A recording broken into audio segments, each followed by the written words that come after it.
out because they obviously are being a big part of this and next year when we're hoping to have an in-person gathering in the city of Pittsburgh, which should be a lot of fun. So go check out draftnation.com, check out Fans First Sports Network at FFSN.com, and of course the Steel Curtain Network here on YouTube, every platform, and steelcurtainnetwork.com. I'm Jeff Hartman, joined by a great trio of guests here, and we have Jeremy Betts, Dave Schofield, and Roy Countryman. Let's go to the esteemed guests first. Roy, welcome to the show. How are you?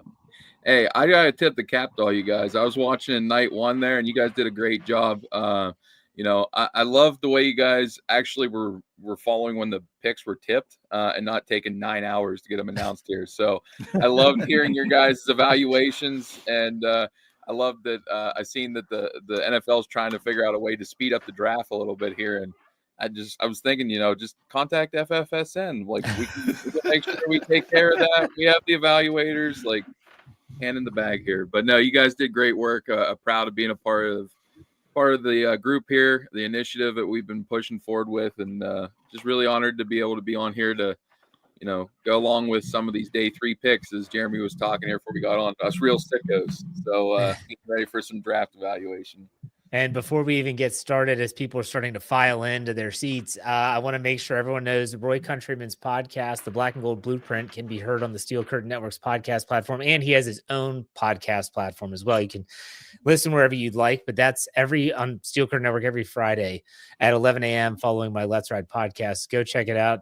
Roy and Rob do a great job. They talk about the latest news and rumors, really good stuff. So make sure you go give him a shout. And we'll be talking about his work at Big Country Scouting throughout this show, as he is talking about all the latest news and notes as it happens with day 3. But Dave Schofield, welcome to the show. How's it going? Here it's been a grind, especially when you think about last year at this point. We were talking about 4 Steelers draft picks, and we were the year before.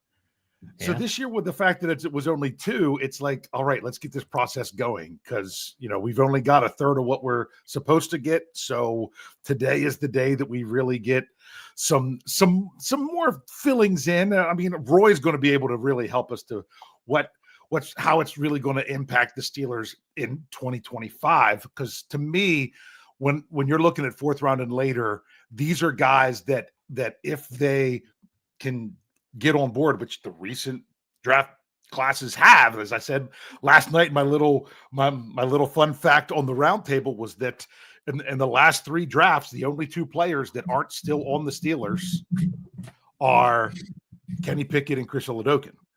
So hopefully we'll see this. But to me, this is stuff that could shape to really look beyond 2025. Taking some shots for guys that could maybe develop into something after year 1. All right. And then save the best for last. Jeremy Betts is back. How's it going, Jeremy?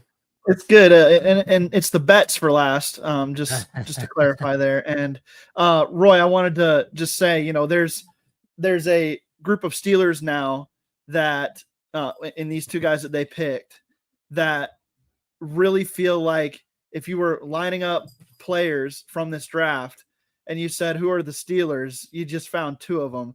And you didn't have to make them a selection to know that. So I think that the Steelers have a plan. They have specific players that they want. And I think we can see those types of players at this point. And if you're complaining about the Steelers draft so far as a fan, I think that you're missing the point of what the plan was all along for this team, and that they're executing it under Omar Khan, Andy Weidl, and Mike Tomlin. Well, I want to go back to Roy, because I know Jeremy's take on the Steelers 2 picks. I know Dave's take on the Steelers 2 picks. Roy, I heard your takes on Derek Harmon, but for those that didn't hear your podcast, what were your thoughts on not just the selections of Caleb Johnson in round 3 and the round 1 pick of Derek Harmon, but also the process, meaning who's been available, what they do, how they're patient, they wait, they don't move up or move back. So Roy, what are your thoughts on how everything's gone down the day 1 and day 2?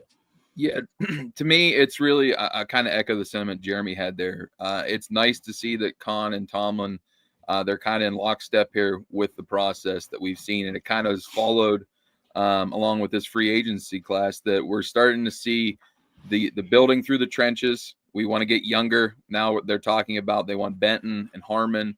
And as comfortable as they are as seeing Jaylen Warren being their top back, they also know they need a hammer beside him.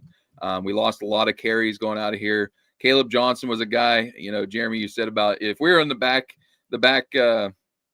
schoolyards, and you were the Steelers picking, both these players are one of the top maybe 3-4 picks out of the school line there. Johnson has some of the best vision among all the running backs here. Just an ideal fit for this zone blocking scheme and Arthur Smith. And I think he's a little underrated. Everybody wants to say he's Najee Harris. He's got way better vision, and he does not run up the legs of his offensive lineman. He has patience that Najee just simply did not have. And he was the second highest tackle breaking running back last year to Ashton Genty. So he also has some more explosive runs. To me, one of the things that was most impressive about Johnson was his ability to get the top speed quickly. It was about 2 steps in, and he's already there. He might be a one-speed runner, but he gets that top speed, and he's already having linebackers on their ankles, and he's big enough to make defensive backs make business decisions. So that in coordination with Warren, that's an excellent 1-2 punch. And Derek Harmon, let me interrupt you for 1 second before we go to Harmon. Who's your comp for Caleb Johnson? And I really don't like the Najee Harris comparison, and that's what's been all over social media since the pick was made. So who's your NFL comp for him? To me, that one's a hard one because, like, some of his patience, he does have some notes of Le'Veon Bell, but he doesn't have that kind of gliding ability that Le'Veon had. To me, I kind of throw it back to a Michael Burner Turner because Burner Turner had some speed, he had some tackle breaking ability. Johnson's a little bit taller, but for me, that's a little bit of a comp that I was looking at as a Michael Turner. And I also think he's a pretty good pass catcher. It's just he was underutilized as that in Iowa. So, but I think he's going to be a high quality back for us for a number of years here. All right. Well, sorry to interrupt. Go ahead and talk about Harmon. No, that's fine, Jeff. It's Harmon. I just love the youth. Both of these players are 21 years old as well. And to be able to stick to the process, going back to Tomlin and Kahn, not panicking and thinking we have to take a quarterback. I love being able to see, sticking to the plan of you want to get younger on the defensive line and then also add to that running back room. So I just like being able to see the plan come to fruition here. I still think we're going to take a quarterback here, in the 4th or 5th round of this coming day of the draft. I'm not so sure it's going to be Shador, just because of the pomp and circumstance that goes around with the Sanders name. I think Aaron Rodgers basically gave him the assurity he's going to be there, and I think they want somebody that's going to put his head down and work in that asset. So Harmon's a great asset. Johnson's an asset. Both those guys are going to get a lot of snaps in year one. Okay, now I'll ask you the same question I asked Jeremy on Friday's Let's Ride podcast this last Friday, not this past one. Who's your comp for Harmon? He said Cam Hayward. When I just looked at the guy, just watching some film, I kind of saw some Stephon Tuitt in there. What do you think? What's your comp for him? I'm more Cam Hayward. And it's not, I mean, Tuitt and Hayward were both similar players, but for me, with everything I found out about this guy off the field, it echoes the sentiment that Hayward had coming out of Ohio State. Leadership qualities. Not saying Stephon Tuitt wasn't a leader, but this guy's going to be the one that takes on the mantle of the defensive line. That Steelers way moniker, he's going to be the one that's going to be leading that charge for the next 10 years. And I think just that asset on top of the power and the quickness, Cam can win in a variety of ways. We know he has dominant power. To be able to have him in the stall next to him, just learning from that it's going to be great things ahead for this defensive line. And what about Keanu Benton? And in terms of what do you think the Steelers are going to do with him? He's played some nose and he's also flexed out a little bit. What is this going to look like in your opinion with Derek Harmon now in the fold going into 2025? So I was initially of the opinion that we're going to slide him out to 5. I still think we're going to see that. I think we're going to see Cam Hayward snaps reduced just to try to keep him fresh down the line. I really think here in this 5th, 6th round, we're going to go out and get a 2-down nose plugger, 2-gap and nose tackle, kind of like a Yaya Black or somebody of that ilk that you might see play early downs on pure running downs. And we're going to let those 3 be unleashed on sub-package work. So I think it's really going to be a 3-headed monster. You're going to see Hayward maybe pick and choose on the amount of snaps. He's going to get some early down run, but it might be Keanu and Harmon taking them early down snaps and just letting Hayward, really be unleashed in a limited, almost like the way Calais Campbell's been used in the last few years. Whether it was the Dolphins or in the previous stops that he's had there, that they reduced his snaps somewhat and they let him eat on maybe second, third downs, get him off the field in first, and let these younger guys take those snaps. All right, let's go to Jeremy. Jeremy, let's talk about day 3 a little bit, round 4. I pick 123. I think the Steelers have. What's your prediction there? I mean, what do you think the Steelers do? You can talk positionally first, and then we can break it down by prospects that are available. What do you think the Steelers do? What direction do they go? Well, I really do think quarterback is on the table at this point. I think that they've addressed their 2 most glaring holes outside of that position, and it's been clear throughout the whole process that they've been gunning for 2026 to really address it as like we're going after a starter. But at this point in the draft, if you're looking for guys that have the opportunity to come in and be developmental, like AR2 was talking about yesterday, and step into an environment where there's literally zero pressure on them to do anything other than learn from Aaron Rodgers, get into Arthur Smith's system, and just kind of be a body back there and another student of the game in Pittsburgh. I think that's going to be something that they're looking for, and there's some guys that fit that. I kind of agree with Roy. They passed on Shedeur Sanders twice now. I don't know if he's on their board. I just don't know if that's actually going to be the case, and he might even go earlier with some of these other guys that are there. So I think that you start to look at the Will Howards and the McCords and even the Quinn Ewers types at quarterback on day 2. In the 4th round, that makes sense there. In the 4th round, that makes sense. But also they could pursue offensive line, guard, corner, something along those lines. All right. Is everyone still here? I'm still here. I think Jeremy froze up a little bit. Okay. Dave, would you be cool? That's okay, Jeremy. Dave, would you be cool with a quarterback in round 4? Yeah, I'm fine with that because like I said, the Landry Jones role. Landry Jones was drafted in the 4th round. He was how many years was it that he was I have it here in front of me. I should be looking. How many years was he a backup with the Steelers? I mean, he was drafted in 2013. He didn't actually even play in a game until 2015. So, with the Steelers for at least 5 seasons, I can't remember if it was anything beyond that. Those are just some of the numbers that I have there. That's the kind of role you're looking for. So the question is, I know the big thing is with Shedeur Sanders, I don't necessarily feel that he's not on the Steelers board. But if the Steelers' philosophy was they weren't going to be taking a quarterback until round 4, they probably didn't even have it imaginable.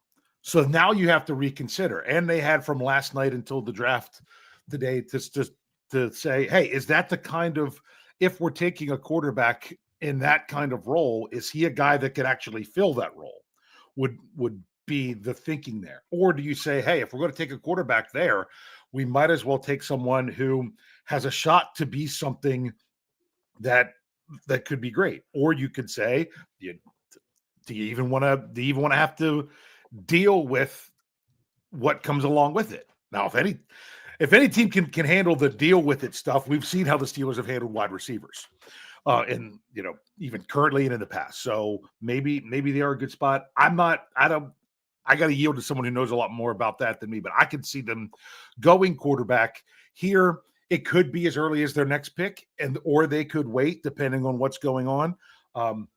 I still think Will Howard sounds like a great player that would fit a Landry Jones role. Not that he is comparable as a player. I just think that would be a good role for him in the NFL. And once again, when you take that quarterback in round 4, and that's what your hope is, that that's when you occasionally find somebody, like Tom Brady, you're not going to try to repeat that, but it's not that those things can't happen, or a Brock Purdy or, someone that you took later on that you never imagined would be your starter, but then you get them and they're like, hey, this guy really has something that we can work with. So if you take one, you're not drafting them to be your starter. You're drafting them to be solid depth and then just let the cards fall where they may with the rest of their career.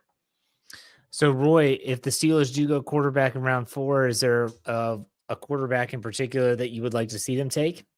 Yeah, for me, I'm along with these guys. I would love to see them take Will Howard. I know Shador is the biggest name there, and I do want to kind of speak just a little bit on Shador here at this point. Good. I want to hear Royce talk about Shador. Shador Sanders was my 15th ranked player in this draft. I am a fan of Sanders' game. I understand why he dropped. A lot of it is the other stuff that's dealing with it, and you see. To me, I wish he would have just had a party with his family somewhere. But the guy, it's a little microcosm, I think, of what the headache that these evaluators are looking at whenever you have a guy that's, even if he doesn't in a room, but at least to the outside looking in, a sense of entitlement. When you have a multi-$100,000 room made just for draft day, what do you think these evaluators are going to be looking at you as if they don't think you're a first-round prospect? I will say, when you put the tape on, he's one of the toughest quarterbacks I've evaluated in probably the last 10 years. I mean, he's got pounded at Jackson State. He got pounded at Colorado. He's accurate. He can layer throws. He has enough arm to make all, the two layered throws. Some of those deep passes, they get a little bit wobbly, but I mean, we have Geno Smith that's worked his way into being a starting caliber player in this league. And I think that would be the ideal fit for him. I think he's best off at one of these first picks in the 4th round going to Las Vegas, where he can have Tom Brady as a conduit to kind of keep him in line. And then you also have a guy in Geno Smith. It's probably going to be his ceiling as far as a quarterback in this league, to where he's basically an average to an above average quarterback. And I just don't understand where this come out. Like, Mel Kiper's been on this rant for 2 days straight about, and even Skip Bayless, that, oh my goodness, we're blackballing this kid. Do we realize how low a percentage amount of college football players get into the NFL? This kid's going to sign an NFL contract. Even if he does not get selected on day 3 here, he's going to be in a camp. He's going to have a career here at some point. We need to get over the fact he just has not went in the first 3 rounds. This guy's going to have a career. He's going to start games in the NFL. And now it's on him. Now the onus is on him to take this as the chip on his shoulder. And if we want to talk about a guy that's probably going to be our quarterback this year, Aaron Rodgers used that chip to become an MVP in this league. He proved guys wrong after seeing a drop, maybe not of this historic rise, but to use that and feed his ego. Now, was he quirky personality? Absolutely. But he didn't have – I mean, there's questions with Sanders. There reportedly he had some issues with Brian Daboll and his X's and O's on the board. We don't know, this is going to be the first time we see Sanders play without his dad being his head coach. Is that a plus or a minus? We don't know. We don't know how he's going to react to that. So there is some questions as far as the other stuff. When you put on the film, he should be at least an average starting quarterback in this league. At this point in the draft, not taking him is leading to more questions into that aspect than what I have of him between the hash marks. So I think you're going to see him come off the board here quite early in the 4th round. I'd be really surprised if we see him drop to the 5th.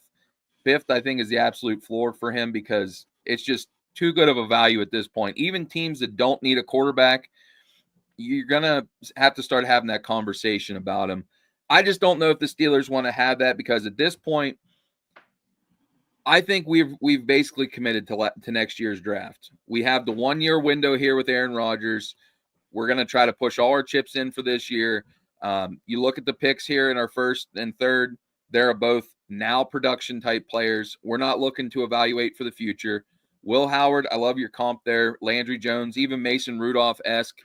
Great backup, has some traits that could develop into a starter. Could win us a few games, but I just don't know if they want to take a chance on a player that he thinks he's a starter and is going to take it as a slight if that's all we see him as a backup. I think they're going to kind of shy away from that. And the big picture approach, as we talked, they're going in the next NFL draft looking for their franchise guy. Now you bring up the Raiders. Now the Raiders have the 6th pick in the 4th round. My question is, I'm looking at the other teams ahead of them. Tennessee Titans at 1. No, they just took Cam Ward. They probably are going to keep Willis. They're fine. But what about Jacksonville? If again, we're in backup quarterback territory here. I don't think anyone that selects Shedeur Sanders would say, yeah, this guy's going to come. Hey, he can come in and compete. But if you're coming behind an entrenched starter, that's a different situation. So the Raiders make a ton of sense. And I'm not saying that you're wrong. But well, who just got drafted in the 1st round by Jacksonville? Oh, his buddy, Travis Hunter. So I'm wondering if Jacksonville says, hey, we'll bring in Shedeur Sanders and he can be the backup quarterback and he can, make everyone more comfortable, especially our number 1 draft pick, our top draft pick. And I don't know. What do you guys take on that? Jeremy, do you have a team that you think will take Shedeur or is it just Vegas? No, it's Jacksonville's in play.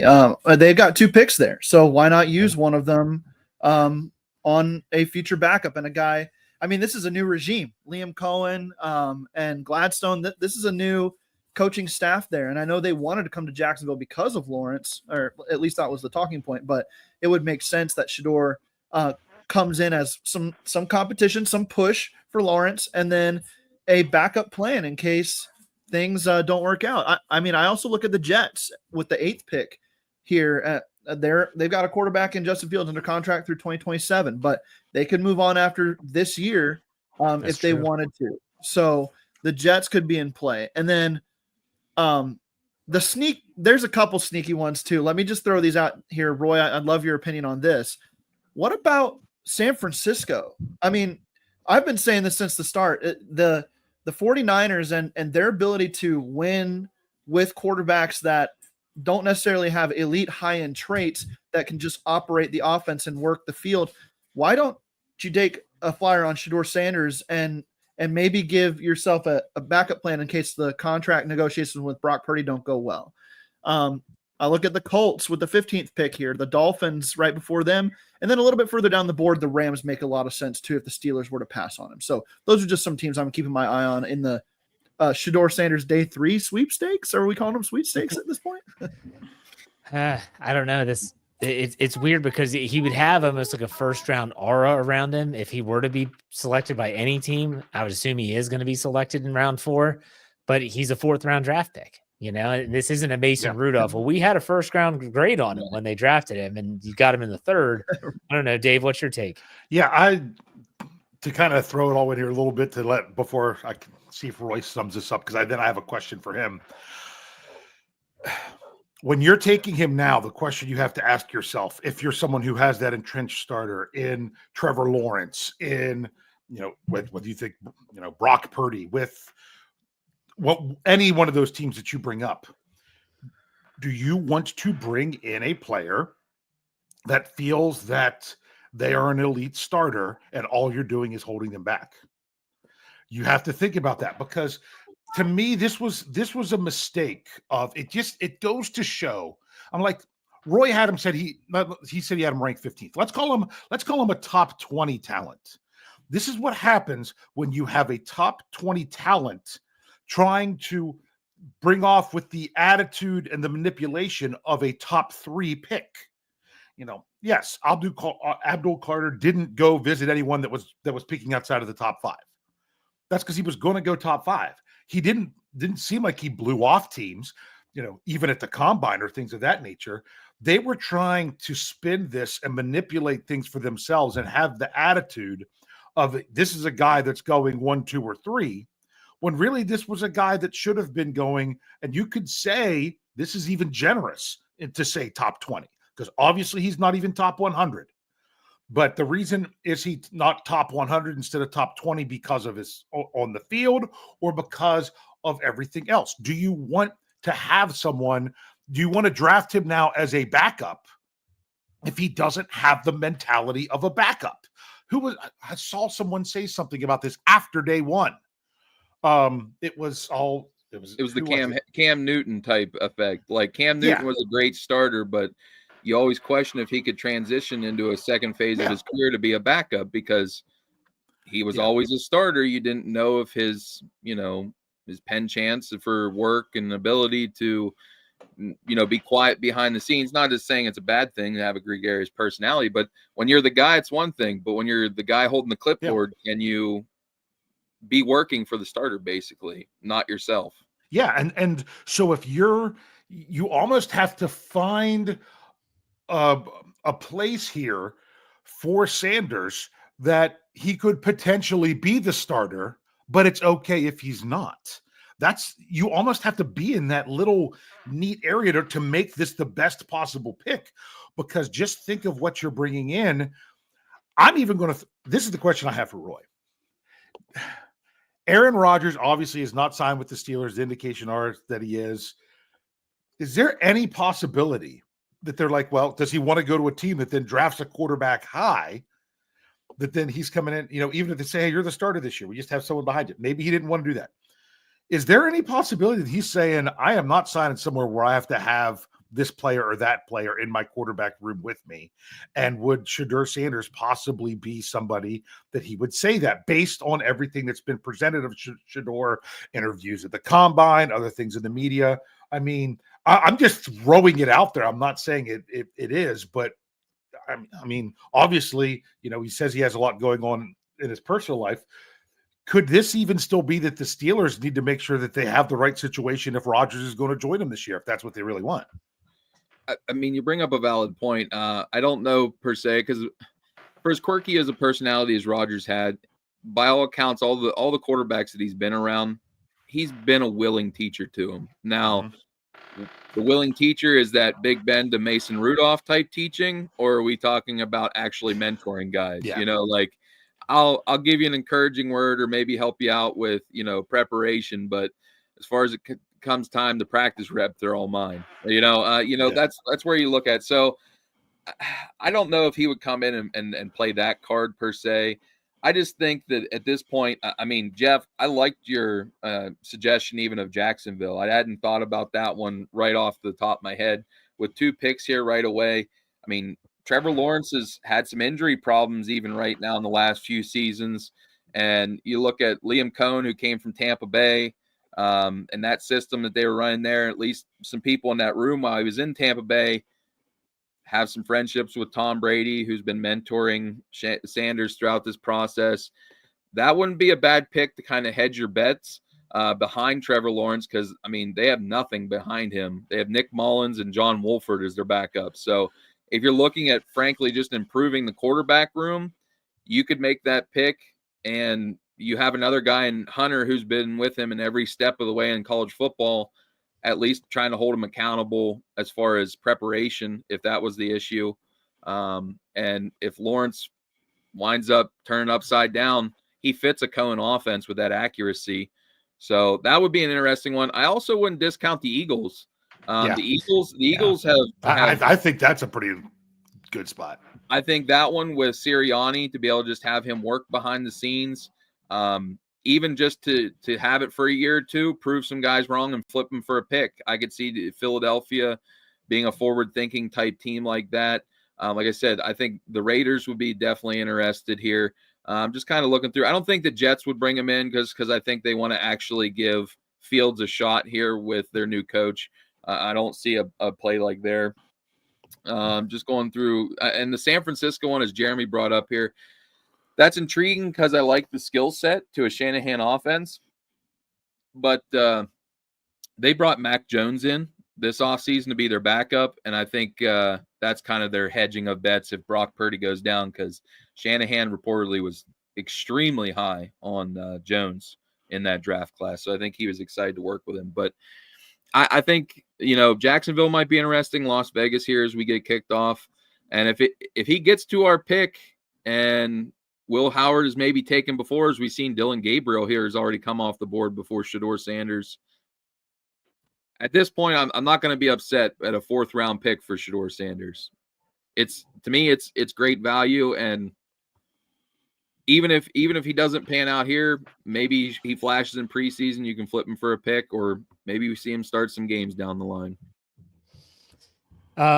Speaking of Dylan Gabriel, what was your takeaway when the Browns pulled that trigger? That was insane to me. Yeah, I mean, I'm a fan of Dylan Gabriel, but I'm not a fan of Dylan Gabriel in the third round. That to me was just a hair egregious. I had him here at 126 on my board, so which would have been a 4th round pick. Going to be a great long-time backup. He's going to basically be a left-hand version of Chase Daniels. That's kind of where I sat with him. I guess the Browns are accumulating weak-armed quarterbacks that are very accurate. Whether it's Kenny Pickett and now him, and I don't know. That's going to be an interesting quarterback room because if it doesn't pan out next year, he might not even make the roster, and you just invested a 3rd round pick in the guy. So it was interesting. Cleveland, I'll say this too, Jeff, just to kind of curtail off here at the Browns. Me and Rob had this conversation when we were watching the draft live. First of all, I question that you trade out of a generational talent in Travis Hunter.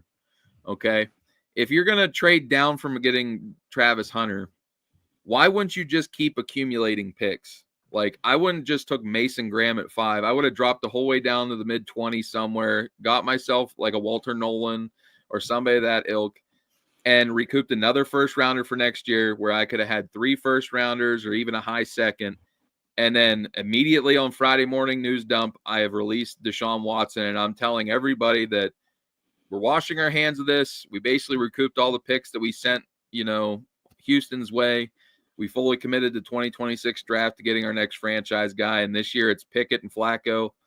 And then next year is when we're getting our guy. So that to me, it's like jumping halfway in and out of the bathtub. You're going to get frozen by the time you get out with the bubbles off. I don't know. I've got one for you, Roy.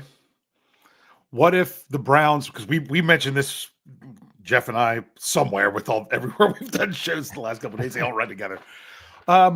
What if, didn't the Falcons trade away next year's 1st round pick? Yeah, to move up.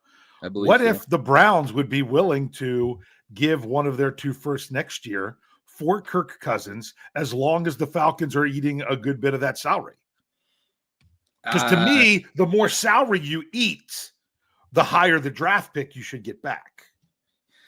Yeah, but Kirk Cousins, so his cap hit for any acquiring team is $27.5 million. So even at that much, if I'm giving up that entire amount, I'm still only going to give up a 2nd rounder. I can't give up a 1st rounder for even that much money. Mm-hmm. Now, if you give up a 2nd, knowing you have 2 firsts, that's a possibility. Yeah. I mean, we are talking about the Browns. Keep that in mind. Yeah. Okay, so anything is possible. They could overpay, right. And I want them to have Cousins because I don't think he's got anything left. I mean, yeah. And I mean, that brings up a point here about our quarterback situation. That we were talked, early day one about the draft and, with Rodgers, and then the report coming out about Josina Anderson saying they wanted assurances 48 hours leading up to it. I basically think with the picks we had the first two days, it's happening. It's going to be announced probably this coming week that he's going to be our quarterback. Mm-hmm. If not, we definitely would have been looking quarterback, I think, a little early, or we would have probably been going after Kirk Cousins here by day 3. I did see that Caleb Johnson and Aaron Rodgers work out together at the same facility, and he had a couple photos with Aaron Rodgers. And I was like, well, that's intriguing. Yeah. Did he maybe give him a list of a couple guys that intrigued him in this year's draft that they were already maybe interested in? I don't know. That is I don't know. Kind of interesting take here to look into this day. We are getting ready for round 3 to officially start. The Tennessee Titans, I believe, are on the clock. Are that not officially yet? Goodell was at the podium. Remember, I'm about 30 seconds behind. He's up there running his mouth about something, Lord knows what. And so I would love for Shadur Sanders to go early here, just so we don't have to hear anything more about it. Yes, thank you. It's been exhausting. And that would be great. I agree with what someone said on day 1. I don't know who it was.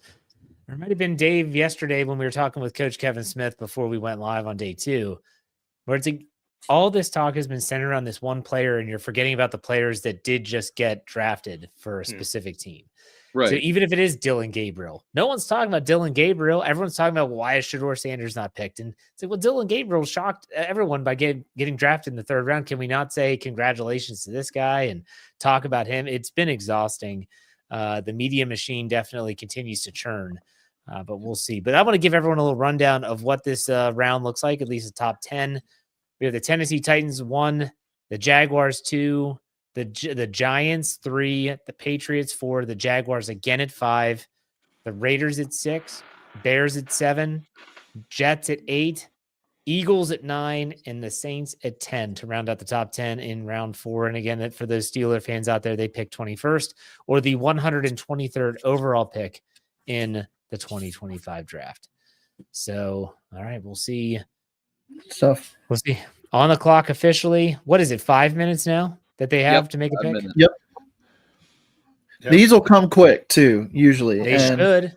Because they're not going to do they won't show every announcement. They'll only show announcement. They might show more in the 4th round, but definitely when you get to the 5th round, they're only going to show the announcement. Oh, I mean, come on. If Shedeur Sanders gets drafted, they're going to hold everything up.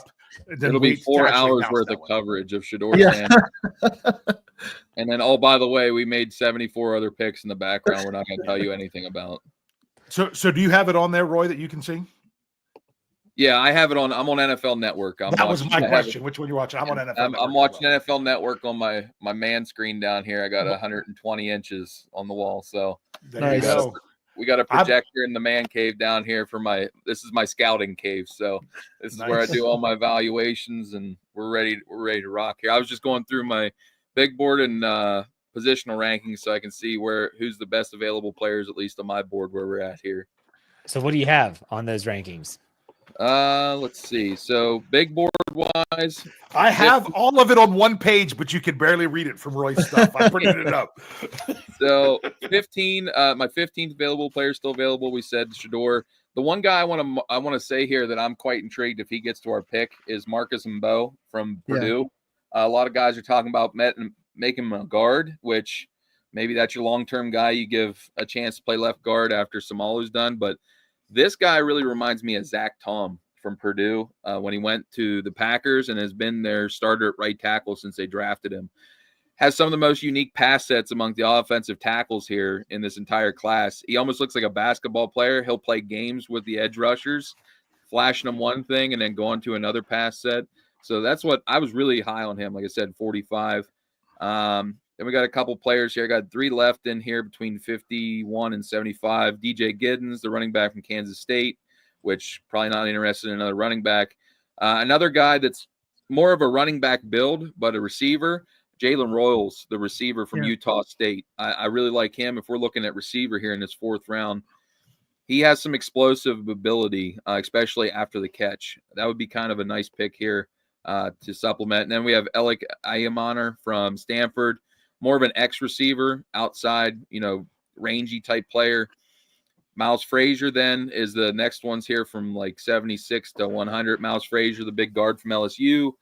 Ty Robinson from Nebraska, which I was joking with Rob. I said he's my Dollar Tree version of J.J. Watt because the dude has meat hooks for hands. They are heavy as all get out and can play up and down the formation. So if we want to double dip here, Robinson might be a nice pick from Nebraska. They has experience running that 3-4 scheme. So, and then Quincy Riley was my 84th feisty cornerback from Louisville. Then we have 2 more running backs, Martinez and Sampson, and even Ollie Gordon. And then we have linebacker Chris Paul Jr. from Ole Miss. Really just a tackling fiend. Rangy edge rusher Brady Swinson. 95 was Will Howard. Then Jack Sawyer. Big defensive tackle, Josh Farmer, and then free safety, Billy Bowman, and Torrey Horton, the receiver from Colorado State, in my top 100. So that were left here. Any guys you really like, Jeremy? I love me some Torrey Horton, the last guy you talked about there. He's really intriguing because if you look at the tape from the last couple years before 2024, when he was hurt, he was on a early day 2 trajectory, maybe even day 1 trajectory, and he's got the length and body control that you like from like an outside receiver. So if the Steelers were looking for a George Pickens body type replacement for the future to develop, he would be a guy in that range that I like. And then Marcus Bowe is awesome. You were compared with Zach Tom. I was surprised that he wasn't picked by the Packers yesterday. Maybe he would be today. They love to take their tackles and move them around the offensive line. So he would be a guy I would love to bring in to this roster for sure. Nice. Trying to see if we're going to get any preview picks. Well, the Titans pick is in, and it's wide receiver. Yep. Chimere Chimere DK. Chimere DK. Yep. Chimere DK. Okay. All right, come on, Jeremy. You know the rule. What do you do? What I said, wide receiver. Yeah, but he's from Florida. Florida. Okay, because that's what I keep saying. Give me position in school, and I can put it in more context. Yeah. The thing is he's an explosive jitterbug, more of a slot type, but he actually was at Wisconsin before Florida. So he traveled around with Graham Mertz here to Florida. Explosive playmaker, gritty, going to be a nice player for them across the slot here for Cam Ward.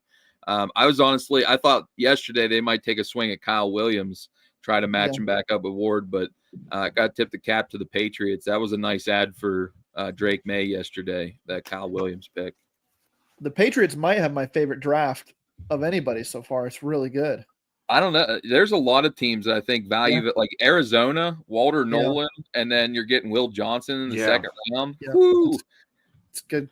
I wasn't big on the Nolan where they took him, but when you pair that with Will Johnson in the second round, that makes it that makes you feel much better about the two combined picks, because I said it, I think it was last night that I guess it had to be last night. I said, if you just told me that a team got those two players, I would assume that they had two picks in the top 25. Yeah. And the thing you got to remember too here, Calais Campbell's back in Arizona. So you want a guy that's going to be mentoring that dude? Calais Campbell's going to be in the ear of Walter Nolan, and that's a dynamic type of presence to have beside him to get everything out of him.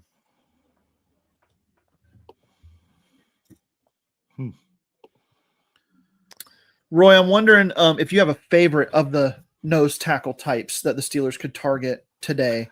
I really like that. Good job, Jeremy. I like Cam Jackson from Florida. You mentioned Yaya Black. I mocked him to the Steelers in the sixth round of my mock draft, and I mean, there's a few guys. I think even CJ West might be able to play some nose tackle, and he's a lot of fun. Yeah, CJ West kind of reminds me of Javon Hargrave because he has a little bit more juice than just the two gapper. Like, you can play him in some sub package. I also am really high on Jordan Phillips from Maryland. I think there's a lot of untapped potential there. He is, as far as strength and weight room, freak there as far as that comes from. We know the Steelers love taking guys from the Maryland program. I think that would be a guy that you can maybe see him double dip, knowing they haven't seen his ceiling yet. Putting him beside guys, like Cam and even Harmon now and Benton, letting him just two gap and run stuff. But I think there's still some untapped potential there. Yaya Black is another one. And I gotta throw my guy out there throughout the whole process. I want Desmond Watson, man. I don't care if he's a seventh rounder or undrafted. I want that 6'6", 464 in the middle of my defensive front. That's a big boy. That's a big. He looks like he's going to Whataburger whenever he's crossing the line of scrimmage. Like, it just reminded me of Casey Hampton. I'm not here to run 40s. I'm here to play ball. Like, that'd be his way of running out in the field. It used to be an annual thing when Casey Hampton would fail the conditioning test for Bill Cowher, and he would be held out of training camp for a few weeks. Absolutely. Bashal Tootin to the Jaguars. Speed. Yep. Wait, that was someone. That was Joe from Draft Nation who said he liked him. Yeah, and somebody else said that they had liked him to the Steelers too. But I mean, of course, you get Caleb Johnson. To me, yeah. But they're going to be back on the clock. The Jaguars are in not too long here, because with that pick in, the Giants are on the clock, Patriots, and then the Jags are back. So.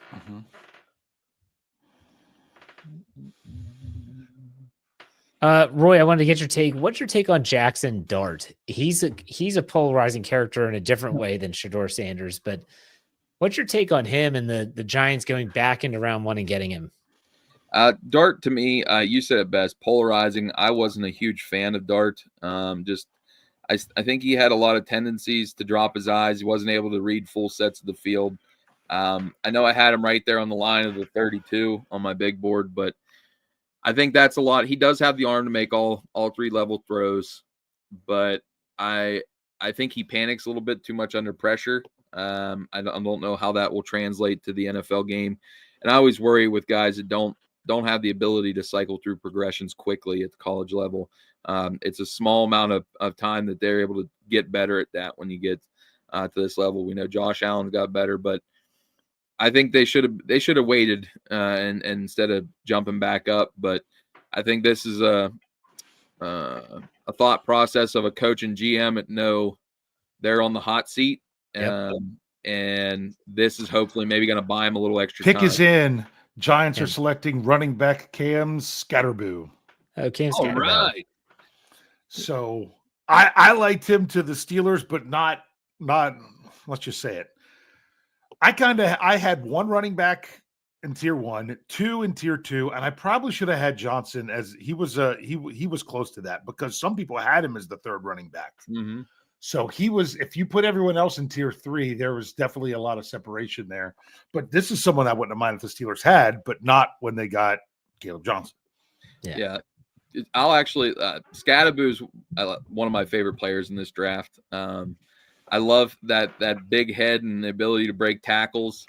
I'm not sure he's going to be able to break tackles like that at this level, but Peyton Willis just comes to mind as the guy that you're going to see, especially in short yard situations. They have Tyrone Tracy to do a lot of the pass catching downs there. This is a nice, handcuff for them on that backfield to have some ground and then a little bit of flair coming out. I really like that combination in this pick here. All right, so picks are happening. Hopefully, a little bit faster. Sorry, I hate to break the 4th wall, but Jeff, did you get these alerts? I did. Now we're not streaming on Twitter right now. On X or something. I don't know. Oh yeah, sorry, X.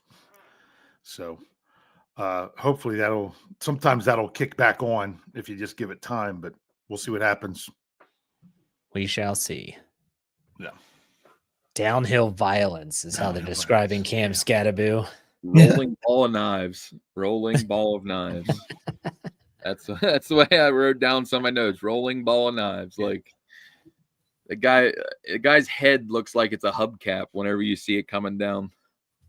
He's got good vision too. Yeah, there's that. Yeah, there's that catch against Texas where his helmet gets ripped off. Yeah, that's not what you see everywhere. I kind of felt like he had some Clyde Edwards-Helaire to his game. Plinko chip. He obviously wasn't as highly rated, but he's got a lot of that do it all pass catcher out of the backfield type, but he's a little bit more powerful, I think. Oh yeah, definitely more powerful. We were talking here. I said I love this combo pick with him and Tyrone Tracy now in that back. Mm-hmm. Oh yeah. You can have him as your grinder and the glider as Tracy as that background with the wide receiver there. Yeah. 2 disclaimers. One, the ones at the bottom, everyone's got to remember, we're not waiting. If we get word of the pick before it's on TV, we give it. That's 1. And 2, all of us need to understand, do not take offense. If a pick comes out and you're in the middle of talking, we're going to interrupt and say, hey, here's the pick. Here's the pick. So absolutely. Would not expect any different. Yeah. Yep. We don't care about your take. We care about what's going on. No, we can get back to the takes, but when it comes to Scatterboo, I was told I was saying Scatterbo was wrong. Okay, I'm like, where's the other O at the end? Come on, this is my my Dave's grammar school was really kicking in hard here, but we took him in the 3rd round of our live chat mock draft Tuesday nights, but Caleb Johnson wasn't there. Yeah. So and we had traded back and got Kenneth Grant, which obviously he wasn't even there for the Steelers. I'm just giving Roy the recap. And then in the 2nd round, took a wide receiver. We took one of I can't even remember which one of the Iowa State guys we took.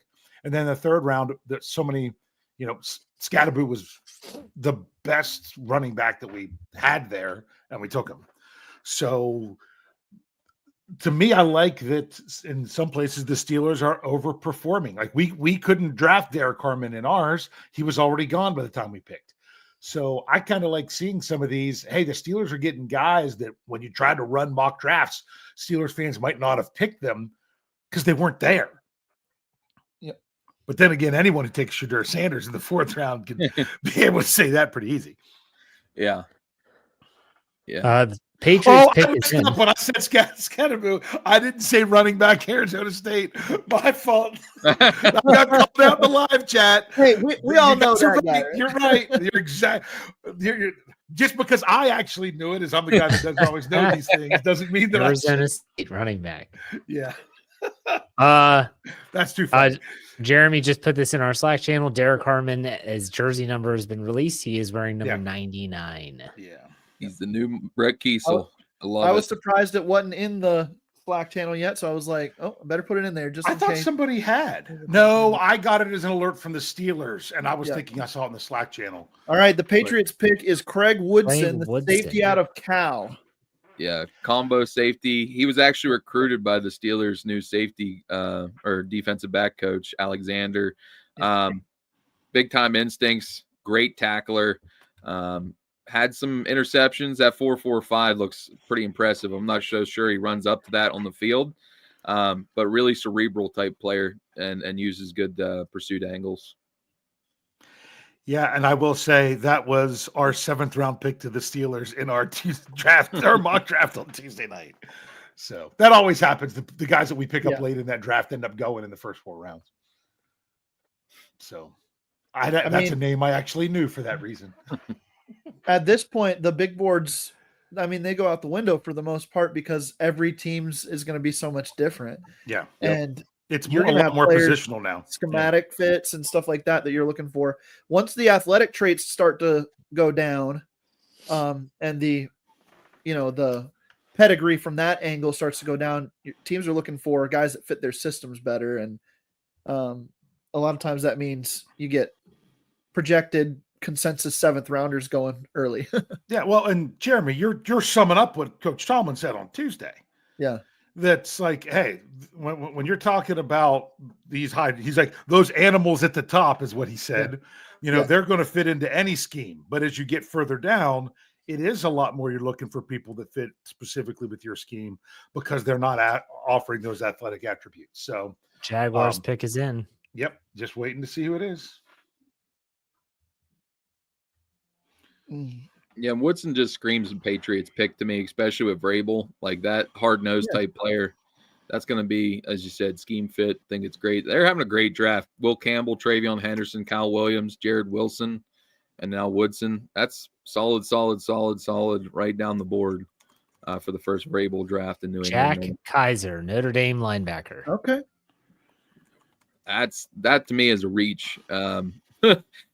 He is not a huge NFL athlete. Going to be a special teams demon. He had over 1,000 career snaps on special teams at Notre Dame. But as far as, I'm not so sure he has the quickness and straight line speed to be able to contribute more than being a special teams player there. So I don't know. We'll look. Well, that Jaguars defense is pretty set. I guess. Yeah. I don't know if I would have made that pick there. There were some other linebackers. Like you said, it's all about schematic fit. If they think that's where they want a 2-down run stuffer, that's what you're looking at. But there's other guys that were out there a little more athletic, like even Barrett Carter, Jeffrey Bossa, Stutzman from Oklahoma still on the board. And they went out and got Jack Kaiser, Chris Paul, who you mentioned earlier in your rundown of top 100. Yeah. Yep. All right, so next up is the Raiders. The Las Vegas Raiders are on. Will this end Shador slide? We will see. I don't know. Please stop the pain. Yeah, I'm with you. At this point, stop the pain for him too. Right. Oh, for sure. He's a kid, He's a kid living his dream or trying to live his dream. So. Right. Great fit. I think that would be, like I said, the culture, him sitting behind Geno. Just think that would be the best fit. And then, it gives them a rookie contract, too, to put behind Geno. And then you have a guy like Aiden O'Connell who can be the backup. They can let him be the 3rd quarterback this year and just redshirt, basically, see what happens. Play the heck out of him play the heck out of him in the preseason. Go the Joe Milton route. See if you can't get some better draft capital for next year, unless you really think he could be your quarterback.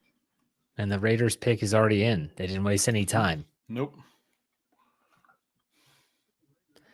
And we won't find out about it for another 10 minutes, probably. Gosh darn it. NFL draft Raiders wants took to know. wide receiver Dante Thornton. Okay. Wow. That was from Connor Hughes on X. They like his vertical speed. Yeah, big time X receiver. That one is, he reminds me of Marquez Valdez-Scantling. Big, lean X receiver going down the field. What was it, 4.34, 40 speed, had a big vertical. Athletic traits out the wazoo, but really limited in his route running ability. But if you need a home run hitter, I mean, Gino's probably going to like him running 9 routes. So, yeah. The one note I had on Dante Thornton was that he never has gone up for a jump ball in his life. It's all over the shoulder or catch and run type stuff. He's not going to be a 50-50 ball guy. Nope. He's a run past you, and I'm going to catch it on my way to the end zone. Yeah. He's not combat catch Kobe Hamilton. Is that what you're saying? Nope. That's right. Kobe Hamilton. I still have that 83 jersey somewhere. Is he so bad of only catching it in the breadbasket Chase Claypool? Oh, That was in the bike. He caught everything on his That's body. what I'm saying. Yeah. He would only, The greatest body catcher of all time is Antonio Brown. That guy never caught with just his hands. I mean, Well, go unless back it and was a look at. sideline catch when he's Tony Well, toe tap. There's a few of those. You're right. But no, The Bears, they're on the clock. but also, why catch with just your hands in situations where you don't have to? So, I mean, that's honestly something that, like I say, when it comes to offense, wide receiver is the furthest away from what my specialty is. So, I don't know much. But, I mean, if you have the opportunity to catch it with more than just your hands, do it. But then some guys get so used to catching with their hands when they don't, when they could secure it a little bit better, they're just used to it. well, and I think a lot of it goes to what style receiver you are. Yeah. If you're the chain mover, I have no problem you being a guy that uses your body more with positioning. Go over the middle and take the hit. Trade. Yeah. Buffalo Bills. Trade up. Sure did. Yep. What? That was the Bears, right? Jeremy, you said? That was the Bears. Yep. Okay. I'm trying to Going up find the Going up to get Shadur. compensation. He's going to replace Mitchell. Mitch Trubisky. There's the compensation. Yeah. Okay. Yeah. Swap force and get a 5th for the Chicago. Mm-hmm. Yeah, but I mean, that's moving back significantly in the 4th round. I mean, you're moving back 13 picks. You're moving almost halfway back the round. So, but to gain a 5th, Buffalo could be coming up for like a Jalen Royals Yeah. wide receiver. I think right now you're going to see wide receivers and running backs if people trade up, because that's the first few positions that have gone earlier. They're like, they're starting to go. Better trade and get Most one. safeties at this point too. I wouldn't be. Well, I'm just surprised. saying what started on day 3. Yep. Those are the biggest ones. But yeah, you're right. Safety is one that if you want one, you better get them.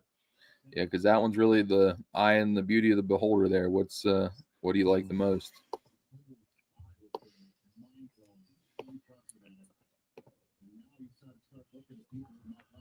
Pick is in, and we won't hear it for 15 minutes. Golly, NFL, come on.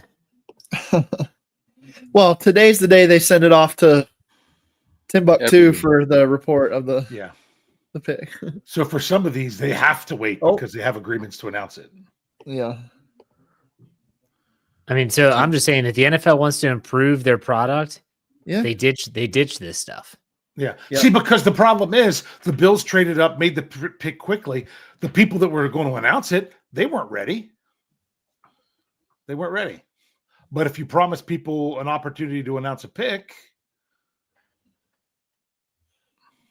okay, it's their international fan of the year. Deone Walker. Kentucky defensive tackle. Thank you. They still hasn't showed up on my They were about screen. to say it. One of the most looks like Tarzan, plays like Jane player in this draft. Physical, Yeah. Physical assets, 6'7", 350. He should be just mauling people, but I think the guy's going to be Dan McCullers. I was going to say, that's what I was gonna the say. shade tree? Just Big did shade not tree. take over games the way he should have at Kentucky. I remember Dan Big McCullers, plug. he would get pissed on the field sometimes, and he would just throw people around. I'm like, why doesn't this guy do this all the time? And then, yeah, he just gets stood up. Yep.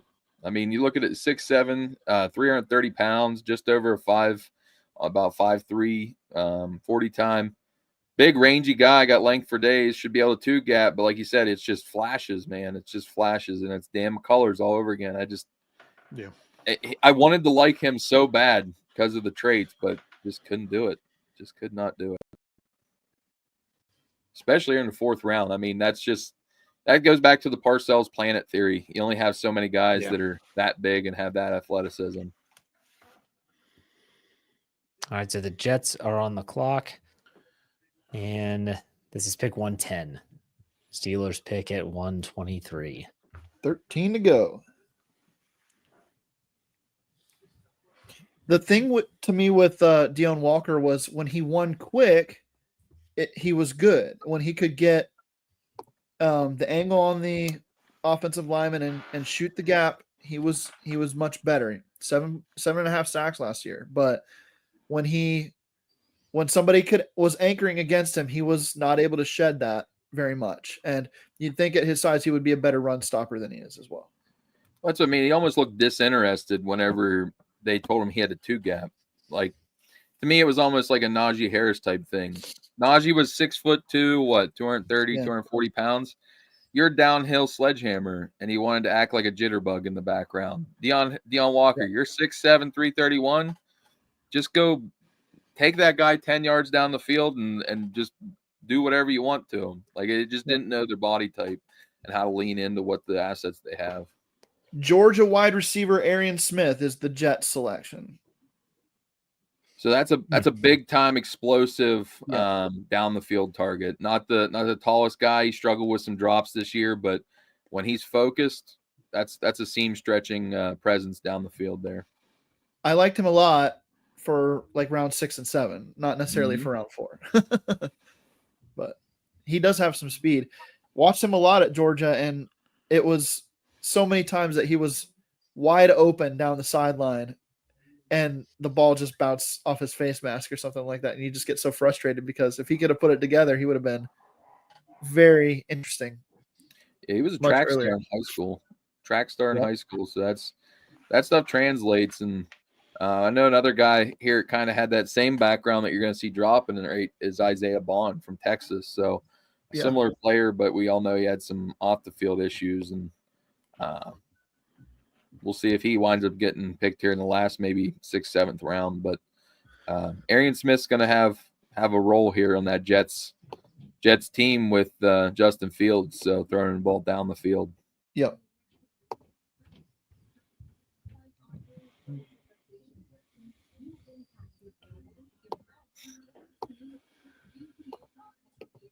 Did you have a surprising reach, Roy, from yesterday, like in the 3rd round, that you thought would be available today that isn't? Let's go back here and look at the picks for sure. I think there was a couple here. One of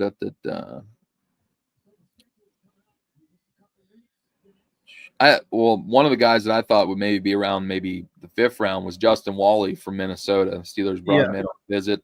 I had him ranked way low, around the 7th round.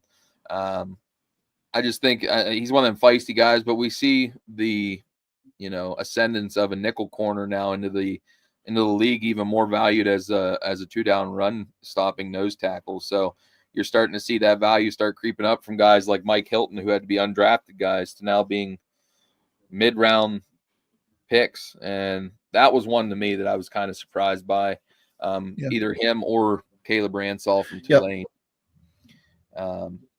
But there's that was one there for sure.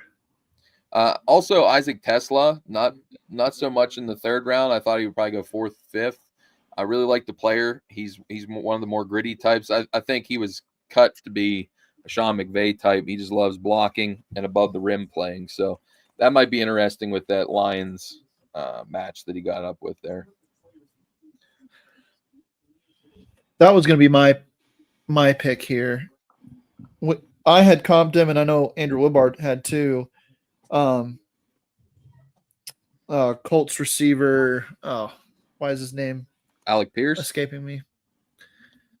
Alec Pierce, yeah, just that deep over the shoulder speed, but not much else there either. Yeah.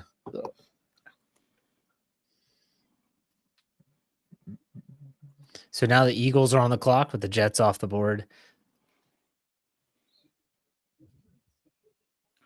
See, the Jets selection is just coming in on the TV.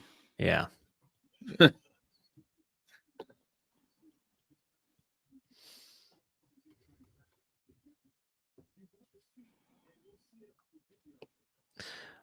Roy, I'll bring this up. Sean Manahan at 123 says we either take Shedeur Sanders or Kyle McCord. Both are similar type quarterbacks. What's your take on that? So McCord's an interesting guy. I think we already talked here a little bit. I think Shedeur would be the guy I think they lean in towards if they're able to, take up with the other stuff. I think that value of being a high round value of a quarterback in the way he's able to read the field and make throws under pressure. Kyle McCord, I mean, he got a bad rap there against Pitt. We all know the dominating first half that Pitt had on him. But towards the end of the game in that Syracuse Pitt game, he was one of the reasons why they were coming back. I like his moxie and ability to come back from rough situations, whether it was Ohio State, transferring to Syracuse. He's willing to stand in the pocket too, but I think they're going to lean more towards Will Howard. I just think that sturdy size, 6'4", 235, the running ability, the championship pedigree, I think that's going to be the way they lean even more than McCord or Shedeur.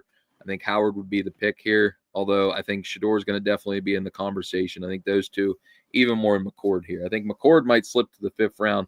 If he gets to that point, he might be the best of what's left available. Now, Roy, one of your guys just got drafted, Ty Robinson, Nebraska defensive tackle. He goes to Philadelphia.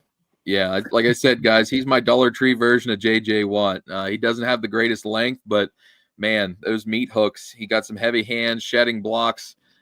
He can deconstruct them in the run game, and he has a litany of pass rush moves here. Some push-pull, bull rush. He's a really interesting guy here.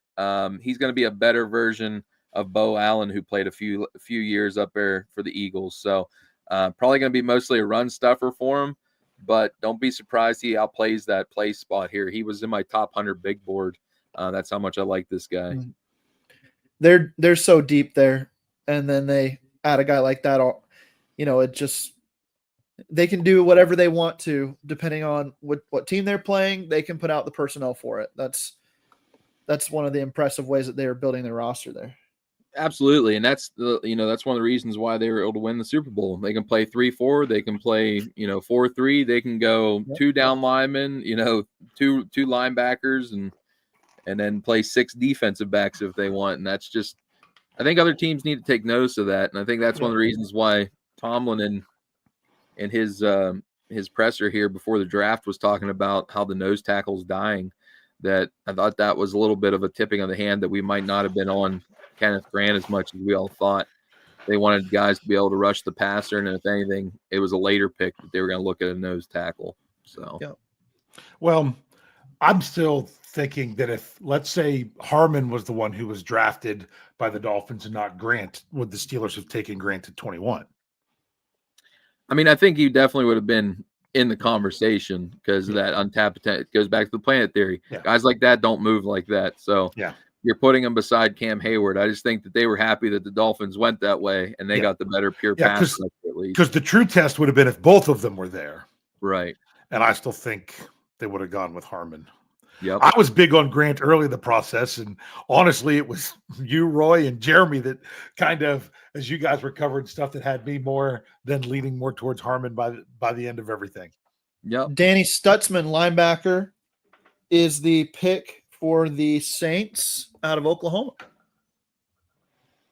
Yeah, he's a big personality on defense. Green dot type player, tackling monster, can run sideline to sideline. Good instincts and coverage as well. So that's going to be a nice player for the Saints defense there for Kellen Moore. Going to probably get a lot of run here early on as they're going to be trying to flip this roster over with Moore.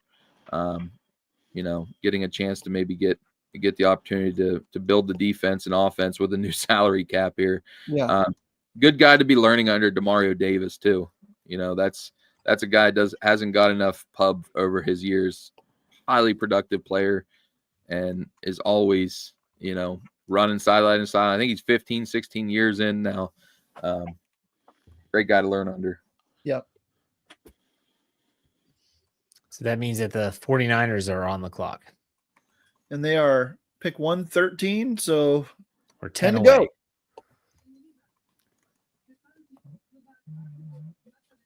I wonder if the Steelers are going to have one of their picks announced from Ireland today. They are. It's Brett Kiesel. Is it? Okay.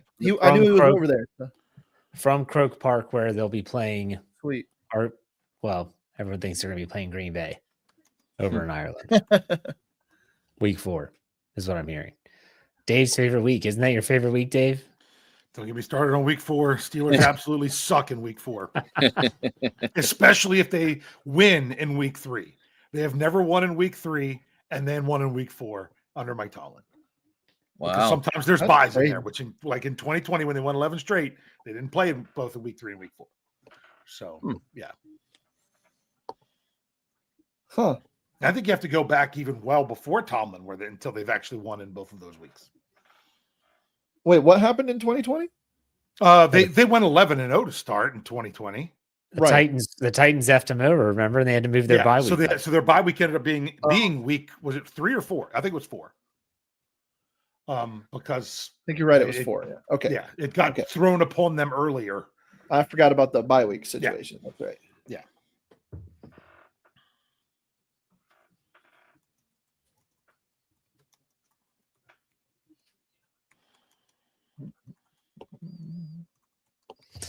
Seeing inside linebackers get picked up, and I know that everyone has different terminology and different defenses, but man, what a change that position has gone through, kind of similar to maybe like a running back. I mean, the inside linebacker for a defense to be the guy. Yeah. I mean, you even go back a decade and everyone's like, man, like the inside linebackers were definitely in the 90s. That was your bread and butter. Now it just seems like they're smaller guys, sideline to sideline, and they just kind of facilitate. I don't know what you guys think about that. It's almost, the way Moneyball with baseball is being translated in the NFL. It's right through the center of the defense where it's nose tackle. We talked about that run stuffing presence, your linebackers, and even safeties. None of them guys are really priority adds as far as your salary cap and on those second contracts, unless you have one of the absolute top 2-3 talents that are there. Not talking about the defensive tackles that pass rush. I'm talking about purely run stuffers. Those guys really get, kind of slight-eyed, and they don't get put in that first, second round conversation unless you have an upside to be able to be a top play. Even on the offensive side with center, unless you're one of the better centers, look at Creed Humphrey, did wait to the second round. Zach Frazier, second round. Yeah. Panthers are taking Trevor Etienne. We don't have the 40 and do we get the 49ers are CJ West, and then the Panthers are Trevor Etienne. Sorry. Defensive tackle Indiana, and then Trevor Etienne, running back Georgia. Thank you, because this didn't have it on here. Yeah. Yes, we got the Panthers pick before the 49ers wasn't out. We're going to get that sometime. Etienne, is that a relative of brother? Okay. Brother. Baby brother. Yep. And he's a good back. He's a good, solid all-around back. Good quickness there, good pass catcher, and can break some tackles. He's does a little bit of everything, but no master of none. So another quality, like maybe number 2 back. I really like the CJ West pick. We talked a little bit about him. That and San Francisco's front's a nice ad for their depth there. I was going to say about this running back class. Basically at this point, every player you click on, like the late day 2, early day 3 guys, they're all like 5'9", 205, and Etienne's one of those guys too. And it's just built low to the ground, but explosive. And that's what you were looking at in this class. A lot of guys who can do a little bit of everything. Yep. Yeah, this is one of the better depth. So the Arizona Cardinals are on the clock now. Sorry, Roy. Go ahead. No, you're fine, buddy. Now, this is one of the better classes of running backs of, the different varieties and flavors of whatever your room may need. Caleb Johnson, we said, is more of a power back, but I think he can also evolve into being a 3-down player if given the opportunity. It's just the way of the 3-down running back with 400 carries is pretty much wayward anymore. You got to have a 2-back system. Even seeing Tomlin evolve from that, because he used to be a staunch believer in 1-back system. And then your other guy maybe get 20% of the carries. Now with Warren and Najee, I think it's finally opened his eyes that you need 2 backs in this NFL anymore. Sure.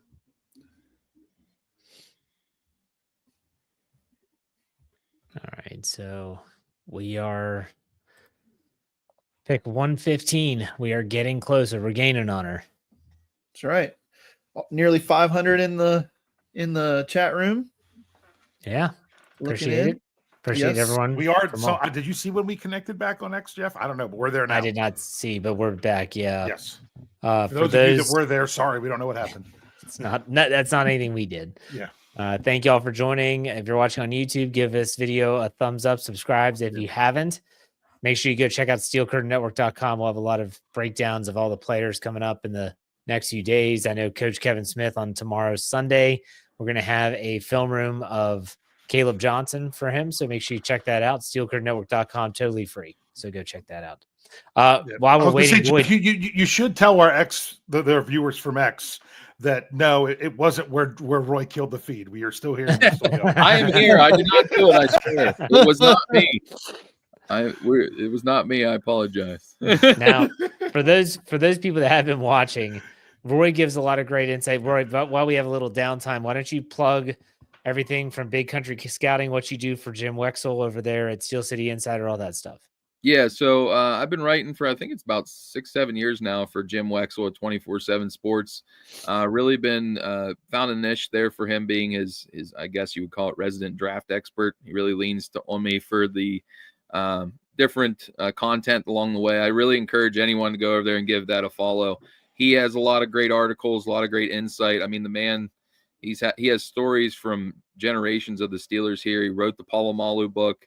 Great guy. I've been learning a lot underneath him. And he also has the podcast here on Fans First Sports Network. It gets featured the Steel City Insider Pod with him and Jeremy Ritz. So go subscribe over there, 247sports.com. It's called the Steel City Insider. A little caveat too, if you subscribe there, you also get Paramount Plus for free with your subscription. So it's worthwhile. I mean, you might as well go get your Steeler content there and get a Paramount Plus subscription. Go check out my website. It's been prospectencyclopedia.com.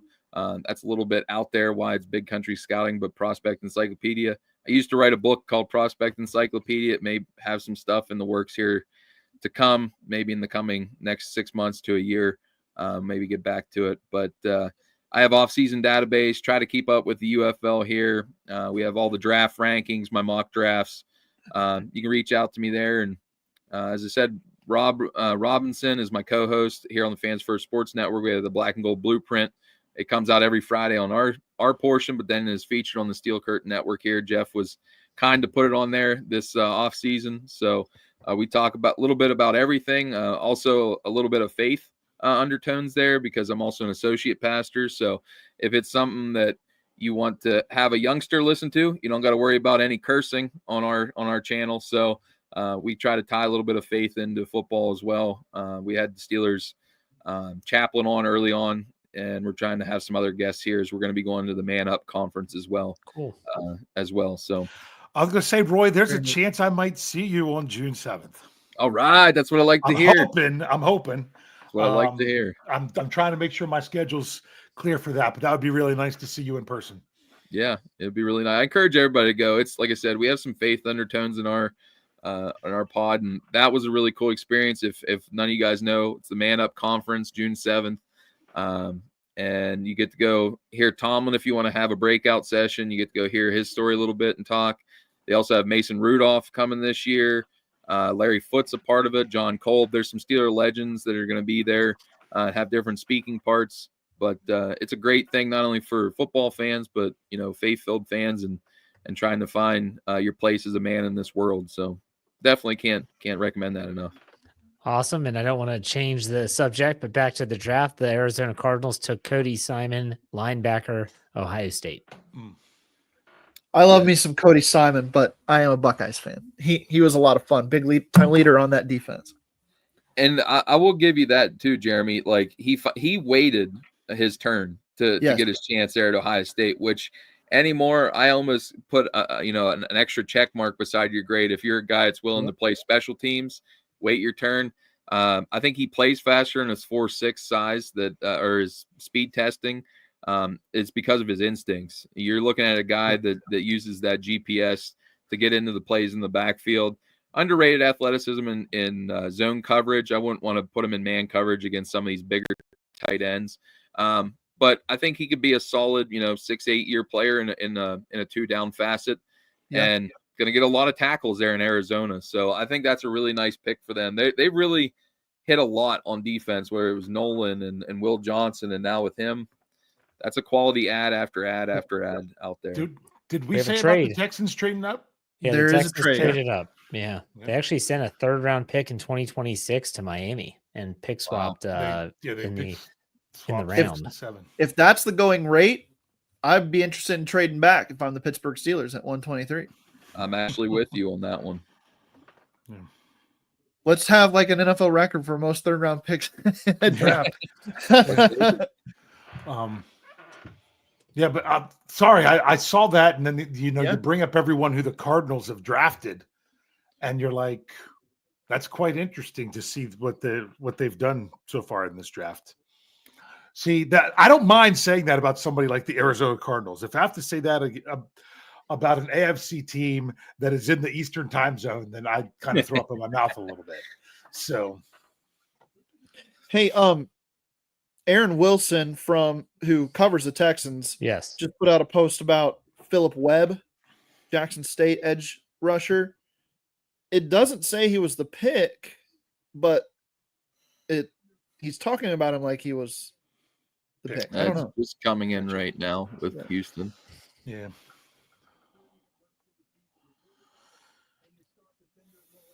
I will say, just to keep an eye out here with the Steelers coming up here in the next couple picks.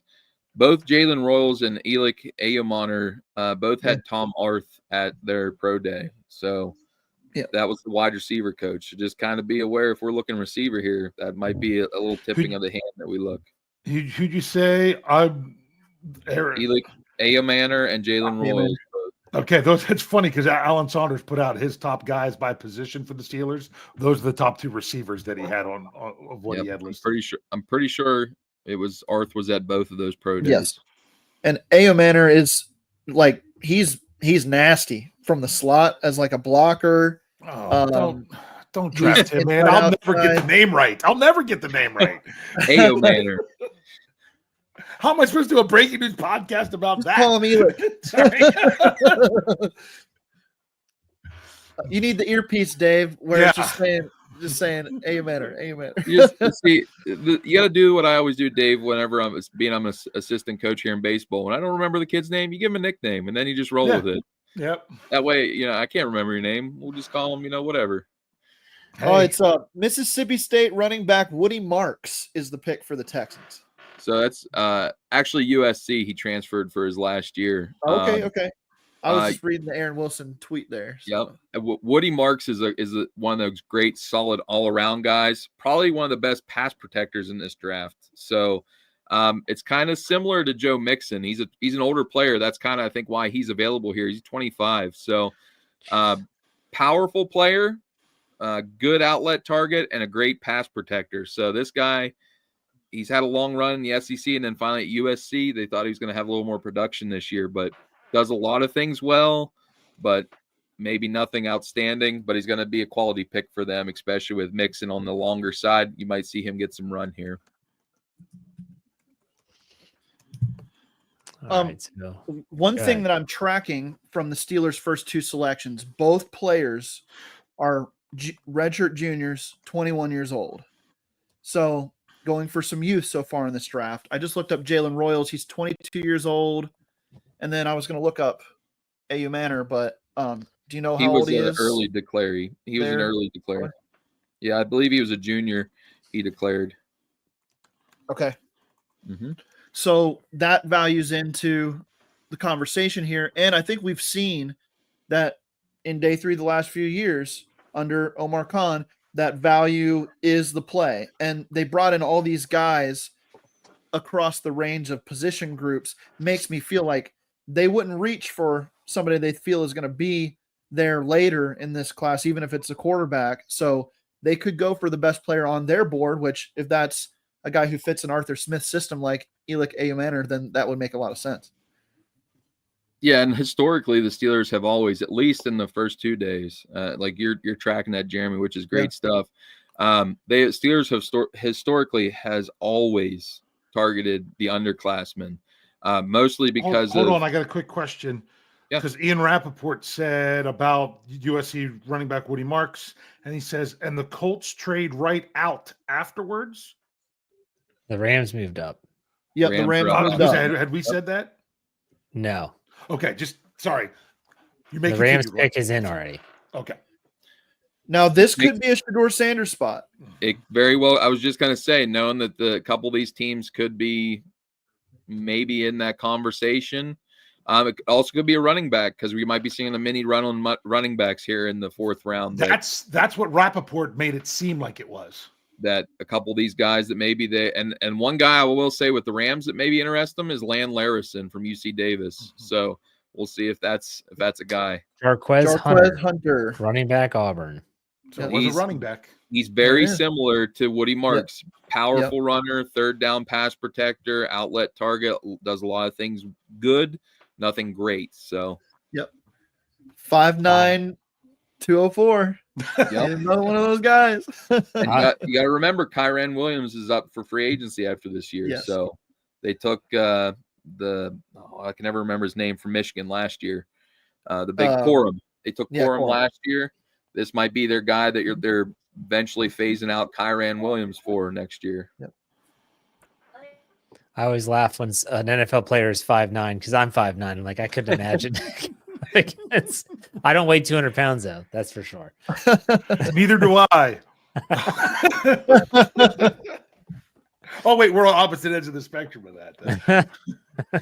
I always think it's funny. So, like, I don't know if some of you guys know, but Rob, my co-host, he works for Cam Hayward's house. Yes. Mm-hmm. And so we've had the chance to go to some of Cam's different events. Rob always makes fun of me because, I mean, I'm not a small guy. I'm about 6'2", 6'3", almost 6'3", about 300 plus pounds.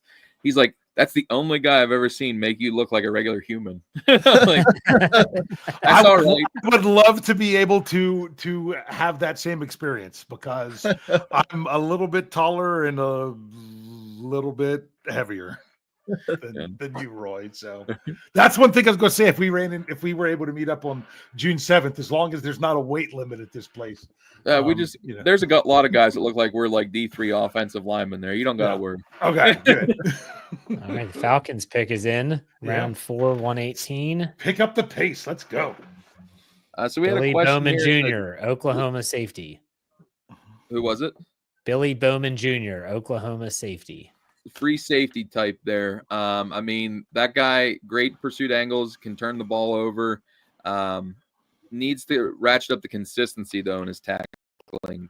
Has good pursuit angles, but seems to have an ability to jump at the legs a little too much. Yeah. But quality player there in the 4th round, more in that free safety build than a strong. That's back-to-back free safeties. They took Xavier Watts in the 3rd round yesterday. So, which he got a lot of knocks too for not being a good tackler. That was actually one of my pluses on him. Was his tackling ability. I didn't see that as much as maybe some other folks. So I don't know. That defense with Raheem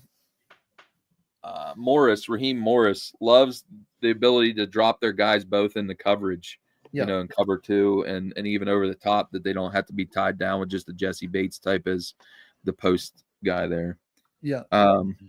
There was a question here in the chat of the YouTube. It said, why do you think DJ Giddens is falling? DJ Giddens, he was one of my favorite players here. I had a 3rd round grade on him. I think it's just really, the taste and flavor that you're looking for. So I think that's where you're looking at now. We're seeing a little mini run here on running backs as we go throughout. The Bengals pick is in. I don't know what the pick is yet. And we welcome Greg Benevent from Pittsburgh Standard Time. What's up, Greg? How are you? Hey, what's up, guys? How you doing? I'm so glad to be here. That you guys are still doing this is amazing. I mean, I don't know if anyone's told you that yet, but I'm just floored. Like, I'm just sitting here talking. I don't think it's that difficult. Okay, well, all right. Well, but you've been doing it for a minute. As someone that's caught a fair amount of your guys' reactions to the draft picks, I find it rather amazing. But that's all right too. Yes, it involves a fair amount of sitting. Mm-hmm. Yeah, and I don't know any of these players, so I just asked Jeremy and now Roy a bunch of questions. So wow, cool. Mm-hmm. I mean, Roy even tells us if the school's wrong. He even knows oh no, he transferred. He played last year. I'm like, okay, I'll take it. My previous stop, they called me the football player Rolodex. So that's just because I'm a big nerd when it comes to that kind of stuff. So all right, here we go. The Bengals, Barrett Carter, Clemson linebacker. Yep, that just showed up here. Yeah, big time thumper there from Clemson. Doesn't really have the length you want to be the rangy type aspect, but downhill run thumper. Good instincts in coverage and zone, but is a guy that you're looking at with their linebacker. I can never remember his name. He always played beside Logan Wilson. I always miss his name. Early on in the offseason, he asked for his release, but they have yet to release him here. These are going to be one of the younger players that they're looking to add to that linebacker group. Jermaine Pratt, there you go. Yeah. So they had some quality players with Demetrius Knight, who was an older player from South Carolina State, and now with Barrett Carter, trying to add some more athleticism and youth to that beside Logan Wilson. See, for me, Jermaine Pratt, he was always the player. He was my consolation prize of Devin Bush in the 2nd round to the Steelers in that draft. And the way everything worked, you're just like, why did they I mean, I was happy at the time they traded up, but hindsight now, it's like, man, the consolation prize had a better career. Yeah. The Titans pick is in. We just don't know what it is yet. Just a couple away. That's right. We're 4 picks away. What about Roy? Is there a possibility they could even go like slot corner here? I mean, definitely is a possibility. I think that would be a nice player that they could throw in there. But I also think they might wait on it and see if they can get Jordan Clark late. I think that was the whole reason they went to Notre Dame, honestly, was to see Jordan Clark and Riley Leonard, was to get their eyes on both the quarterback and the nickel. But I also don't want to roll out a guy like Kobe Bryant from Kansas, who played outside but has played inside. But one of my favorite corners is still on the board here. He's just a dog. Jabbar Muhammad. He played at 3 different programs, a lot outside, especially when he was at Washington. He went toe-to-toe with Rome Odunze, in practice and shut down a lot of those players. So he's only 5'9", about 186. Ferocious and is not afraid to let his instincts fly. He can make a play on the ball. I've loved Jamar Muhammad. If he was about 3 inches taller, you're probably talking about a 1st or 2nd round player just because of the production he put out there. Did we get Tennessee's tight end Gunnar Helm? Gunnar Helm. Gunnar Helm. Yeah. Gunnar Helm. Yeah. So Gunnar Helms, his entire draft process went down the toilet when he ran a 4.92 40. He was not that player on tape. He's a good 2nd tight end, maybe a low end starter. Really more of an outlet target across the middle and zone coverage. Knows how to get open. Jesse James. Yeah, basically. I mean, but he has a little bit more tackle breaking ability than Jesse James. Not afraid. Yeah, Jesse James caught that ball, by the way. I think we're. I thought that went without saying that we all agreed on that since we were here. Oh, that's a horrible memory.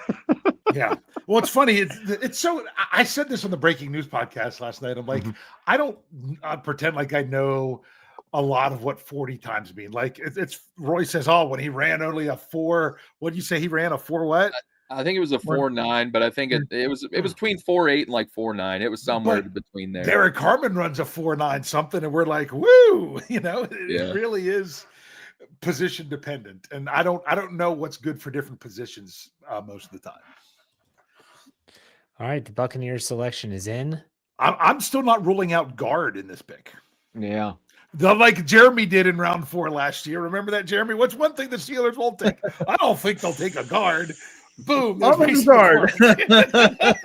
All right, Yeah. edge, David Walker from Central Arkansas. Central Arkansas. Oh. Yep. One of the has ginormous production, and this guy, speed to power, bend. Panthers pick is in. Steelers are on the clock. Yeah. Shnikes. Just really nice player, David All right. Walker. I think if he would have played at even an ACC program, it's probably an early day 2 pick there because the production is there, pressures, and he's isn't even a bad run defender. He just needs to add a little bit more weight, but it's more in that James Harrison undersized, under 6'2", about 240, but he knows how to get to the passer. Yeah, so there's a good chance we'll get the Steelers pick before the Panthers pick here, just because of the Steelers insiders breaking it. Yeah. Jeremy, who's going to be? They could go any number of directions. I'm going to say it's A.U. Manor. I'm just going to make that my prediction here. I'm saying Marcus and Bo from Purdue. I was going to say, isn't there a Frazier that's a guard or something? Miles Frazier from LSU. Frazier, yeah. Could they go another Frazier? Yep, I could say either one of them too. I could see them. That would fit their SEC program, LSU, interior offensive lineman. Yep. And I'm telling you, if it ends up being Shedeur Sanders, I'm not going to be upset at this point. No, I agree. Absolutely. I could live with it here as well. I was going to be the one to suggest that if you'd asked me, and I'm glad you didn't. I didn't want to put you on the spot, Greg. I appreciate it. I appreciate it. I'm warming up to this. I'm warming. I feel like you guys were having a party and I just kicked in the door. Yes. No. I'm warming up to it. Mm-hmm.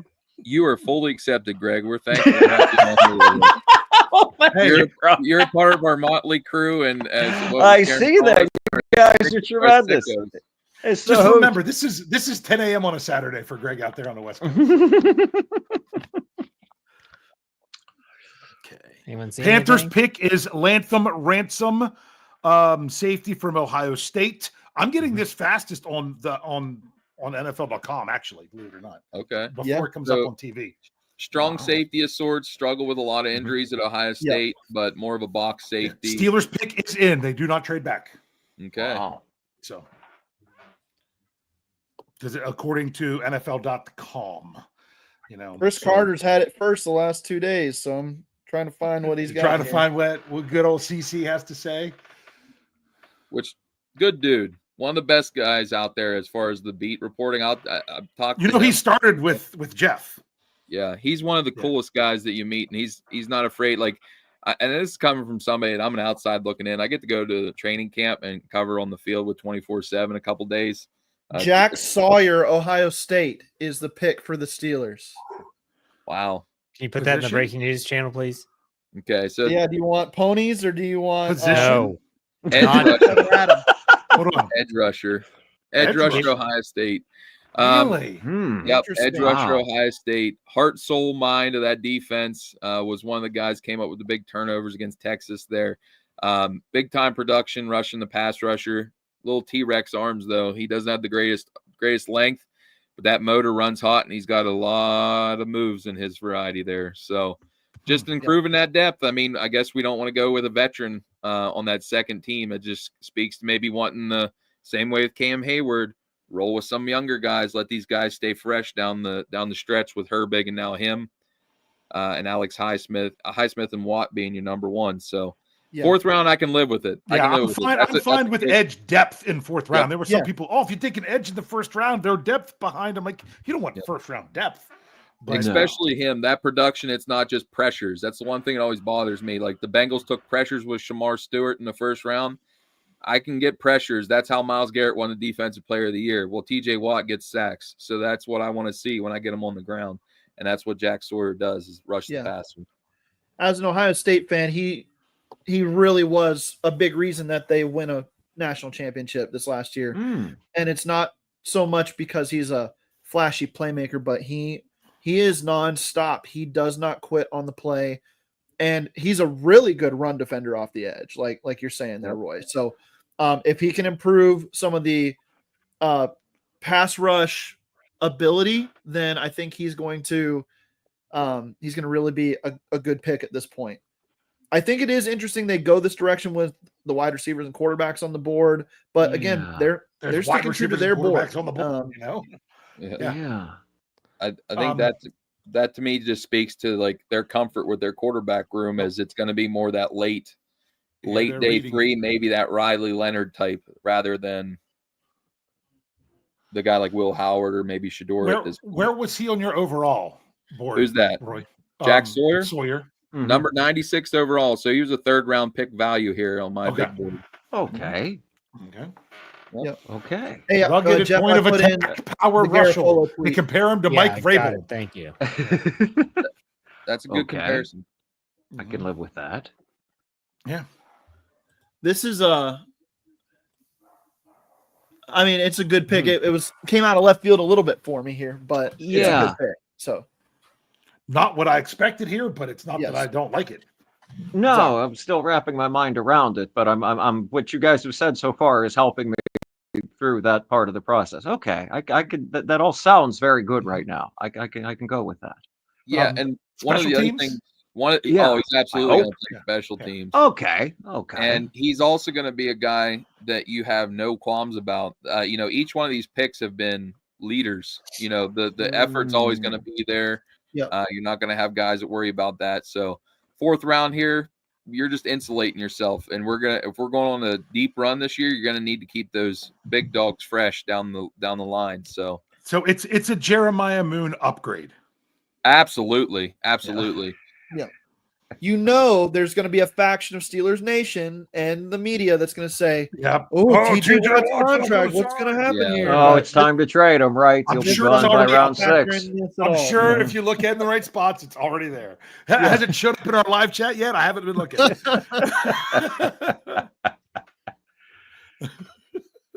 No, so far people are like, "Oh, great pick." I will say I got a good chuckle from our YouTube comments here. Ryan Parks, Mel Kiper's crapping his pants because we passed up Simple Sanders again. So I just had to give a tip of the cap to you, buddy, out there, Ryan. Love seeing that. So Yeah. who the heck is Mel Kiper? Somebody's got to say it. Who is Mel Kiper? So, Todd. So Did you guys see my comp for Mel Kiper in the Slack channel today? Yeah, it was pretty good. Yeah. Roy, Well, you can't bring it up and not say what it was. I was going to see if there's a way I can pull it up. Okay. Let's see if I pull up the picture set here, but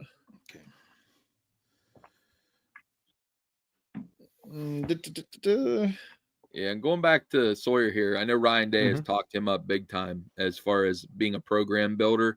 So when you think at our second line here, Nick Herbig in his limited amount of snaps is one of the better, pass rushers in the entire league, not just as your secondary unit as pass rushers in those limited amount of snaps. So Alex Highsmith has got nicked a little bit last year. TJ got nicked a little bit. So nice to have those options on the second line to be able to maybe start a game here or there if they need.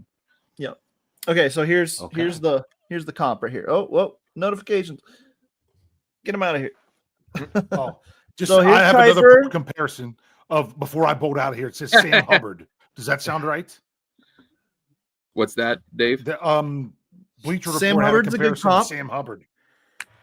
That's mostly looking at the helmet, Size. I would say. Yeah, because he's more of a 4-3. Jack Sawyer, I think, is a little bit more of a 3-4 outside linebacker.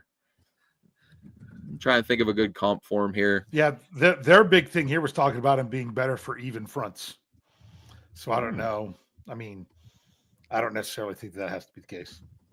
So, all right, I've got to bolt out of here to do the breaking news. I will be back shortly, gentlemen. Alrighty, buddy. Have a lot of fun. Now, Roy, did you have any edge rushers ranked higher on your board that were still left? Now let me look here quick. The only one I had was Braden Swinson, who is that more 4-3 lengthy pass rusher. So I get the scheme fit here that we're going maybe more for the 3-4. But yeah, the only other 3-4 guy that I have close would have been Kyle Kennard from South Carolina, and he can do 4-3 or 3-4. He was the next guy up. Okay. But yep. Super chat. Got it, Jeremy? Sean Manahan, $2. I got it. He says, does this mean Steelers okay with Skylar Thompson at QB2? Well, Aaron Rodgers is going to. I don't think he's going to be the QB2. But yeah, QB3. That looks like they might be comfortable with. Yeah. Yeah, we're going to be quarterback the 3. The Steelers did the rare thing and got their camp arm first. Yes. Yeah. Futures contract. It's not like he was a free agent really floating around. Right. Exactly. Yeah. And I still wouldn't be surprised if we go out and get another camp arm that had some veteran experience, a la like Allen last year. After the draft, if there's, a guy like Desmond Ridder, who I know they liked in the draft, is still out there. Even Carson Wentz, if you can convince. Bridgewater's still out there, although he's probably going to be going back to Detroit. So there's a few guys still out there that have some starts under their belt that you can maybe go. And maybe you get Arthur Smith to pick up the phone and say, hey, Ryan Tannehill, you got anything going on? You want to just come hold a clipboard? Someone else was sniffing around Tannehill this offseason. I'm trying to remember who it was. Minnesota. Okay. Yeah. Oh. Yep. Well, I mean, I don't know. I'll ask Roy who he trusts in terms of like player profiles and breakdowns, but Zierline of NFL.com has Jack Sawyer as a round 2 or 3 player. Oh, wow. So, I mean, I don't know if you say like, that guy's full of crap. It's possible, but at the same time, it's good value, I guess. I will say I respect Zierline's grind. As far as some of his player comps, he's not one of my top 2 or 3 guys as far as trusting his evaluation skills. Usually I lean into Dane Brugler. That's probably the upper echelon. The Bruglers, Jordan Reeds. Trying to think of some of the other guys I really respect here off the top of my head. Emery Hunt. He does exhaustive work, especially on lower school kids. If you want an exhaustive search, get Emery Hunt's draft guide. I always try to support him. He's on CBS Sports now. He does a lot evaluations there with I think it's Tucker, the old offensive lineman. So all good guys to be keeping notes on, and I do a lot of note comparison just to make sure that like what I'm seeing isn't outlandish, and then you try to stick to your convictions if you like players in certain ways there. And we did have a pick here about the Packers. Pick 124. They take Baron Sorrell, the edge rusher from Texas, heavy-handed player there. Green Bay wound up selecting to add to their equation out there with Lucas Van Ness and last year's first rounder. I got to be honest. When I was obviously editing an article as you guys were talking, and I was listening. But I mean, I never would have guessed edge in round 4. To put it that way. Yeah. No, it's left field. No, left field. It kind of is left field. And I'm not upset with the pick at all. It's just I didn't think positionally round 4 would have been when they actually addressed edge. I thought wide receiver was a possibility. We brought up defensive back, whether safety, cornerback, doesn't matter. Hell, of quarterback, we know that could be a position, but edge, like I'm not going down the road of this means anything to TJ Watt because I don't think it does. But man, it's weird. It's weird. That's all I'm saying. I think what it is this is a guy who represents value, and it's at a premium position, and that's the Eagles' way of doing things. And I think it's the way that Omar Khan and Andy Weidel want to do things in Pittsburgh too. I was just looking at the mock draft database consensus board, and Jack Sawyer was number 67 on that board. So they're not playing for need so much. Hey, I'm talking, kid. That's the junior draft consultant that we love anymore as to value. So. This is another good question here. Tyler W. Roy, he said BPA as a question mark. Are they just doing best player available at this point? Absolutely. And I think that, Jeremy just kind of resonated on it there. I think it's best player available at a position where they wanted to improve the depth, whether it was a veteran. We've seen them. They went out and got Preston Smith last year after having some injury questions. They just want to make sure that bottom end of the roster is as talented as possible. You're never going to have enough edge rushers in a year. Whether it's, this guy can just be, an edge or even a down lineman, maybe in a pinch and some sub packages. And I just really I like that pick. Like I'm like you. I thought there would be some other positions. I thought maybe Marcus and Bo, maybe even quarterback. But I think it also speaks to best player available and that we're win now. We're not worried about later. We want to improve the depth for this year. Win now. We'll worry about next year when it gets here. Well, let's also not forget that the past few years, what have we seen? We've seen the same thing with TJ Watt that we've been saying with Cam Hayward. They get worn down by the end of the season. They play a ridiculous number of snaps. Give them someone that can, spell them a little bit more. And so, yeah, I agree with what Dave said. It's an upgrade over Jeremiah Moon. Doesn't mean anything for Nick Herbig. He's still going to have his place on this team, but maybe they don't need TJ and Alex to be out there for 85% of the snaps now, and maybe they can maybe take it down to 75. And I think that's going to be good for the team in the long run. Right. You can probably drop Jack Sawyer in opposite one of TJ Watt and Alex Highsmith on early downs and not lose a whole lot from a run defense perspective. And then maybe he gets after a quarterback on a play action pass or something. Well, what about his pass rushing prowess, though? It's all motor to me. It's all like, I'm gonna beat you by being more violent than you. He doesn't have a lot of like what would you say, like arrows in the quiver as far He's as not like a tactician is what you're saying. I do like his hand usage. I'm with you. He might not have the depth of the moves yet, but when you have a guy like Highsmith and Watt available, I mean, Watt can show him some different moves with the dip and rip, or you got Highsmith with the spin move. The guy just knows how to get to the quarterback. I mean, I think he had 29.5 tackles for loss and 20 sacks over the last couple years. So when you have that kind of production in the Big Ten, I know it was over 20 plus in each one of those facets the last year. I don't have the numbers in front of me, but I know that he was over 20 in both, in total over the last 2 years. That production translate. And that's, from whenever I was learning scouting from one of the guys I learned from, it was in the NFL. He said, as far as edge rushing evaluation, when production and sacks and tackles for loss are there or forced fumbles, that translate no matter the level. Now, does that mean you're going to get that same level of production? No, but it means you're going to at least be able to be a designated pass rusher or a rotational piece in the NFL. So definitely and that's the one thing too, I'll give you credit for, Jeremy, is his run stuffing ability is underrated. I know he's not the longest guy, but he can set a hard edge. So if you want to maybe leave TJ out the field, maybe every third rep here or third series, let him come down on early downs and just let TJ come back in on obvious pass rushing downs. There's where you get your snaps that you can hold off maybe closer to playoff time and be at a higher level.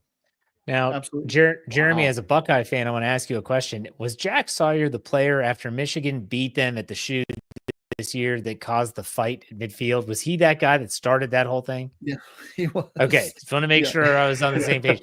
I like that fight in the guy. You might have lost the game, but you're not going to disrespect our program by doing that on the field. So, that'll play well in the AFC North, in my opinion. It's different than when George Pickens decides to fight. It's a different type of fighting.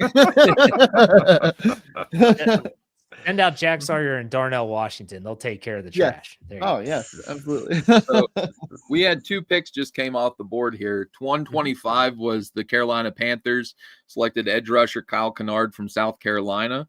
More of a 3-4 outside linebacker, but can put his hand in the dirt and rush the passer there.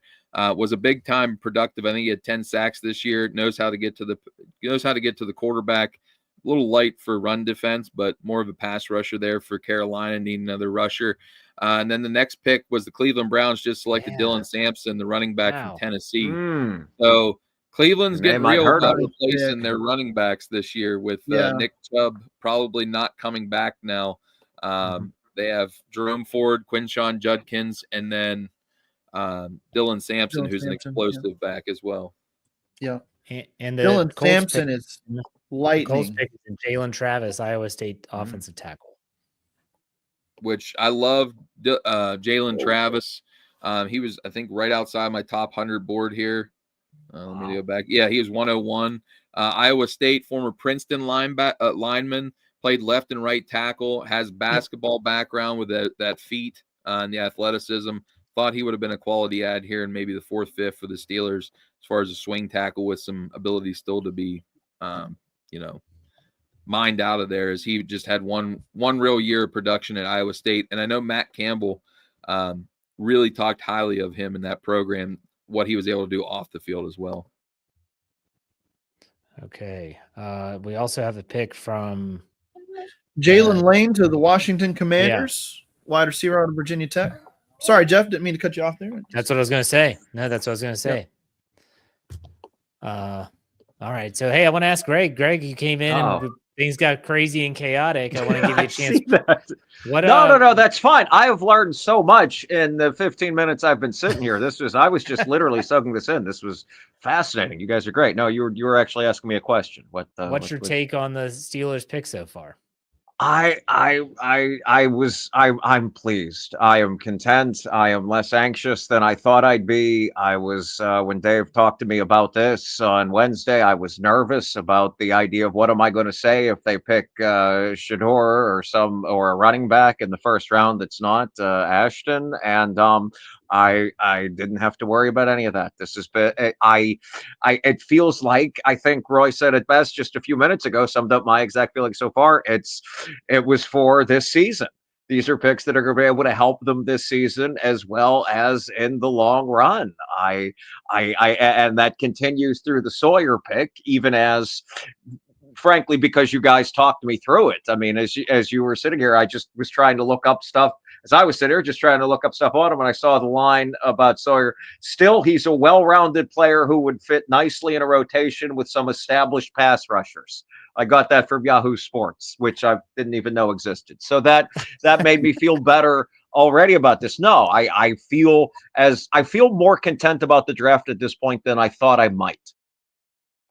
All right. I love it. Mm-hmm. Great stuff. I do want to get the super chat up on the screen here before round 4 ends. Nicholas Gabriel gives us $5. Thank you for the tip. He said, I've known Mel Kiper was a dumb squawking parrot since I was 12. He's a puppet for mainstream media.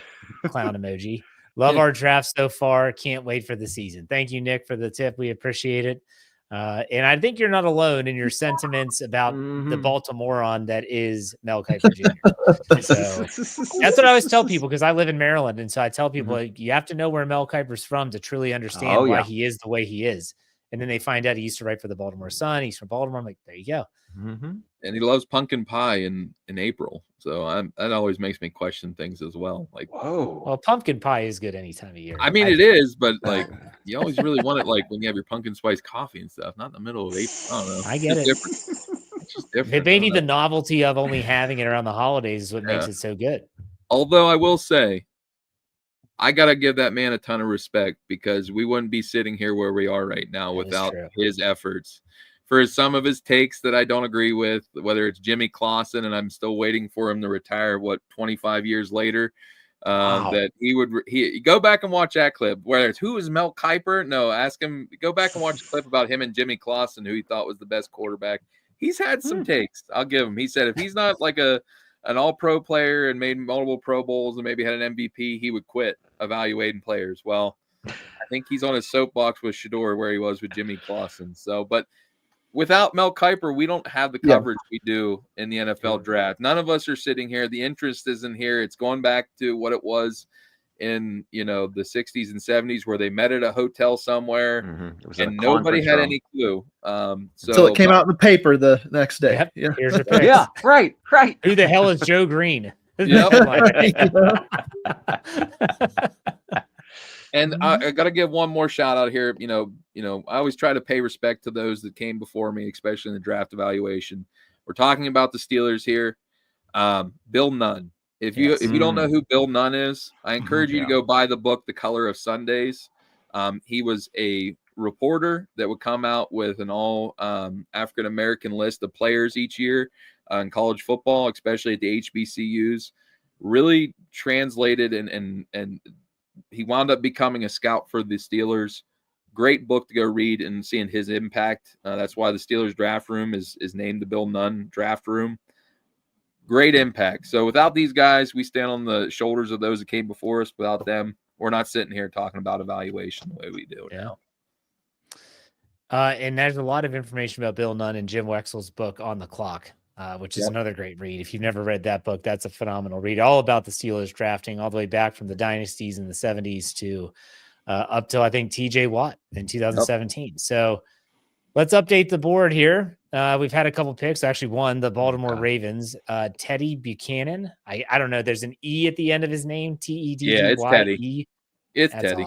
odd. He's a Cal Bear linebacker. Thoughts on that, Roy? Frenetic energy. This was a guy that if he had a little bit more length and maybe a little more height, he has the athleticism and quickness to get out to the outer peripheries and cover ground. Great instincts and coverage. He just falls off too many tackles. So, but he has the ability to trust what he sees and fly around. So you're looking at a guy that's probably going to be a special teams maven in year one. And what was the one area that the Ravens struggled with last year? Linebacker opposite Roquan Smith. Malik Harrison, who we just signed, played a lot of special teams, but he was more of a run stuffer at the end of the year. He doesn't have the athleticism as what Buchanan has.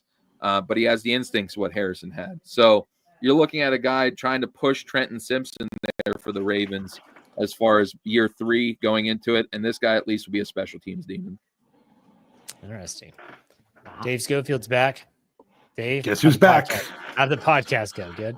Yeah, it went well. I mean, it's funny because now is when I'm getting people in here that just don't necessarily like to pick as much. But because early on they did. It's a wide variety. Here's the thing. This is once again, the Steelers don't necessarily go with the position that you think that they're going to take in the 4th round. I mentioned that, Jeremy, although he stepped out for a moment, saying what's one pick they're not going to take, and he said guard last year, and that's what they did. That's kind of what they do in that range. And then the more I talked about it, I was talking about it and thought about it. This is 2 years removed from taking Nick Herbig in the same round. I mean, if you have your 2 starters entrenched, and like we said, that people will start to bring up the whole idea of TJ Watt, is he not going to? No.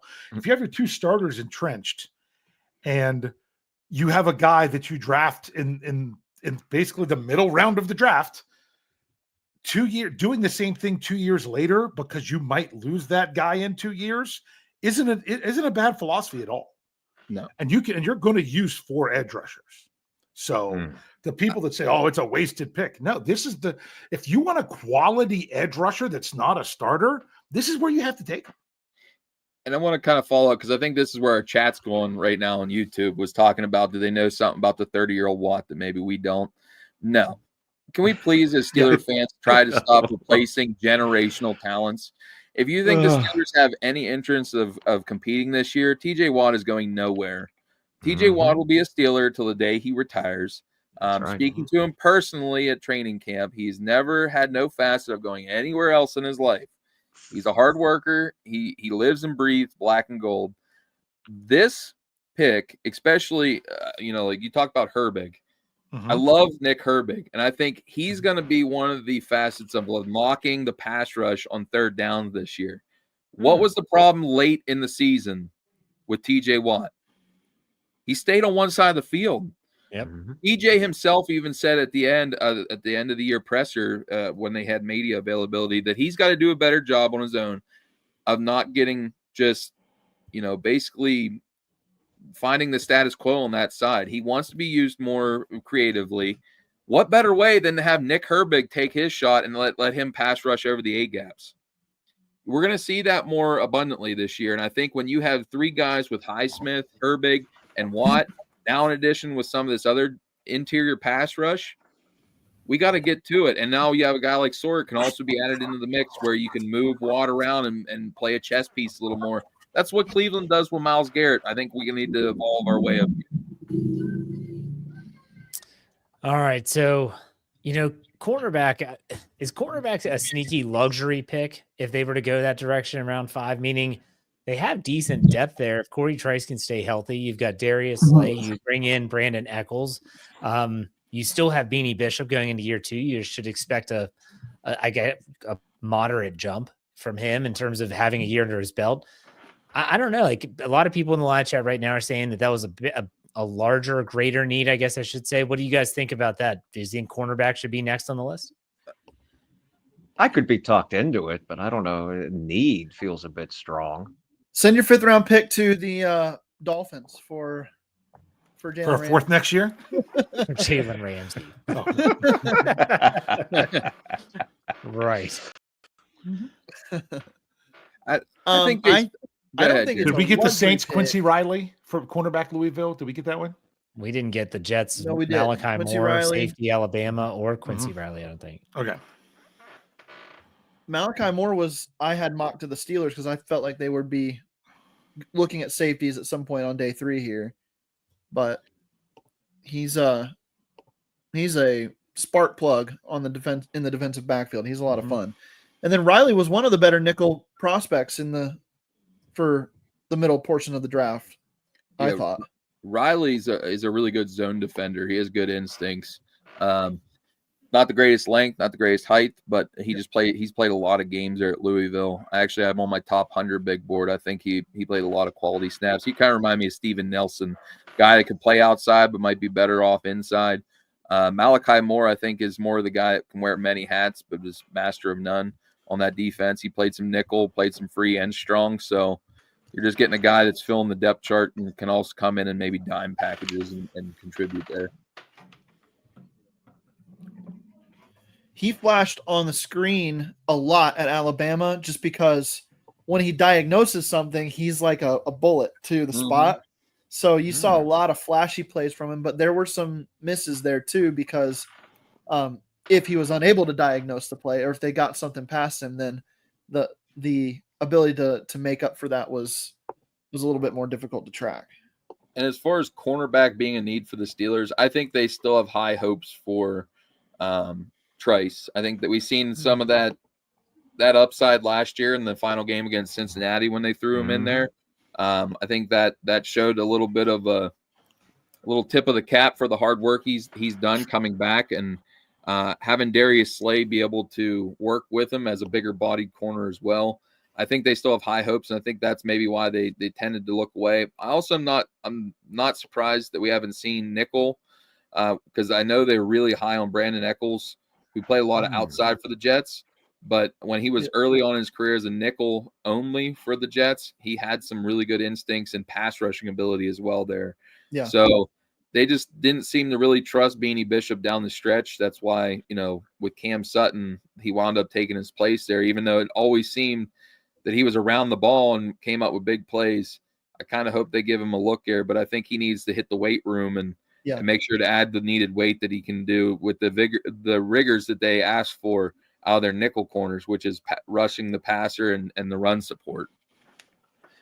This next pick for the Bears is maybe the first name I never looked at one time. Ruben Hippolyte, the second out of Maryland. Roy, tell me you know something about this guy because I don't. Undersized. He's about 5'11", 230, 228. 4.3 speed, though. That's what's getting him drafted right now for Maryland. Is he had a big time pro day with his vertical jump and 40 time. Can knife into the backfield, make some tackles for loss, but he needs to be able to stay clean on that second level. If he has to take on blocks, he's going to get run right out of the picture. He's pretty decent in coverage, but it's that big time straight line speed is what's getting him drafted right now. Has just done a lot of work on special teams as well. I think that's going to be where he's at, but they're looking for add to speed in that linebacker room behind TJ Edwards and whatnot with the Chicago Bears. If you're the Kansas City Chiefs here and you look at your team as we're in Super Bowl contention every year, we've got the best quarterback in football. Would it make sense to end the Shedeur Sanders slide here as a backup for you that you feel like if Mahomes goes down for 2 or 3 games, we can win a couple games with this guy and stay on track for our Super Bowl run for when he comes back?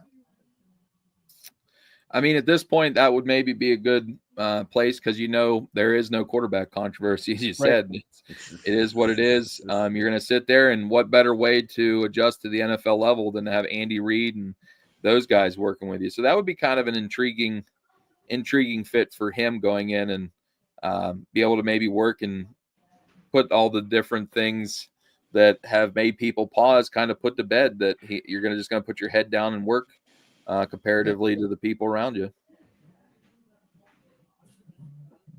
I mean, it makes sense. I just Isn't feel that like the at this whole- point it's going to be somebody out of left field.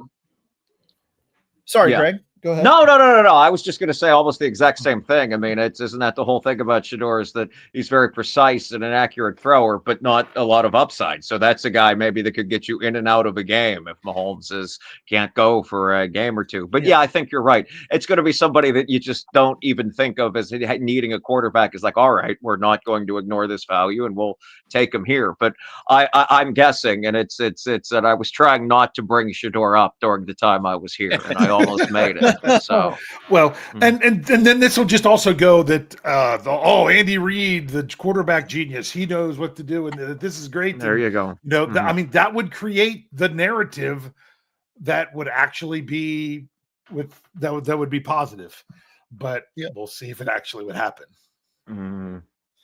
I know he would be disappointed, and his dad would be disisappointed because he's not going to knock off Patrick Mahomes. He's not going to be in the starting mix somewhere. But at this point, if you've got to have eaten some humble pie and take whatever comes your way. So I don't think you're knocking anyone off if you get drafted in the 4th round. I think that's sort of the understanding I have. Jeez. I think it just speaks to what the whole league's thought was, though, on this quarterback draft. I mean, you're looking at guys like Cam Ward and Jackson Dart were your only first rounders. You had Shuck. And the other one, and the second one shouldn't have been. Sorry. Shuck well, Shuck to me was New Orleans knowing that Derek Carr probably ain't going to play this year, and you want to create some competition without paying for a guy like Kirk Cousins, who's also on a division rival. So Shuck and Rattler can go in and battle for it, and you're probably going to be battling for a high draft pick next year. And with the age of Shuck, you can also use the excuse, well, we bombed this year between Rattler and Shuck. They're only backups. We can still go out and get Jalen Royals, wide receiver, Utah State, to the Chiefs. Boo. Rich get richer. With Rashee Rice being injured and still not sure coming back, that is an excellent pick here for the Chiefs. That's a good comp for him, like high end, is Rashee Rice. Yep. Run after the catch, rugged guy. Like I said, he has more of a running back build here than a receiver, but he has some speed to take the top off. He has the ability to run different routes. The entire route tree has some speed to take it down the field, but he can run through arm tackle. So he was my 72nd ranked player on my big board. Wow. So, and we're at pick 133 here. Yeah, that's what you got to look at sometimes. You're just getting great value. Can I ask a question, though? Because I was gone for a little bit. Did you guys talk about the Browns taking a second running back?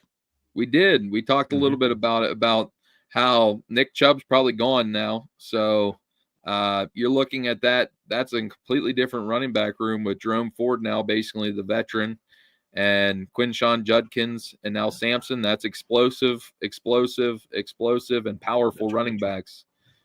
Sampson was a guy I kind of liked more as the Alvin Kamara light, underrated in Tennessee. That's the same kind of back that I think he could have that 3-down aspect, and Judkins might be the more power in between the tackle guys, even though he has, some of the traits to be a 3-down back as well. So I don't know. Stefanski knows how to get the most out of his running game, and those are two quality ads in that running back room. Yeah. Sorry, Jeremy. I didn't mean to interrupt you. You were getting ready to say something. I was. Oh no, when I asked about the running backs things. No, you're good. Talking about Royals to Kansas City. Yeah, I just think that his profile fits really well for what the Chiefs want to do, especially when you're talking about the recent lack of downfield options that the Chiefs have had. The more run after catch guys that they can get, the more that helps with the kind of the lack of explosion since Tyreek Hill's left town. So it would be interesting to see them as they develop Xavier Worthy and get him more involved as a deep threat in this offense. If they've got more Rashee Rice's types on their team, then they'll be able to work underneath as well. Yeah, because remember, this is the team that went out and got a DeAndre Hopkins. It isn't the DeAndre Hopkins of his prime. You have Juju Smith-Schuster that's, not the best speed merchant, and Sky Moore, who's been pretty much a bust. So Rashee Rice coming off the knee injury, Hollywood Brown, who was injured but at his best, is a great down the field target, and Xavier Worthy, who's still evolving. just another quality add to improve on that depth chart that we seen that they were worried about at the end of the year there at the trade deadline. So, yep. I'm seeing a lot of Steeler fans, to go back to some Steelers talk here, a lot of Steeler fans that are, crying about the Jack Sawyer pick because it wasn't a need. But I know, we talk about needs-based drafting versus best player available drafting all the time. And it's not like edge rusher wasn't something that they could use, like a fourth edge rusher. And it's not like you don't need to be planning for the future as well. I mean, Alex Highsmith. Speaking of edge rusher, Denver Broncos, edge, Alabama, is that Q Robinson? Yep. Q Robinson. Okay. I like him a lot. So I just think that you have to consider, when you're a team that wants to be in perennial contention, that you don't always draft for your most urgent right now needs. You've got to look down the road for that. If you're trying to fill right now needs through the draft every year, then you're probably not going to be getting better overall. Yeah, you said it perfectly, Jeremy. The draft, the first 3 rounds is where you look to match best player available with a need. Yeah, like we see what the Steelers are right now. I was just going to lay this out. Don't do it, Roy. I was just about ready to do this. When you get to day 3, you're looking for either traits that you can develop and positions that you want to improve depth. Outside of that, you don't shoehorn picks. We got to remember, players from the 4th to 7th round are only going to make the roster usually and be on the roster for 16 games a season. It's probably under 20% of the time. Yeah. So a lot of these players, the Steelers have recently had these guys contributing is right, actually the exception, not the rule. Right. These are outliers. And most of the time, if they do catch on a roster and are developed into a starting player, it's on a second team. Yeah. That is most likely taking a flyer on a guy that's a day 3 pick that they liked and fits their scheme. So you're looking at a player here, unless your scouting department is really hitting it out of the park, like the Los Angeles Rams. They've done great work in day 3 to be able to develop players, whether they're role players or starting caliber, role players, not, transcendent types, to be able to use that assets where they're at. But you're looking at players here in the 4th, 7th round. Not all 7 players are going to be 16-game starters. Mason McCormick last year was the outlier. We've seen him come in and be able to translate, but he also had 60-plus games of college experience. So it's not going to take him as long to adjust to the NFL game. So, Dave, I hope I did you justice. Well, yeah. There. See, because to me, I would go. You're right.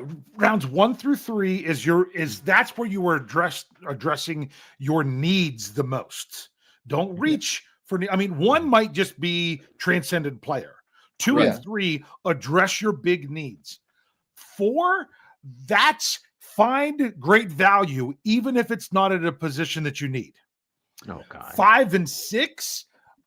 Try to find some scheme fits of some players that you like that could help fill in potentially. 7, this is an undrafted free agent I don't want to have to fight for. I want to have the rights to him. That's how I look at the draft. And when you say that, now, do they have to go that route? Could they have maybe gone quarterback in round 4? Yeah, but they might be sitting there thinking, not when we got this guy that we have really high up our board. I saw so many beat reporters from the Steelers saying, we didn't really have him coming to the Steelers, not because of need, because we didn't think he'd be there at the time they'd actually be willing to take it. Yeah. And there he was. Defensive tackle Tonka Hemingway to the Raiders out of South Carolina. He's quick twitch in the middle of the defense. I like him. Yeah. Does he truck people?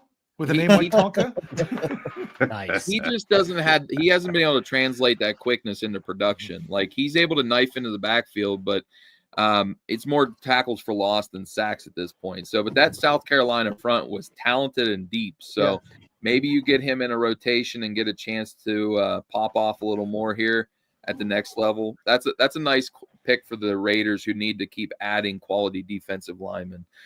And to go back here, not to jump way back, but the last pick before him with Q Robinson, he had to deal with some injury problems throughout the draft process. But Alabama last year in his limited snaps, he's a 3-4 outside linebacker who knows how to get to the passer. He has some different moves that he can go to, nice quickness and strength to power here, quickness to power. needs to refine his hand usage and continually add weight. He's not a great run defender, but he knows how to get after the quarterback. So a nice developmental player there in the 4th round for Denver. So back to Tonka. Mhm. Does anyone else remember the old school All right, wrestler? 3 picks to go before we hit the Tatanka? 5th round. Jeremy, I I'm do. talking about I do, wrestling, Jeff. man. I Stop remember it. Tatanka. No one Yes, cares the about longest. the draft right now. I care about I- Tatanka. Longest winning streak to start a WWF career, right? Wasn't that? I remember that as a kid. Maybe See, Jeremy was probably like an infant when Tatanka was wrestling. Sadly, this is what I have to contribute. That's my scouting report on Tatanka's winning streak. But yes, But really, we should have said the Ravens traded out, right? Oh, sure. Yeah, that's what we should say. might be worth bringing up. Yeah. I'm sorry, Jeremy. Is Tonka going to be the new Ritas today? Is that the conversation that takes over? No, it's Tatanka. Tatanka. Not Tonka. The wrestler was Tatanka. See, Well, my that's- screen went blank when you were talking, so I thought I was. Isn't I that thought I was really only good? one Really speaking going to go back. Wasn't that the word for buffalo that he was trying to get them to understand in the movie Dancing with Wolves? You know, I've never Tatanka? seen that. Tatanka. It's been a minute. That's wow. Oh, okay. It's funny. I see everyone. Well, Tatanka No, now I'm is- thinking. No, like, no, I'm looking Yeah. up. Tatanka is the Lakota word for bison. Yeah. There you go. okay, Okay. solve that. History lessons, not only draft content here. Yeah. I know. I know it's the secondary, for the history show here, but Elick Ayomanor goes to the Titans. That's a good fit for them. Oh wow, Great. Wide that was receiver one that was supposed to go a Stanford, lot earlier, right? Yes. Jeremy is that who you wanted for the Steelers? Yeah, that's who I was hoping the Steelers would pick, or I thought would be a good fit for them at their 4th round pick.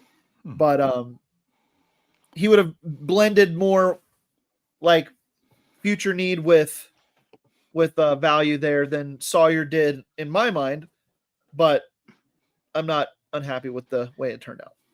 Yeah, he's more of, like you said, big slot, play X, outside receiver, above the rim, great blocker.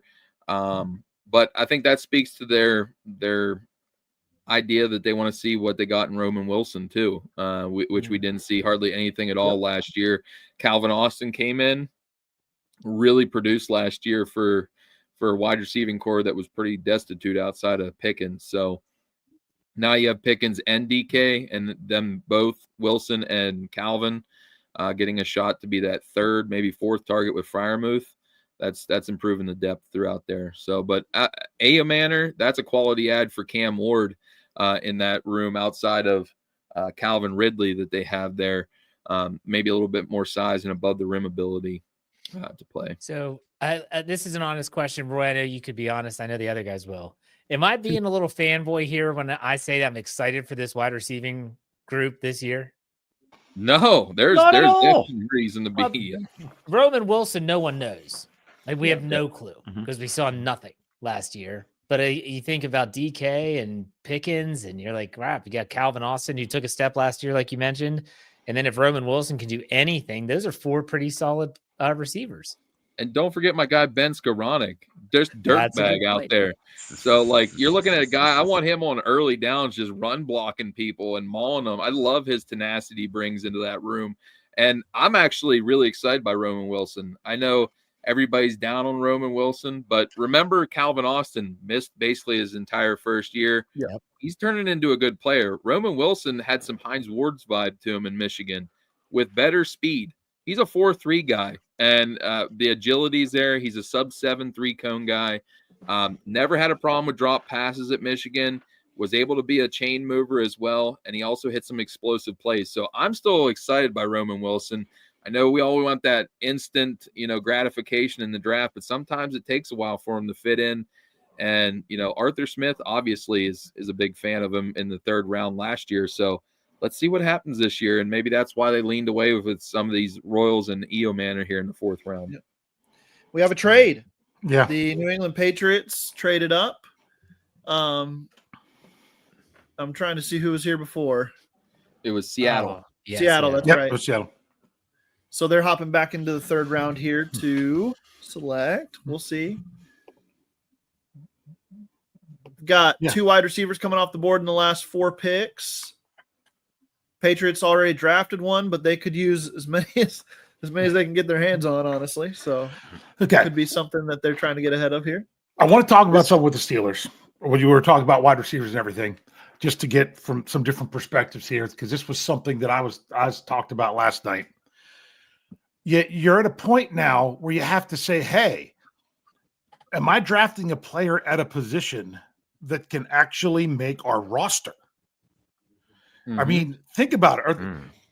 If you draft a wide receiver now, I'm sorry, they're going to keep Skoranek as the bottom guy because the special teams are just unreal. Don't forget they brought back Scotty Miller. That's true too. I don't think Scotty Miller's going to make the team. But I mean, they would have to keep 6 for him to make the team because you're already looking at DK, Pickens, Austin, Roman Wilson. Do you think a fourth, what would have been a 4th round or now a 5th round wide receiver is automatic? I mean, we're to a point now where these guys don't necessarily make the roster if you look more historically.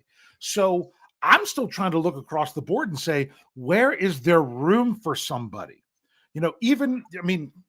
Corner, I think you could squeeze one more in. I don't think you could squeeze in both a corner and a safety at this point based on what the Steelers have. Yeah. Running back, no. Tight end, no.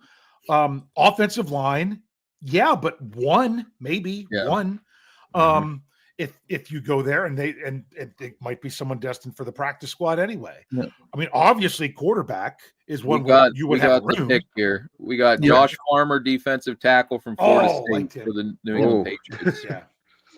Big, powerful D lineman went there from Florida State. I know the Steelers were interested in him as well. Got some pass rushing juice as well, but can 2-gap, has some large mitts, big time presence on the defensive line. So just Mike Vrabel team, keep adding that defense, keep adding them big uglies up front.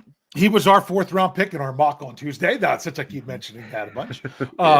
He needs to refine some pad technique because he has a tendency to pop upwards, and then it negates all that power he has in his game.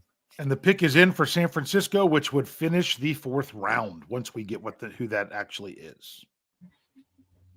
So I want to get back to my thing because it's about the Steelers. What do you all think? Where are positions that you could say, actually looking at the Steelers' depth here, this is a player that should have a spot to make the roster? Because I think you got to kind of factor that in right now. Yeah, I think it's quarterback, defensive line, and offensive line that jump out to me first. Yeah. That's exactly what I was going to say. Yes, I don't know where else this person that would have this reasonable chance of making the roster could be. I also won't negate, being we have Arthur Smith as our offensive coordinator, a tight end. I would also not say looking past there because Michael Pruitt, is not back. I know we signed Donald Parham, but he's really more of a pass catching guy.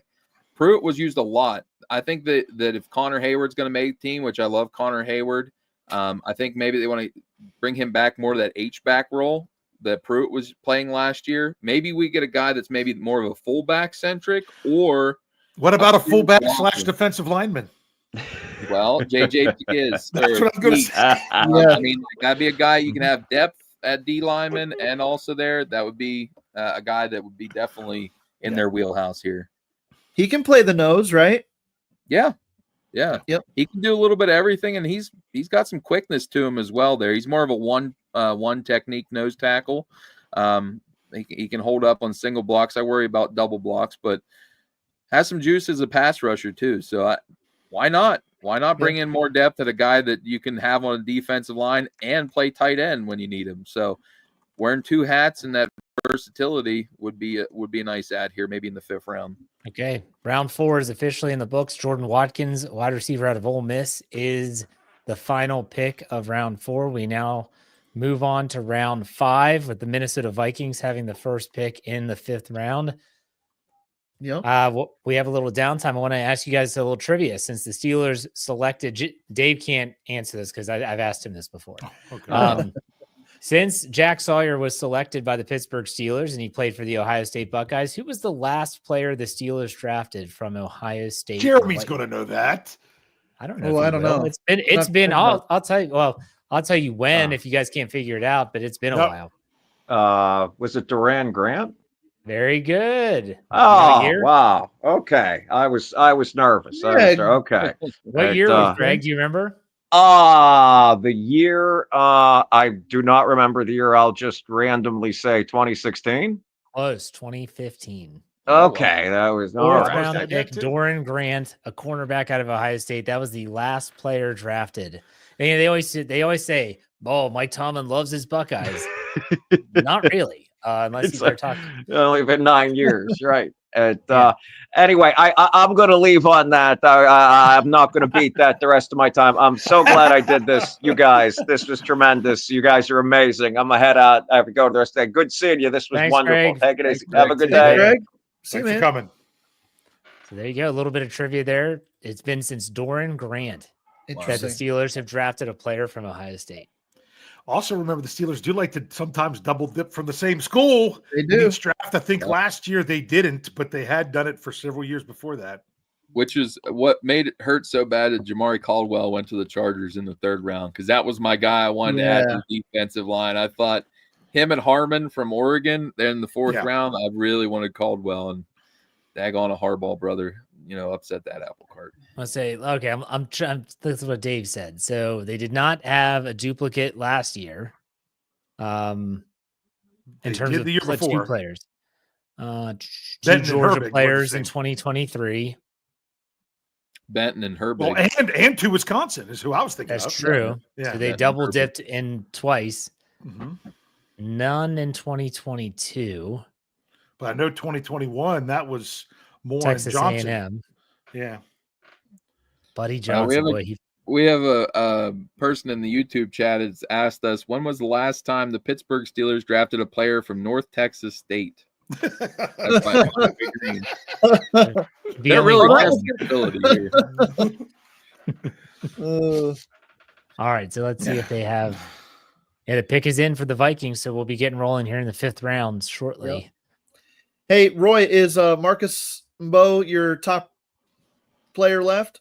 Yeah, so since we switched over here, we have Shedeur Sanders still at 15, Marcus Mbow at 45, DJ Giddens, which was my 69th. Then we have just a few here in my top 100, Miles Frazier from LSU, Damian Martinez and Ollie Gordon, both running backs, Chris Paul Jr., linebacker from Ole Miss, Braden Swinson, the edge rusher from LSU, and then Will Howard, the quarterback from the Ohio State, and then your guy, Jeremy Torrey Horton, the receiver from Colorado State. The only ones from my first top 100 that are still available. Okay, so Roy, let me ask you this question. Outside of Shedeur Sanders, who you had 15th overall, which player is the most surprising, hasn't been selected, and here we are in round 5? I'm going to have to say it's either Mbow or Frazier. I think Frazier, both those players have the ability to be starting caliber linemen in this league for a long time. I thought really Mbow, I was higher on him than most people because I think he can stick a tackle. A lot of people think it'll be guard or center just because he's kind of a quirky type evaluation because he's more of an athlete than a pure power player. But the quickness in the feet, to me, I always look at in tackles, and I think he'd be an outstanding right tackle for a long time in this league, or swing tackle, and at worst, maybe you work with him, a guy like Samalu, and be a guard. Same way with Frazier. He's just a solid all-around guy, powerful at the point, can really, when he gets on combo blocks, get some separation at the line of scrimmage. I think both of those offensive linemen I thought would have been gone at this point. Okay. So the Vikings is it Tyrion Ingram Dawkins, defensive Yeah. tackle from Georgia, going to the Vikings, and the Panthers pick is in as well. So Tyrion This should pick Ingram, up now. Ingram Dawkins is a interior defensive lineman, but he's going to be moved around, I think, a little bit like Michael Bennett. He doesn't have the great measurables, but that frenetic energy, pass rushing chops, he's going to outplay his draft slot here. I think he was kind of the forgotten man at Georgia with Nazir Stackhouse and Warren Brinson, who are more 3 technique and nose tackle. This guy did a little bit of everything, and it has more pass rush upside, so that's why he went before those other teammates. And then also Cam Jackson, defensive tackle out of Florida. He went to the Carolina Panthers. Okay, the Minnesota Vikings have traded for Sam Howell. Nice. What? At this point in the draft, and I'm guessing that's with their next pick. Cam Jackson, to the Panthers at 140 here. Defensive tackle out of Florida. Big so the rangy Seahawks tackle. and Vikings are swapping picks, 142 and 172 for that trade. For Sam Howell. Sam Howell. Move up in the 4th round for Sam Howell. From the legendary 2022 NFL draft. Sam Howell got selected before Shedeur Sanders. Wow. Yikes. That's funny. Yeah, I actually had Tyrion Ingram Dawkins listed as an edge rusher in my evaluation just because of that.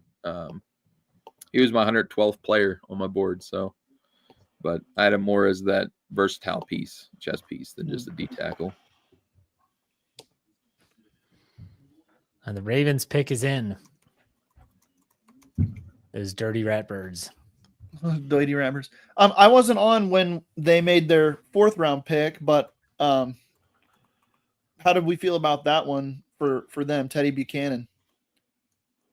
I like I think he's more of a special teams player. Frenetic energy, good tackling ability. He falls off a little bit though, so he has to ratchet up that intensity. But that athleticism and instincts were there. I like him as more of a special teams player early, but they need to push the issue there with Trenton Simpson taking a step back last year. Yep. Isn't this though where we really feel this class start to lose some of the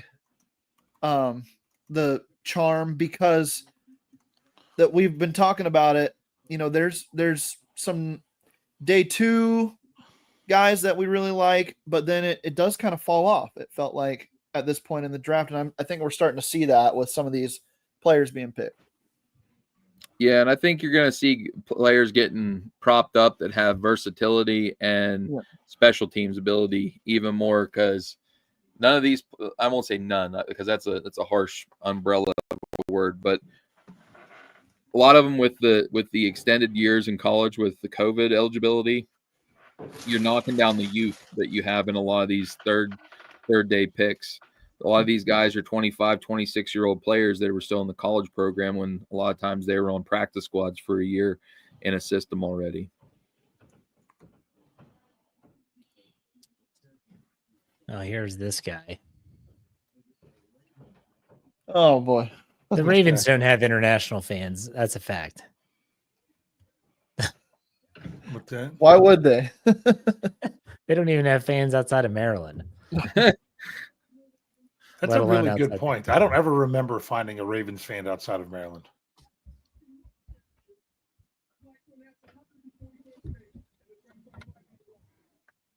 Carson Vinson, tackle, Alabama A&M.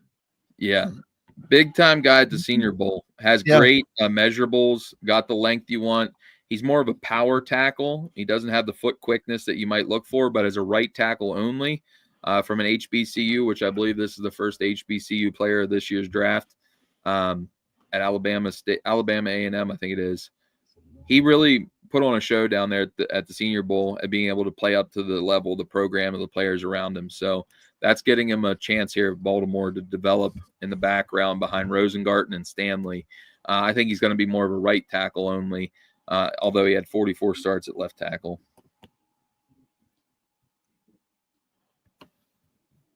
Okay, so to give you the lay of the land, the Seahawks are now on the clock, and then the Dolphins, the Seahawks again, the Eagles, and then the Patriots are coming up. Steelers. Okay, so 20 this round. 20. The Seahawks traded away a quarterback to move back up to 142.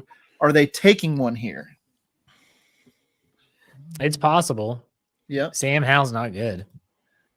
Trading Sam Howell for Shedeur Sanders, is that I don't think it's Shedeur. I think if anything, I think they would take a Kyle McCord or a Will Howard. If that. I could see a McCord especially in that type system, because you got to remember they also re-signed Drew Lock here, so the backup spot's pretty much shored up behind Sam Darnold, and they also drafted Jalen Milroe. So yeah, I don't think this is a quarterback, if I'm being honest. But You might be seeing a linebacker come in here or another lineman in this facet, or a running back too, because Kenneth Walker has been injured a lot. Charbonnet has looked impressive, but is more second back in a system here. So maybe you're looking at an Ollie Gordon, a big hammer running back in that offense that they like to have, more of a power back, or maybe Damian Martinez. And they have 2 of the next 3 picks, right? Mm-hmm. Yep. Sorry, I'm trying to juggle a lot of stuff right now. Doesn't help to have to do the knee-jerk reaction article today, too. Freaking Rich. Come on, Rick. He told me he might be back around 2. I'm going to see if he wants it. This might also be another offensive lineman with Miles Frazier there. Being Zabel was gone. They had Uli Owatami, who played center last year from Michigan, was looking comfortable. So maybe they go Zabel and Frazier and replace both starting guards. I'm not even looking on X anymore. I don't know if you guys are getting stuff there. Riley Mills, defensive tackle, Notre Dame. Riley Mills is a quality player who dealt with a knee injury here late in the season during the college football playoff. Wait, isn't this the guy that of the scout that was on with Jim? Yep. That he really liked? Yeah, which I'll leave my thoughts about that scout for another time. But I just said I'll listen to the show. There's a story that goes along with that. I won't go into it here, but I respect my people that have been in this industry for a long time, but some personal experience there with that gentleman. But tip of the cap for his hard work and the amount of years he worked for the Steelers. But that was his guy. Yeah, Riley Mills. Yeah. But he's 24, had a knee injury from an ACL. Can play inside and outside, more as a 3-4 defensive end, and has some pass rushing ability from there. So you're looking at a guy that might have an upside of Zach Allen, in that type of facet. Can play sub package, but also edge rush from a 5 technique. Little shorter than ideal, but has the power aspect. Has some different moves in his tool belt there, and his quality 2-gapper from a 5 tech. So Mike McDonald type player, lunch pail, work ethic type guy, good program builder there for McDonald. Okay. Kind of curious about this story. I'll have to get that from Roy on another time. Yeah. I don't air dirty laundry out. I don't expect you to, Roy. I'm just saying, like, you piqued my interest. Yeah, there's like I said, he's a great. He's been a long time scout in the NFL, and I respect those guys. But I don't know. I'm more of a fountain than a drain at sometimes with the people I'm around. So Jordan Browns, Phillips, defensive tackle, Maryland, goes to the Miami Dolphins. Yep, and the Browns just traded up to that next Seattle pick, so they're on the clock now. Which for Miami, good job on them. They had a ginormous hole of defensive tackle, and now you got Kenneth Grant and Jordan Phillips. That's some heft there that you just added on the interior defensive line with some athleticism. So Steelers fans would have been happy with those 2 picks. Absolutely. Yeah. I'm with you, Dave. That's some nice picks there for a team that needs to get a little more physical and not be so finesse and speed. We need a little physicality. I think they learned that lesson the last couple of years.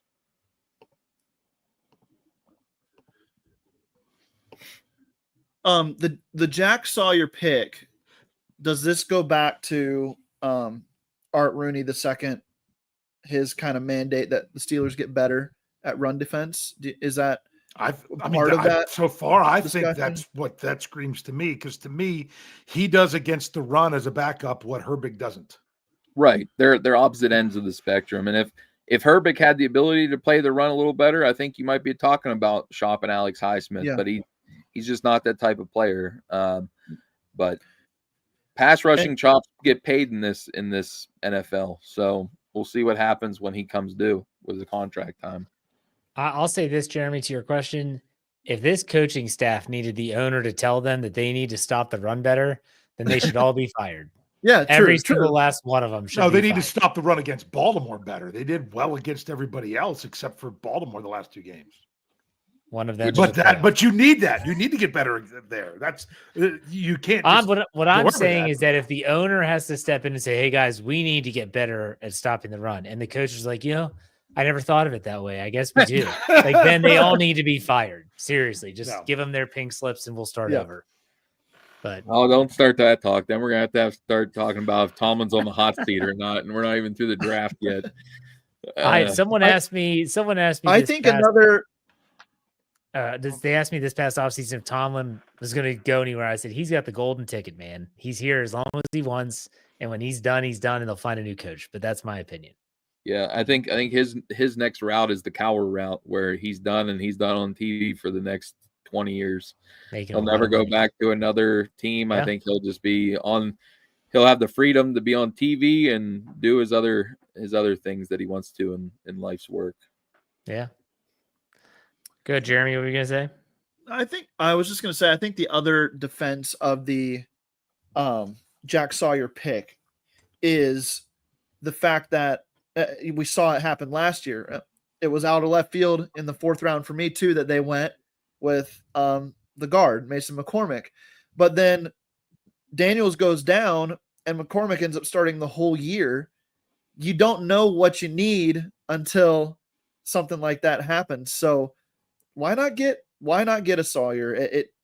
It makes a lot of sense that 4th round pick would just be the highest rated guy on their board at a position where, hey, if somebody goes down here, then we're in trouble and we're going to need some help.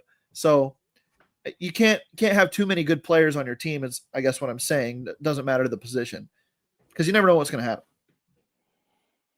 Yeah, it's always about improving. It's not, I mean, when you're a bad team, you got to improve the top 30 of your roster. When you want to compete for a Super Bowl, you want to be having the most intense competitions you can for those last 10 spots on your roster. And not only that, you want to have at least 2-3 players on the practice squad, whether they're a veteran that's just sticking around trying to win a ring, or it's a project that you're investing in, like Alejandro Villanueva or something like that, that you can see maybe the light at the end of the tunnel, but he just needs some time to, be developed.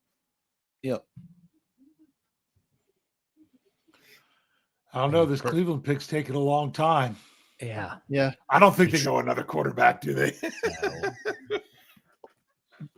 Or do they go up and take Shador again just to create a higher controversy here for all of us that are out there? Yeah, I mean, but why take a 3rd round and a 5th round quarterback? That's browning it up. Just saying. Yeah, it is. That would be a Cleveland thing to do. I don't know.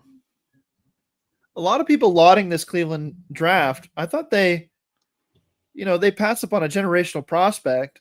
It's a 1st round pick next year. I get it, but you pass up on a generational prospect, and then, outside of Harold Fannin Jr., I think that they've been meh at most picks for them.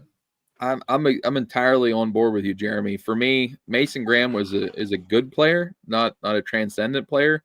You traded away from your generational talent. If I'm, we talked a little bit about this earlier. It's fully commit to it. Then drop the whole way down to the bottom 1/3 of this draft. Grab another 1st rounder for next year. And then you could say you have 3 tickets in the 1st round.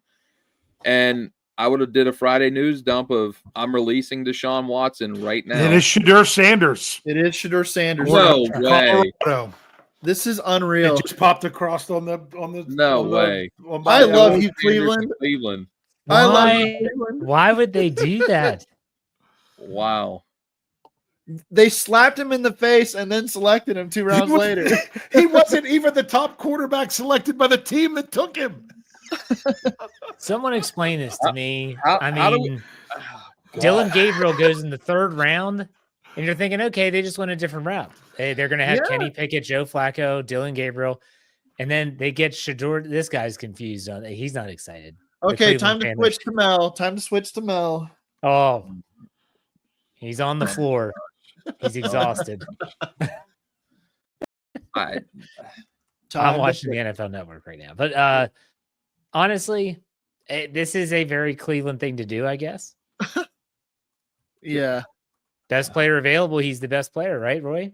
I mean, hands down, he's the best player according to my big board. He's 15th overall. But why would you take your next decade-long backup to the guy that could maybe be your starter? Yeah, if you would have told me you flip-flop these picks, okay, you're going to Washington Commanders route when they took RG3 and Kirk Cousins. Yeah. Okay, I could have been convinced of that, but wow.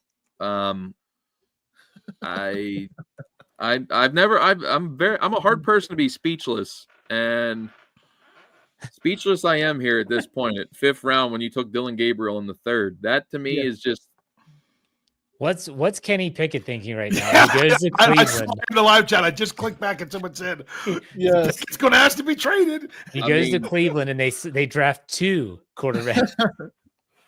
And bring Joe Flacco back. Yeah. The who pick is basically in for got them to the playoffs. So, woof. Deshaun Watson has to be cut at this point, right? You just got to cut the guy. I mean, and move on. Deshaun Watson taking too. Those They huge hits, no matter what. Well, see, that's an outlier, Dave. So one of the things that not many people are talking about is how NFL contracts can be insured, and that's the way they can recoup some money. So yes, they'll have a terrible cap hit, but Deshaun Watson's contract is insured. So if they release him, they can get so much amount of dollars back off of that, recouped from insurance wise. That's not on the salary cap. So it won't show in the paperwork as far as the salary cap, but as far as the owner's pocketbook, he'll be getting some of that back out of it because they've insured his contract. I don't care how much money they pay. They can spend twice as much. To me, I don't want them to have the cap space. I mean, they have kept restructuring to where he's an $80 million hit next year. I'm just still astounded that we have Shedeur Sanders to the Cleveland. And then we're not even talking about Mac McWilliams from UCF, college corner, going to the Philadelphia Eagles, he's a feisty guy, not afraid. He doesn't back down from anything at UCF there. I believe he has a 4.4 speed. Like, that's a good quality asset to be added to the background depth chart of the Philadelphia Eagles. But now we're going to get the circus of what we get of Shedeur Sanders to Cleveland. I cannot believe they did that. That's so funny. It's strange. 10 picks away. Steelers are 10 picks away, by the way. Well, let's just say thank you, though, for Cleveland, for Browning, so that we don't have to have that conversation. And then if we take Will Howard or Kyle McCord, we can just get into actual quarterback, evaluation here. Gosh. So, yeah, I mean, it's one thing if you were to tell me that the Browns drafted Shedeur Sanders 3 days ago, we're like, were they that dumb to take him at number 2? Or at the top of the second round, meaning at the number 2 overall that they took him over Hunter is what you would have been thinking. And now it's pick 144, and the second quarterback they take, it's just, I don't know. I mean, it's either brilliant or no. I don't even know the word to use. It's not brilliant. I had to text Kevin Smith and say, "What is your boy Stefanski doing?" Because he actually knows Kevin Stefanski. And I don't know if you guys saw the Browns draft war room after they made the selection, but they were all just kind of flat faced sitting there going golf clapping. So I don't know. Andrew Berry didn't look pleased. That to me speaks of an owner pick right there. That's what I was thinking, Roy. Exactly. Like the owner came in and said, "You're taking Sanders because he's going to sell tickets right now. And if I'm Kevin Stefanski, I'm already talking to my agent saying next year you better be getting me a good place to be coaching at because Deion's probably coming to Cleveland." Oh, I hope Deion comes to Cleveland. That circus would be brilliant. Just saying, that was one of the things me and Rob talked about a lot. It's like if you're not Mike Tomlin, who has the golden ticket and has the ability of ownership's ear, if you're a coach like Stefanski, who you've already battled with the owner about a quarterback, Deshaun Watson, that maybe you did not want, I'm saying you better find me a good job because I'm a 2-time coach of the year. Yeah. You know the Browns would give Deion Sanders a 10-year contract or something stupid too. Complete autonomy over the entire roster. And hey, maybe Deion would be able to come through with it. I mean, he's built programs at Jackson State and Colorado, but I know something he would do. He would cut Deshaun Watson. Yeah, he's gonna start chopping people off the team. I'll say that. Oh, hey, the Patriots pick here is a great one. It's the edge rusher Braden Swinson from LSU. That's a fantastic value pick at this point in the draft to me. He had some third round grades from teams. Yeah, he was 93rd on my big board. Long, lengthy 4.3 defensive end. Has some impressive bend for being that big of a guy. I think he's 6'5", 243. Has some good traits to work with. Just hasn't converted into the production consistently there at LSU. So Mike Vrabel gets the most out of his players. Long, lengthy guy, 4'3" defensive end. Keep adding guys to that equation up there in New England. All right, let's make a pact. Nobody says Shedeur Sanders the rest of the day. Yep. I don't know what to say. I'm just excited to see. I'm glad. The action article I call him he who shall not be named. You know. I am we will glad. refer to him as Voldemort from here on out. I will say I agree with Roy. I'm glad it's done. Man, we can make fun of the Browns till the cows come home, but I'm glad it's done. And that way, when the Steelers draft next, they go whatever they want, and they don't have that hanging over their head. They take the best player they think available at a position they desire, and let's move on. So if they wanted him, they would have taken him in round 4. Right. It really would have. Or 2. That's where we're or 1. Or 1, yeah. We go back to the fact of we know that Aaron Rodgers is going to probably be our quarterback. Mason's the 2. Now you get a guy that's going to be the 3 that's going to put his head down and work and be a guy that can maybe develop into a long-term backup, and we don't have the circus behind it. So, because unless you think Shedeur is the guy that's going to get you back to, can you be one of the better quarterbacks in the division? Because like I said, nothing that they do is going to get them ahead of 3. Nothing. So right now, bring up something with you guys. For me, I've already started diving into next year's drafts. Okay. Yeah. This one hasn't even been completed. A couple weeks ago, I started looking because I knew the questions were going to come because they're in Pittsburgh. Quarterback situation. I think that's one of the reasons why we went away from Shedeur, is that we're so invested in the next year's draft that they want to see their next franchise signal caller holding up the jersey in Pittsburgh. Yeah. What's Jordan James running back Oregon to the 49ers. I was going to say this. Yeah. This is a perfect Kyle Shanahan pick here. Jordan James at running back. You knew they were going to pick a running back at some point in the draft. But. Yeah. So, go ahead, Roy. But did any of you guys get a chance to look at just some of the guys that are going to be in next year's draft? I can list some of them off that are going to be draft eligible if you want. Give me your thoughts. You got Arch Manning, who's potentially going to be in next year's draft. Drew, potentially. Yeah. These are all potential guys that have the eligibility, sustained that they could be in next year's draft. Arch Manning, Drew Allar from Penn State, Lenore Sellers from South Carolina, Nico Iamaleva from UCLA now, not Tennessee. Garrett Nussmeier from LSU are the top 5 guys. Then you have guys like Carson Beck, Malik Murphy, who's at Oregon State, Caden Salter now at Colorado, who is at Liberty, Sam Levitt from Arizona State, and Cade Klubnik from Clemson, just to name 10 of them here. Yeah. What's your thought process? That's 10 deep that I just named you that are possible, day 1 or day 2 picks here. Yep. Who's a guy that maybe stands out to you, at least initially, that would maybe be a guy you pound the table for next year to be the guy? Can I say something first? Yeah. Because I'm not going to say anything about any of them specifically. I'm going to let Jeremy do that because I don't follow college football. So what's going to be interesting for me is if I'm going to probably more next year, not necessarily watch all the games, but follow what's going on a little bit more with these quarterbacks. Because you named 10. If half of them are still at the top, that would still be pretty good. And there's going to be another 1 or 2 that you didn't name that are going to be creeping up there. That's just how it generally goes. Half of what you think is going to be there might not be. And there's going to be other ones that you didn't think would be first or second round guys that are going to creep in. So that from the pure number standpoint of a guy that crunches numbers, that's how I look at it for looking for next year. I'm going to now yield to let people talk about actual players. And I can go deeper if you want. I have 10 to 20 right now, too. But I just figured I'd go with some of my top 10 here that I just wrote down.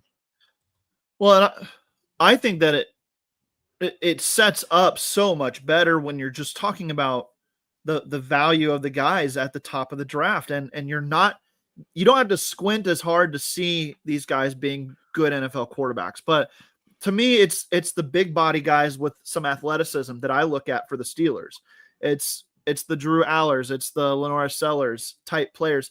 I don't think they'd be in, Roy, on a Garrett Nussmeier. I mean, 200-pound quarterbacks, they don't fit the Steeler way necessarily, but a guy like that may end up being a higher pick than a Drew Aller because you think his game's a little bit more complete. So I think it's an interesting conversation for sure about these guys at just waiting and playing the waiting game for them. But like you're saying, there's more guys that fit the Steelers and what they want to do at quarterback next year than there were this year. And there's going to be more guys with complete grades and higher prospects overall than what you're seeing in this draft. So it makes total sense to me to make your play for that year.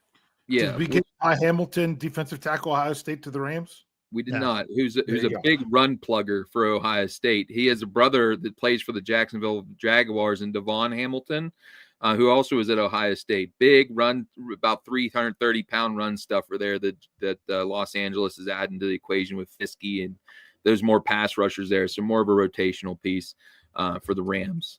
But just to kind of wrap this up, I don't know, Jeff, if you want to say anything about the quarterbacks here, but my thought process is the national media had us really in the quarterback game. I think that's one of the reasons why our front office wanted some assurities or at least an idea from Rodgers before. And I think it's Rodgers this year. They're going to try to put all their eggs in a basket and go for a one-year run. And if not, next year, that's one of the reasons why we were picking and choosing the guys we went in free agency for, to add more bullets in the chamber, that if we can get convinced of one of these guys that we want to go up and get next year, they're going to go up and get a guy to be their quarterback for the next decade. So just wanted to throw that out there. I thought it was nice food for thought as we got Shedeur Sanders finally going off the board, that maybe instead of looking for a guy to be a starter, they want to be their long-term backup at this point. I'm with Dave. I don't watch a lot of college football, but I will say that the Steelers, they have a plan, and they've actually admitted to the plan. And so my question coming into the draft was, can they stick to their guns and execute the plan? And as of now, they have done that. Dave, what do you Cowboys, Jaden Blue, running back, Texas. For them, that's a great pick because they needed something more than just plotters in their backfield. Jaden Blue was a guy that took a visit with the Steelers, I believe, on a 30 visit. Big-time speed, good pass catcher out of the backfield, more of a get to the edge and get upfield, use that speed and quickness, not a big-time tackle breaker. So adding that to Javonte Williams, who's more of a tackle breaker, who signed from Denver over to the Cowboys, that's a nice added little juice into the backfield for the Cowboys after last year having not much at all in that backfield. I'd love to see the Steelers trade up so that they get rid of their 7th round pick to end this thing sooner. But that's that. Hey, other than last year, that's what Jeff has wished every year with the draft. Yeah, because last year there was no 7th round pick, which was great. It was fantastic. This is just such a long process. Anyways, but yeah, going back to my final thought there with the quarterback talk, you have a plan in place. Next year, the question will be, are you going to get the right one? And so if the class that's coming up in 2026 is more akin to 2024, okay, so would you be happy if you ended up with Drake May or instead of Caleb Williams? Because you assume a team like Cleveland, possibly with 2 first-round picks, might be saying, we're going to get the number 1 overall pick. So what do the tiers look like? That's what I'm curious, with this whole situation is I don't know those players well enough. I'm like Dave, I might be paying closer attention this year, but we'll see. They've executed the plan, in my opinion, well so far. Mm-hmm. That's just my opinion now.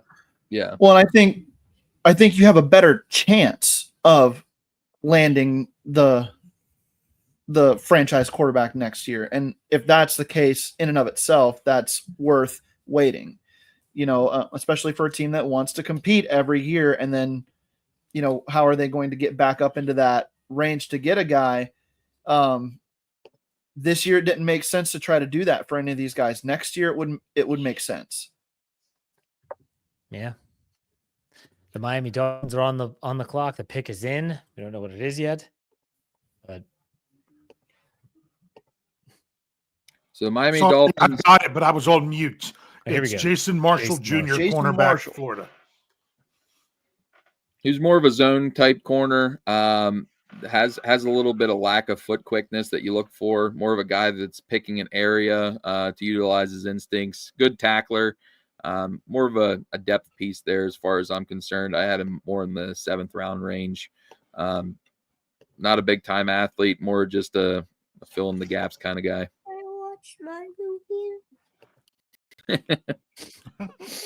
So we're only a few picks away for the Steelers selecting in the 5th round. 5 picks to be exact, as the Colts are now on the clock.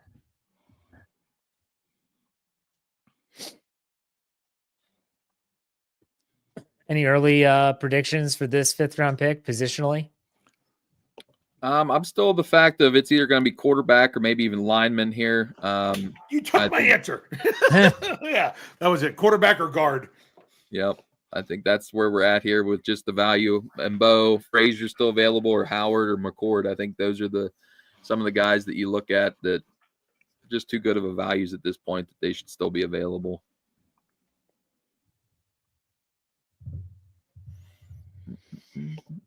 Pick is in I'm going to for say Indy. quarterback is the positional choice here as well. You still got some good value guys here, and it's 2 guys you've shown a lot of interest in if Will Howard and Kyle McCord make it to you, and Quinn Ewers as well. So that's Okay, my so pick. if you have those 3 options, which one do you prefer of those 3 quarterbacks? It's Howard for me. Howard for me as well. I like the grittiness and the size of that. I think he just fits the Mason Rudolph type build of a backup that you're looking for. Jeff? Yeah, Howard. that's what Coach I was JT Smith is the one that he said he has the intangibles that you want for a quarterback. So Plus, if you go back and watch, I don't know, I love John Gruden when it comes to quarterback evaluation. Go watch the quarterback school that he put on with Will Howard. That was great must-see content for the draft season. well, did you watch the one with Jackson Dart? There were some very uncomfortable moments. That made me really question some of his upside that he did. Well, Has he been coached hard? I know Lane Kiffins is a nice guy for an interview, but I question his ability to get the best out of his quarterbacks. Gruden says, "Give me your pre-snap count." He goes, Yep. "What's your cadence? Do you have a dummy? I'd clap twice." I mean, I don't know. That's the disconnect between some college programs and the NFL, though. They don't ask their quarterbacks to get under the center, and they don't ask them to make those type of calls and stuff. So the Colts selection's in. It's DJ Giddens, the running back from Kansas State here. Good player.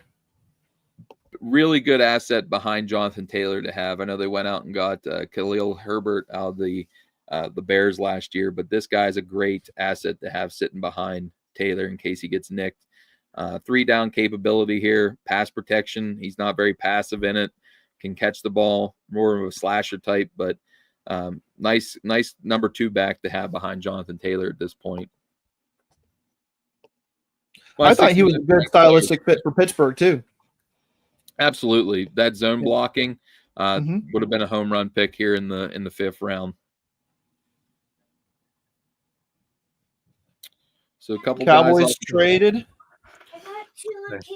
And their pick is in. I was going to ask you guys, not that I wanted to talk about he who shall not be named much more, but did you guys see the reports that came out from the Giants? Yeah. About especially how, Dable. Yeah. He came in, he was unprepared. He didn't understand the X's and O's and just seemed – I mean, that's one thing you have to ask if his dad's been his coach for forever. How did they adapt things specifically for him that he's not ready to step in and understand? And how much do they overlook it and just go back to Travis Hunter being Travis Hunter? And some of them other guys, you know, they had LaJohntay Wester and Jimmy Horn Jr. and Will Shepard. Did that mask a lot of deficiencies in his ability to, you know, you didn't have a lot of guys that were first like freshmen or sophomores making an impact in that offense. Yeah. It was I'm not saying that's what happened. I'm just throwing some things out there that teams are actually, you know, saying, okay, here's why we didn't do it. So, and he never turned his back on the defense. He was always playing from from shotgun, RPOs, and stuff. Never had to turn his back on a defense and make plays afterwards, make reads afterwards. So it wasn't a lot of translatable skills from a pre-snap situation. Pick is in. Shamar James, Florida linebacker, Dallas Cowboys. Thumper type at linebacker there.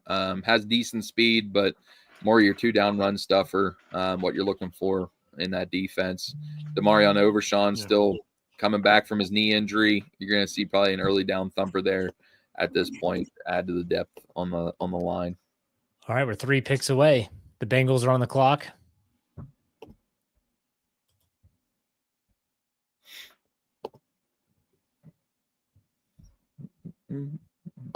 Yep.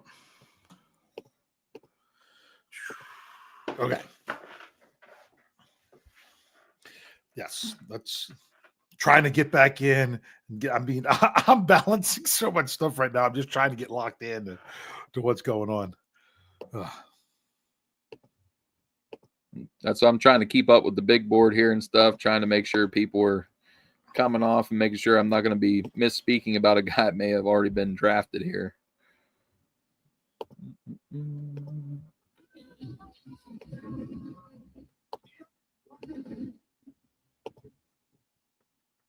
I'm still pretty excited because there's players left on the board that I thought the Steelers would be very interested in at this stage of the draft or even earlier. So did Marcus Mbo ever go? I don't think he did.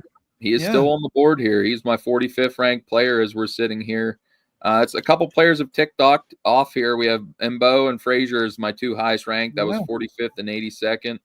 A couple running backs, Damian Martinez, Ollie Gordon, both power backs. Chris Paul, the linebacker. From Ole Miss, Will Howard, and then your guy Torrey Horton is the last ones available on my top 100 board. And then a guy that I think everybody's going to regret passing up, one of my favorite players here. It was my 103rd, Xavier Restrepo. Slot type, but the guy just has heart written all over him. I know he ran a devastating 40 time, but had some injuries to his hamstring there. But you put on the tape when Cam Ward was throwing the ball, that's the guy he depended on. He was able to get open at will. Guy, more of a Tyler Lockett maybe kind of guy. Yeah. Julian Edelman type that just knows where the chains are and is making the third downs go back to first down, resetting it. So, and another former. I was just going to ask Roy. I'm asking just in case the Steelers don't go offensive line here. Mm-hmm. What's the name of the guy you liked with the last pick? That was the shorter guy that you kept taking. Willie Lampkin. Willie Lampkin from North Carolina. Okay. Gotcha. Yep. I couldn't remember the name. So 5'11". Did you guys say the Bengals pick yet? Jalen Rivers. Jalen Rivers is the pick for the Bengals. Guard from Miami. More of a mauler and a phone booth type guy from Miami, but real strong phone booth type. Think more of like a Ramon Foster type that can win in short spaces. Played in front of Cam Ward. Mm-hmm. Real quick, Roy, since we just said a offensive guard, what's your take on year 2 for Mason McCormick? I still think there's a little bit of growth potential there. I love his movement ability, and I actually think maybe we see him long-term be the replacement for Samalu because that's where he spent a lot of his time at South Dakota State, was at left guard. And him and Broderick Jones seem to really, really find a little bit of synergy there on the right side. There goes Mbo, guard Purdue, to the Giants. Sniped us. Two picks ahead of the Steelers, who are on the clock. Yeah. Because the Dolphins picked him. Mbo, to me, like I said, he's a little bit light in the pants, but when I watched him, I like guys that are unique, have some unique qualities, and his pass sets, he looked like a basketball player out there. He just reminded me a lot of Zach Tom. And for the Giants, I mean, that's a home run pick for them. They had a lot of problems. They had Illuminor at right tackle, wound up playing guard and even left tackle last year with Thomas being injured. If they can get him to hit some upside here and be a tackle, right tackle could be a long-term fit for them there opposite Andrew Thomas. And at worst, you're looking at improving over Greg Van Roten or John Runyon there at guard. So real value for the Giants there. 45th ranked player. All right. Anyone see anything? I'm still trying to get caught up. Though I still haven't got the Dolphins pick yet. Nothing yet for me that I'm seeing here, but Oh, I just got a text that I'm due for my next eye exam. Sorry. Oh no. The important things. Yes. If you guys have seen me when I look at Roy's paper, I have to move my glasses up so I can actually read it. I'm getting so old. So, yeah. Oh, see, and that's the one thing, because Sanders was taken. I didn't actually see what that trade ended up being. What did Cleveland get up to move up to do that? The Steelers just traded out of pick 156 for 164 and 226, moving back. Okay. Miami is now on the clock. Okay, so what was that trade? The Steelers traded the 156 pick to the Dolphins for 164 and 226. Yep. That Dale according to always Chris says, Adamski. okay, with the Chiefs. Yeah. Or sorry, yep, the Chiefs. Yeah. My bad. Jeff, I did not get that update. Do we need to get that out, or do you think they'll be picking soon enough? 164. That's only I'm sending it to breaking news here. 8 more picks. Yeah, that's from Adamski. 226. Faraball has it too. Trading 156 for 164 and 226. Mm-hmm. So they gain a 7th rounder.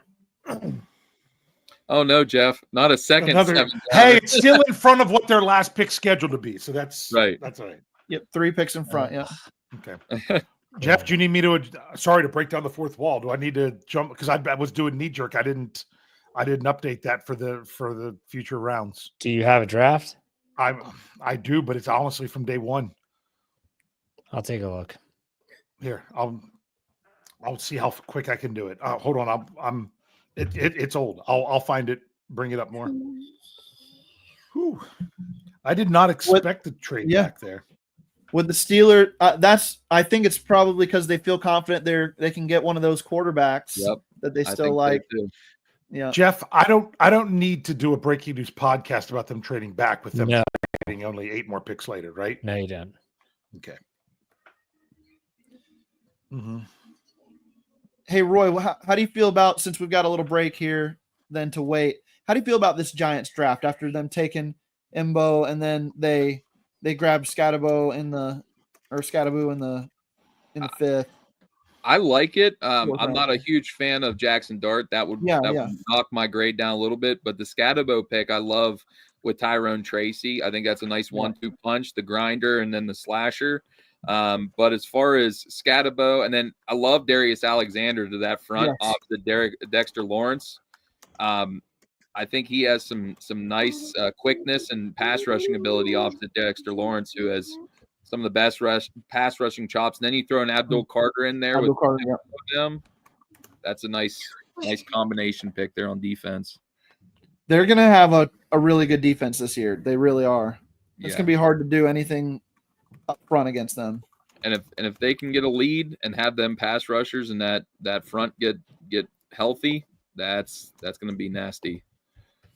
And Jackson Dart's not going to start this year unless Russell Wilson just stinks it up.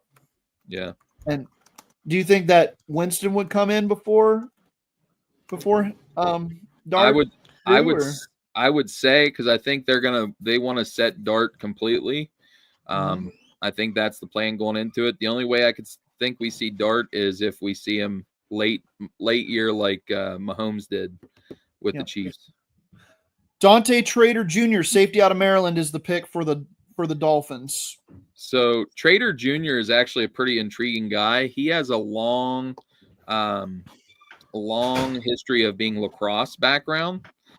So that's a translatable asset there at safety, that type of fluidity.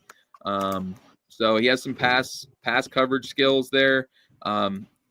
Tackling still needs to be ratcheted up, little consistency efforts there with pursuit angles, but that lacrosse background, it translates for coverage skills. So intriguing guy there from Maryland to the Dolphins. The Chiefs are on our pick is in with where the Steelers were. So I'm interested to see who this player is, who the Chiefs wanted to move up 8 spots for. I'm thinking it could be guard Miles Frazier at this point. I think that with Thuney gone, they still have not long-term signed Trey Smith. I think that would just be a nice value add for them at this point.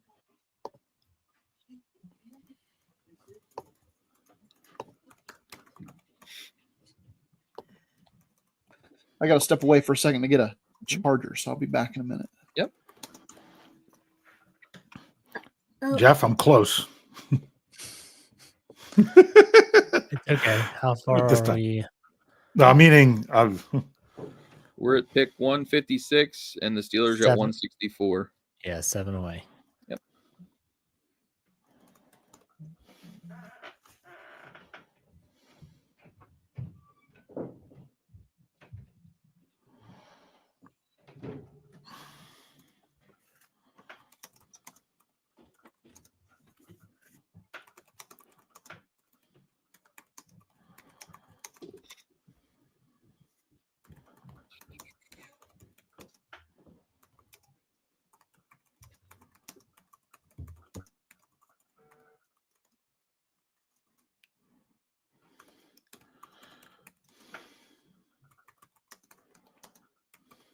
And the Chiefs pick is in.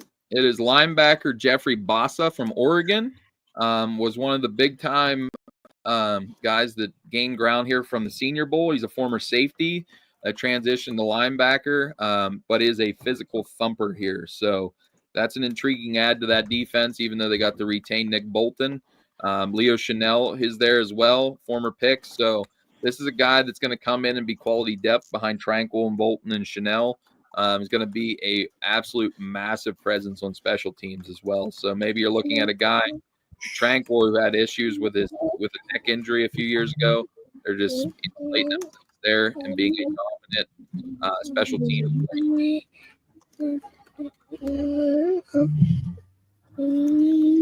Huh.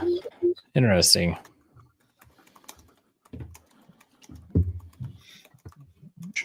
And the Buccaneers draft a Steeler top 30 visit in Elijah Roberts, the defensive tackle edge rusher out of SMU.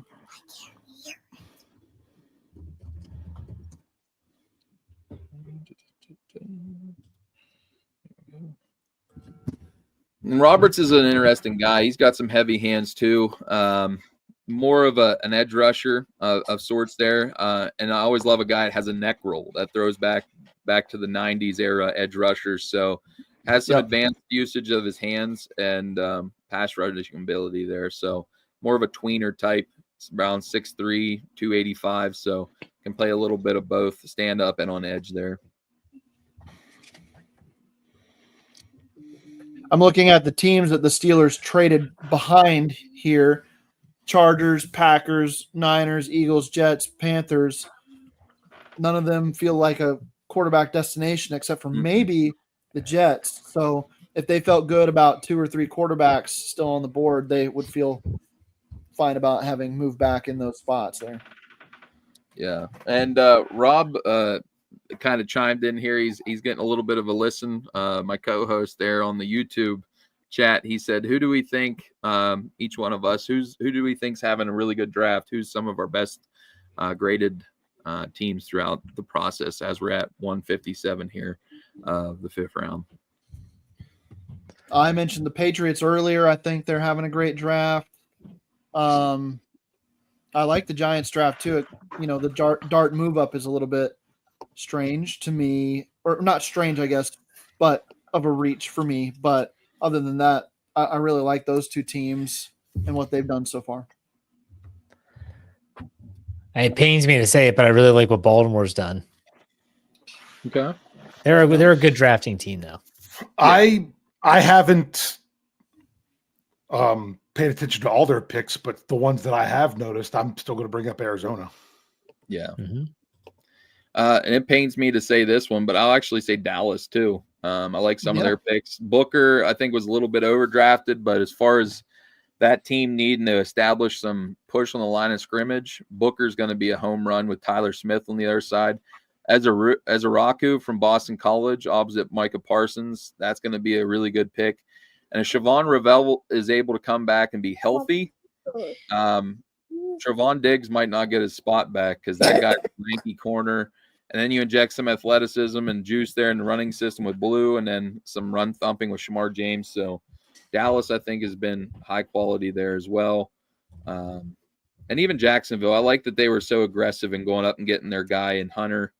And then being able to take a nice nickel corner in Caleb Ransall. I'm a huge Wyatt Millum guy. I think he's going to be their starting left guard this year. Ezra Cleveland, I think, is going to be replaced quite easily. And then Bashal Tootin, just a little bit of explosiveness with ETN not being so sure he's the back there. I kind of like the depth of that draft class as well for the Jaguars. So what was the last one we got in? Did we get the Chargers yet? Keandre Lambert-Smith, wide receiver, Auburn. We did not. He's a Penn State transfer here to Auburn. More of a big body type, 6'1", down the field type presence, but a speedster more than the big body type in that aspect. More of a downfield explosive target that went to Auburn this final year. So, but I assume we got the one before. Sorry, I was doing so much of the work. We got the Buccaneers one though, right? Yeah. Okay. Just double check and make sure we're good to go, because now the Steelers are what? Well, the Green Bay Packers pick is in. We just don't know it. So the Niners are on the clock, and then the Steelers are 4 picks after that. So, yep. One other team that I really like their draft despite the early selection of a running back. I think it was worth it. The Raiders have a good draft class brewing here too. Ashton Genty, I thought, was worthy of that pick. Jack Besh in the second round is a good pick for them. You had another receiver later in Dante Thornton Jr.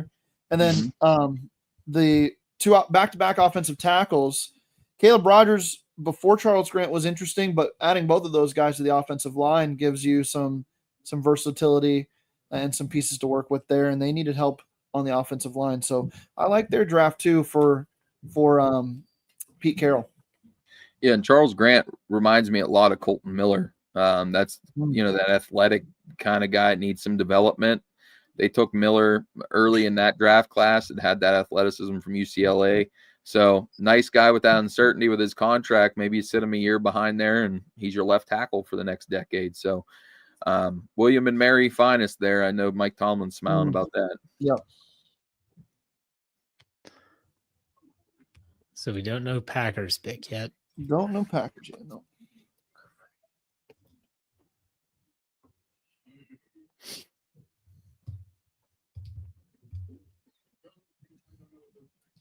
Do you put any stock into the Steelers having brought in Kyle McCord for a top 30 and not Will Howard? I don't really, because they went to Ohio State. They make that a big deal every year. And then they also, wined and dined each of these guys afterwards as well. So I don't think that McCord came in for a 30 visit would make him the higher priority over Will Howard personally. Yeah, I don't personally. I mean, I think it was just checking the box. They were more familiar with Howard there at Ohio State, like you said, especially throughout the All-Star game process and the combine. I think they had more exposures to Howard than maybe McCord. And McCord, they just wanted to have those one-on-one conversations in their facility a little closer. Colin Oliver, linebacker, Oklahoma State, is the pick for the Packers. So Colin Oliver is actually he's a pretty intriguing guy. He was my second to last guy on my big board from Oklahoma State. He was 399, but he was kind of a player. He's kind of a mix between an edge rusher and an interior linebacker. They played him at both. He was better as an edge rusher, even though he's about 6'1", 220, maybe 230 soaking wet. He's a guy that's going to be that special teams demon, but going to be the last guy maybe on roster that can play both edge and interior linebacker there from Oklahoma State. Frenetic energy. And like I said, he has some bend to him. So he's a little better as an edge rusher, even though he's a little undersized. All right. So we are, I believe, 4 picks. Yeah. The Steelers are the 5th pick, 4 picks away. San Francisco's on the clock. Then Philly, the Jets, Panthers, and then the Steelers.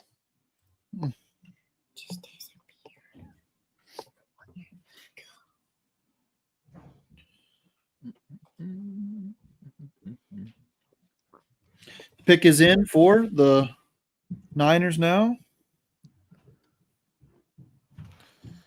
Now, I know they don't show it on TV, but I assume every pick is still announced in the arena or wherever the draft is taking place by somebody, right? If it's not on the television screen, it'd be somebody live in person. Yeah, it's usually one of the other.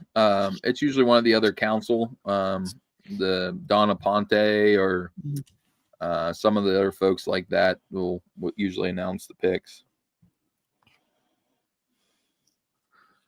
There we go. So 49ers take Marquez Single, safety, Kansas State. Sigel. Yep. Sigel. More of a nickel. Oh, yeah, there's no end there. Sorry. Yeah, nickel corner safety. Kind of wears a lot of different kinds of hats. Really good tackler.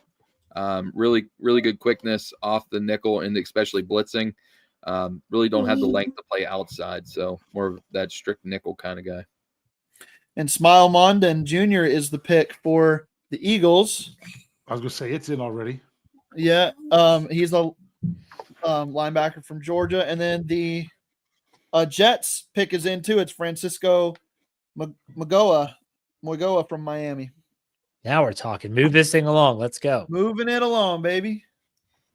Moigo is an interesting guy. He's really athletic. I liked his tackling ability. I had him rated actually above Jay Higgins, who a lot of people really like, but just doesn't have the athleticism. So special teams guy, but has a chance to work up as a weak side linebacker there. So where are you getting these from, Jeremy? Are they? The Draft Network keeps popping them in on my Twitter notifications. They've been right every time, so. Yeah.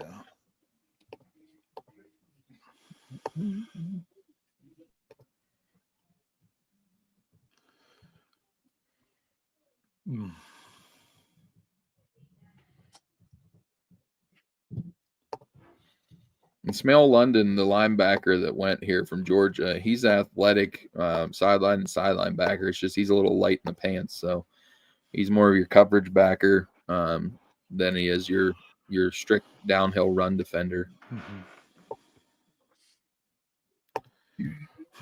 Just trying to get everything going here. Like I said, give me a quarterback or a guard right here. That's what I'd prefer. But I wouldn't go against like a corner either. Give me a double dip on the defensive line. I'd be okay with it. Yeah. I'd be okay with that too, yeah. Yeah, that would be good too. Oh, Jeff, this was going to be fun if I ever have to dive into this pick, because this pick to Pittsburgh came from Kansas City, who got it from Philly, who got it from Cleveland, who got it from Detroit. Dave's, or to let Roy know what he's talking about. Dave likes to do these articles where it's like how this player turned into this player. And it's like I turned, what was it? Kieran Fox into James Conner. Wow. Like that, yeah. Yeah. Wow. Nice. Passing Kieran Fox. Yeah. Wow. Number 57, I think. Yep. 57. I always saw him flying down the field on all special about teams. comp picks. That's what that one was. The stupid stuff your brain retains. I don't know why. Yes. That came because of Calvin Beachum. Good old Kelvin Beecher, who's still in the league. I know. I love that guy with the Steelers. He was my favorite player when he was playing. Why? He was, honestly, he reminded me of me as an offensive lineman. That's why. Huh? So he was a 7th round pick, so I was pulling for him. He played all the positions on the line too. Mm-hmm. Yeah. Smart guy, real smart guy. Everyone always compares that next lineman like him to Beachum.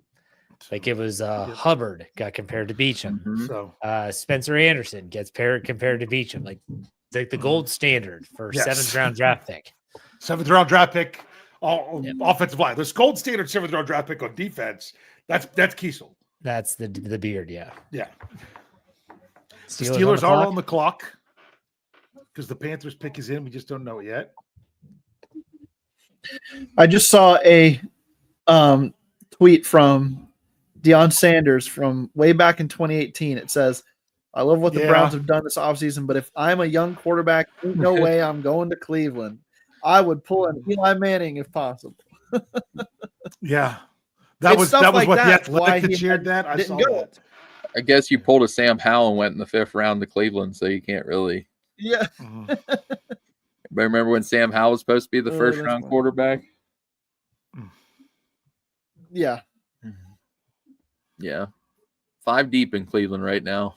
Yikes. Mm. Well, actually 4 because Deshaun ain't playing, but throw it all at the wall and see what'll stick.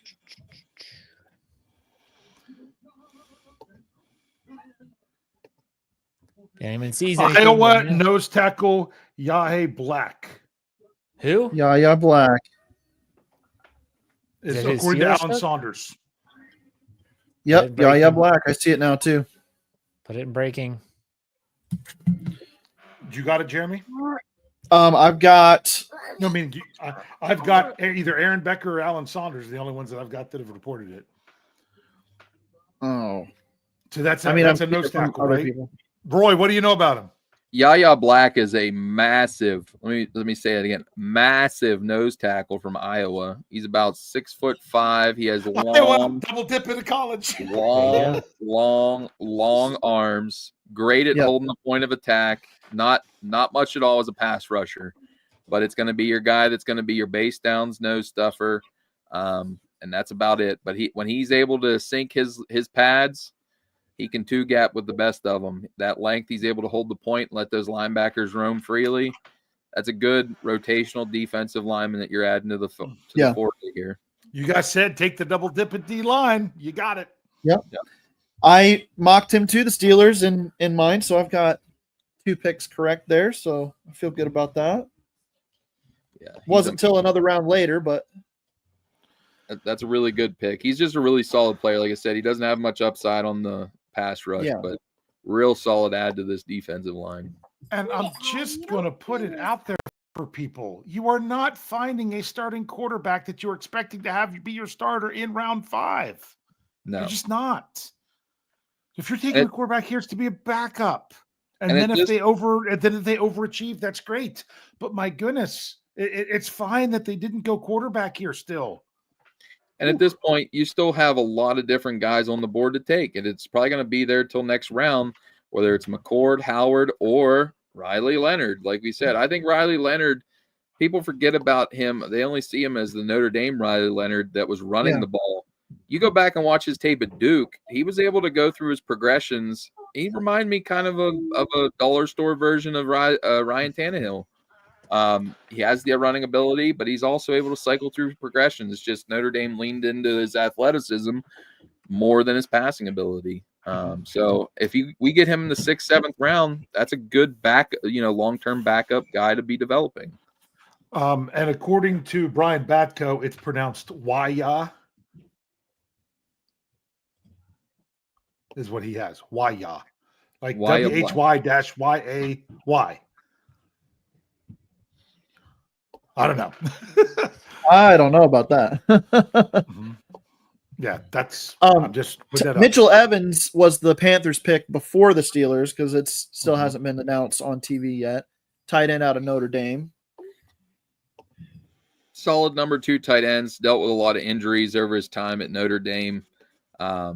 That's really what they need, some solid productivity at tight end outside of having some guys that just haven't produced there in Carolina. So decent blocker, solid set of hands, just dealt with a lot of injury history there.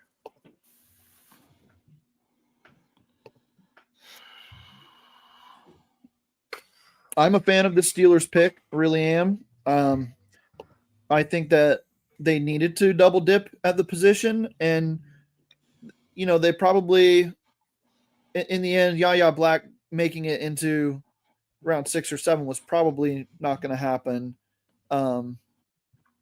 for them to do it there. And they feel more comfortable about the guys they can get at quarterback later on. If they even go quarterback at this point, I don't know. We'll see. Well, I mean, like I said, they're going to do an undrafted one to have another one out there. But the question is, are you having one who's going to be an upgrade of Skylar, assuming that you're going to get Rogers or another vet that's going to be there, that's going to be 1 or 2, along with Mason? At this point, are you having a quarterback that's going to be above Skylar Thompson and he's going to be the guy out, or one that would be your 4th after Skylar Thompson? To me, that's the difference between taking one now versus undrafted free agent. Or taking a quarterback that, like you just said, is going to be a 3rd or 4th quarterback over a guy that's going to be a rotational run stuffer. Yep. I'm going to see more. It goes back to that. We're getting guys that are going to contribute this year. Yaya Black, even though he might only play 5 snaps a game, might be 5 key running downs or goal line situations. And he officially, based on his weigh in at the combine, will be the heaviest defensive lineman that the Steelers have. So I'm just waiting for it to actually show up on TV, and then I'm going to step out to do my breaking news, but was trying to find out more about him there. 10 1/4 inch hands. Dang. Yeah. Massive. 83 7/8 wingspan. That's what I'm saying. When he gets his meat hooks on you, look out. You're going somewhere. Okay. As far as being able to run stuff here. Who's your comp? Do you have any kind of comp for him? It's hard for me to do comps sometimes with lower level guys, but Bleacher Report, they had a comp of John Ridgeway. No, because Ridgeway was shorter armed. Yeah, that wouldn't be a very good comp. Yeah, I don't even know who that is. He was a guy that went. He's actually on the Commanders now. Okay, trying to think. More of a 2-down run stuffer that would maybe be a good comp for him.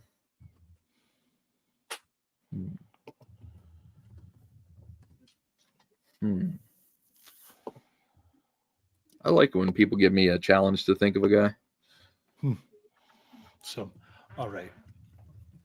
Did they actually announce that yet on TV? Nope, it's still waiting. Yep, still waiting. I like to get that because it's still not officially on the NFL.com website either. Once the Eagles just traded back from 165. Yeah, to the Chargers.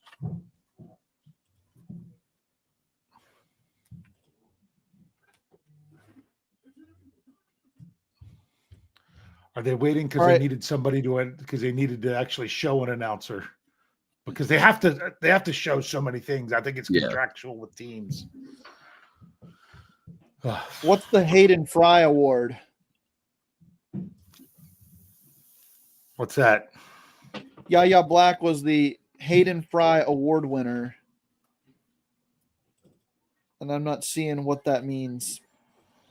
Probably has something to do with either leadership or in the weight room at Iowa. Yeah. And he just turned 23. Mm-hmm. I believe he was a 6-year player at Iowa too. So he played 5. Was he a 5? Here's the Brett Kiesel pick here. Oh, there's Kiesel. Yep. And he gets to announce a defensive lineman.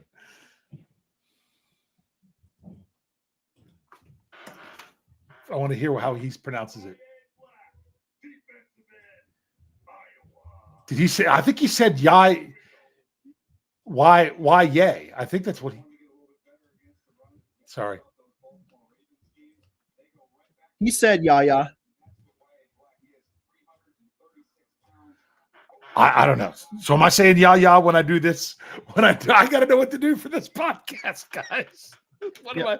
Google it. Daniel Jeremiah said yaya, and so did Brett Kiesel. So that's what I go with. Okay. Okay. Thank you, guys. I will be back shortly. All right. There you go. Your boy's airline had him as a round 5 or 6. This falls in suit with that. So, yep.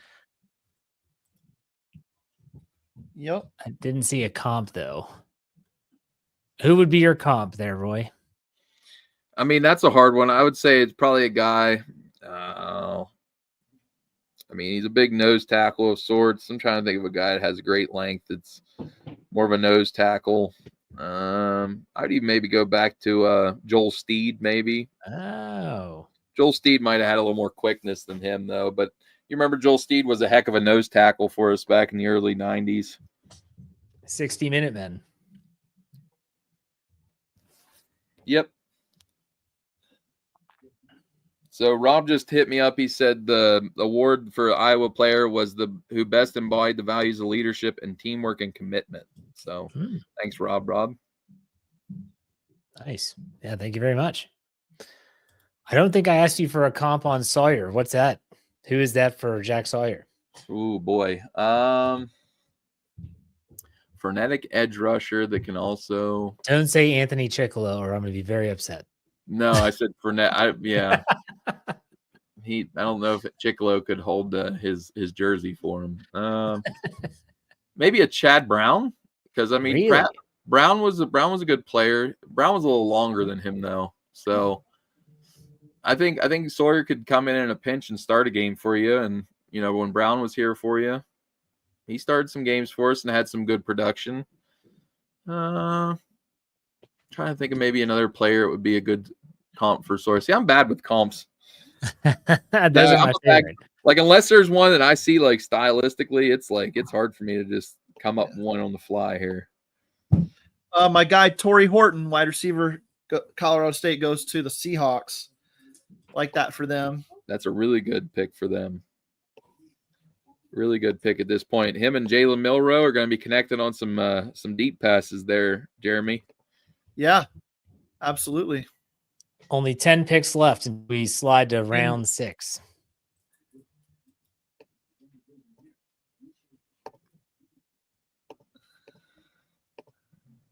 Let's see here.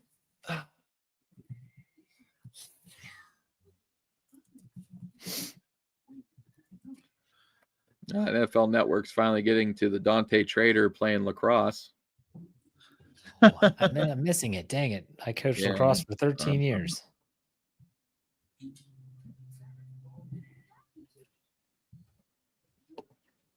Nice that they finally showed up to the party.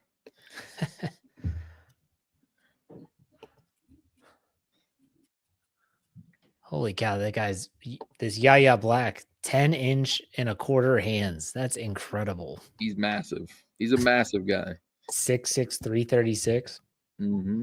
And the Titans just made their selection at 167. They took the guard from Sacramento State, Jackson Slater.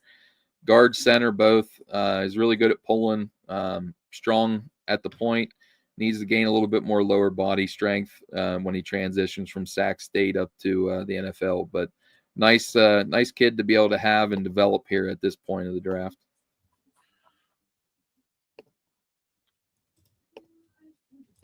I'm still trying to find where Yaya Black landed on the consensus board. Oh, 209 on the consensus board.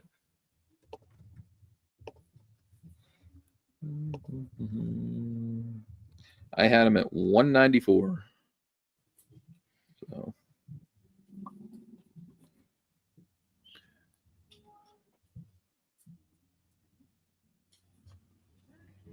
I know Dane Brugler was higher on him than a lot. I'm just still surprised at the amount of quarterbacks that still have yet to be drafted. That, and I actually missed this pick. The Los Angeles Chargers at 165 took Rondé Gadsden the second. That's an intriguing pick right there. He's mostly a receiving type, more of a receiver itself. So with Justin Herbert there, that's going to be a nice target down the seam for him from Syracuse.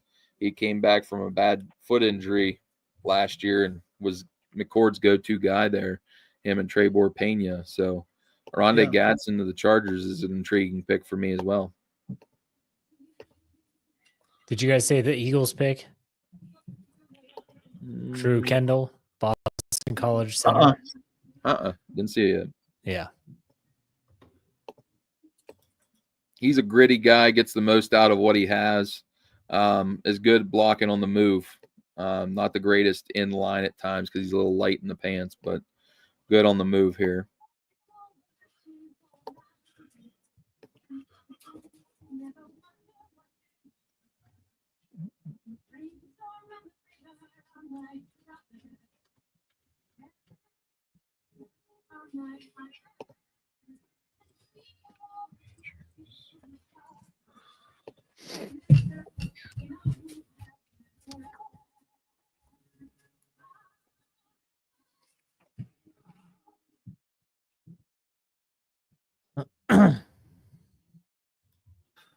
So the Bears are up, or their pick is Bears, in anyway.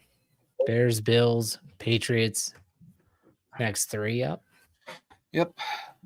Yep. The Bears took Za Frazier. Oh, okay. He fits their UTSA. mold. He fits their mold, long, lengthy, press corner type. Yep. He's basically Tariq Woolen. Yeah. Long guy, former receiver as well. Big time speed and length. Good project to be had developing behind like Jalen Johnson and that type. I had him 147 on my board. I really liked his tackling ability as well for a guy that just recently transitioned. I'm going to throw out a name here on the consensus board. The number 156 overall player, where the Steelers would have originally made their selection, was JJ Peggy's. Mm-hmm. And I think he would have been my preference over Yahya Black at this point. And I don't know how you guys feel about, or how you feel about him there, Roy, but he was just an intriguing, fun player that I thought would have been a nice toy for the Steelers to have in their rotation. Yeah, I really like his versatility. I like the size of Black a little better, being we want a pure run stuffer. Pegues to me is a little bit better of a 5 technique of sorts, whereas Black's more of the nose that they're maybe looking for. But like we talked earlier, that versatility of him being a short yardage guy, he was fullback, running back, tight end. But we could add maybe here in the 6th round even, we could triple dip at the defensive line and be able to fill another role here on offense as well. Wouldn't be a guy that to be the 53rd man on our roster. I would like that. Would like it a lot, actually.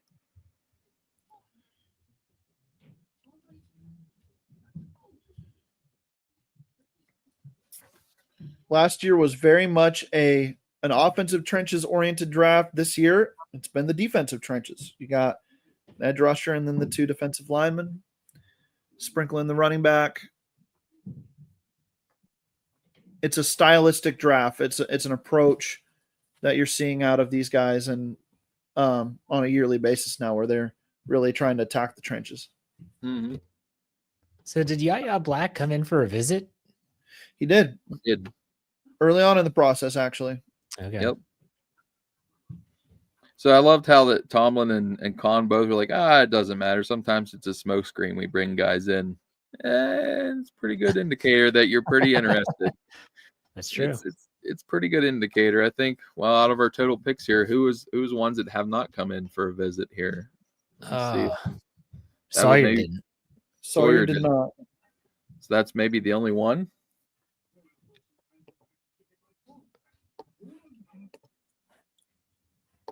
Yeah, that's the only one of the 4 so far. Jordan Hancock, cornerback, Ohio State, is the pick for the Bills. They just need to throw darts at corners until they get some good players there. Yep. And he played a lot of nickel, if I'm not mistaken, right? Yes, he did. Played more nickel for Ohio State there, so you got that versatility. And I think he could also play in a pinch safety if you let him have the chance, because he has some nice tackling ability there. I was going to say he's good in run support from that slot. He's a little bit bigger body, and he was good coming up, playing forward on defense a little bit more than backpedaling. Yeah, so that might be a guy they look to transition like Micah Hyde or something like that. Jordan Poyer, maybe get him off the ball and use those instincts that he's good at coming downhill. Yeah.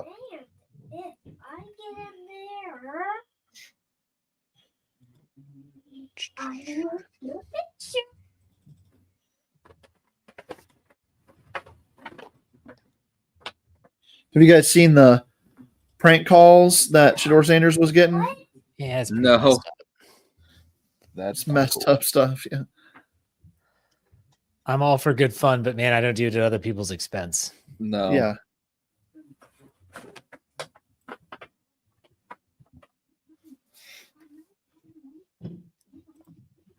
Now you're dumping all your trash out behind you.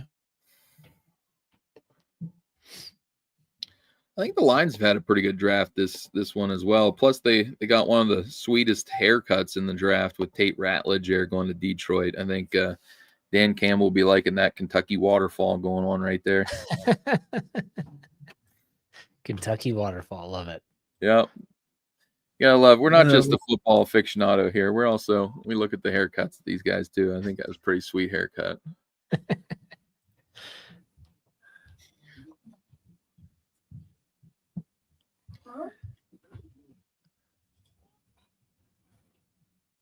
Did they just trade out, or is this way behind this tracker? Yep. It looks like they may have traded out here, or did they trade up? Did the Lions trade up to 171? Traded up.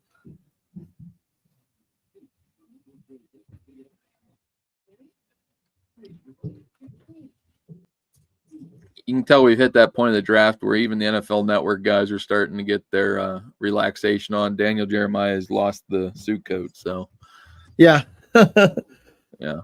I always think it's funny that you'll have like 5 or 6 picks in a row where they were much further down their board, and then all of a sudden you've got the one that was like ranked in the top 100, and then Daniel Jeremiah comes back out with the graphics and everything like that, and it's just it's a whole production again.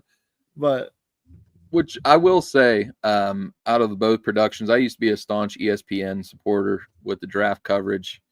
I'm very much in the NFL Network. That's why I'm into there, because Charles Davis, personal friend, really nice guy, and Daniel Jeremiah, getting them both to know them during the All-Star games circuits. Some of the most genuine people you'll get to know, willing to talk with no matter what level of media person you are, give you a couple of minutes and time of their day. So that always means a lot to me personally. I'm not somebody that went to college. I went through, just life experience and got to where I'm at here, and hard work, and them guys, seeing them be able to give you the time of day whenever they don't have to. Big fan of both of those guys, Charles Davis and Daniel Jeremiah. So we talked about Brugler and Jordan Reed and some of the other evaluators. Those are definitely two guys that I listen whenever they say something. Yeah. And Mike Mayock was the guy for me on NFL Network. So I always loved his brand and his coverage there. Him and Rich Eisen played each other well. And then Daniel Jeremiah was kind of the guy in waiting in that at that point, and I liked him a lot. So I always have liked NFL Network. I didn't like the drama of the ESPN broadcast as much with Mel Kiper, personally. Yeah.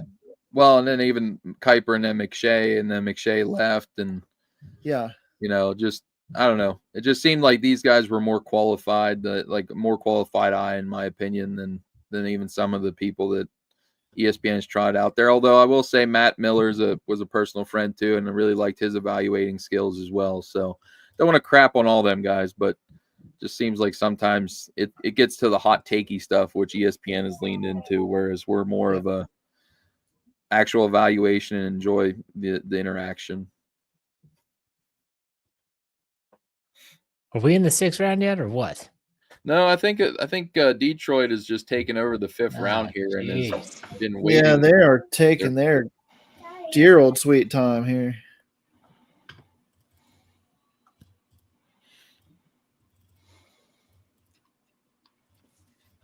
Well, we don't have to argue that it's Shador Sanders no more, so we can at least. That's true. Oh, it's a Germany pick. A pick from Germany. That's why it's taking forever. Mm-hmm.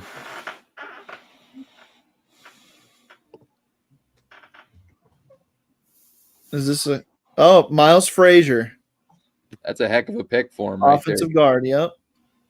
Long time starter at LSU.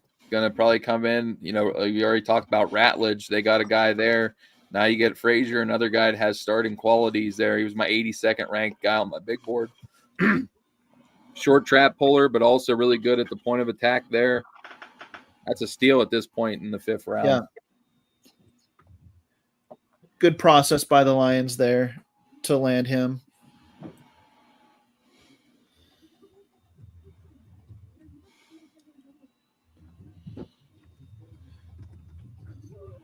How did the Rams get here? This wasn't a trade up, was it? Was this a trade back from earlier? Yeah, this was Seattle, it said. Or Minnesota, Los Angeles. This was Minnesota, yeah.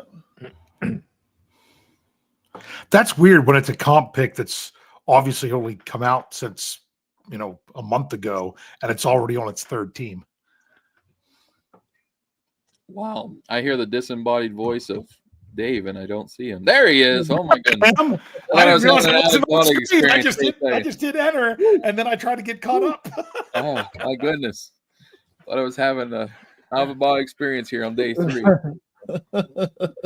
But I do hate to say it, fellas. It is 3:30. I think I'm going to have to hop out of here. I got some family stuff to take and attend to here. So I just want to say thank you guys for letting me jump on the broadcast here in the live stream, and it's been fun.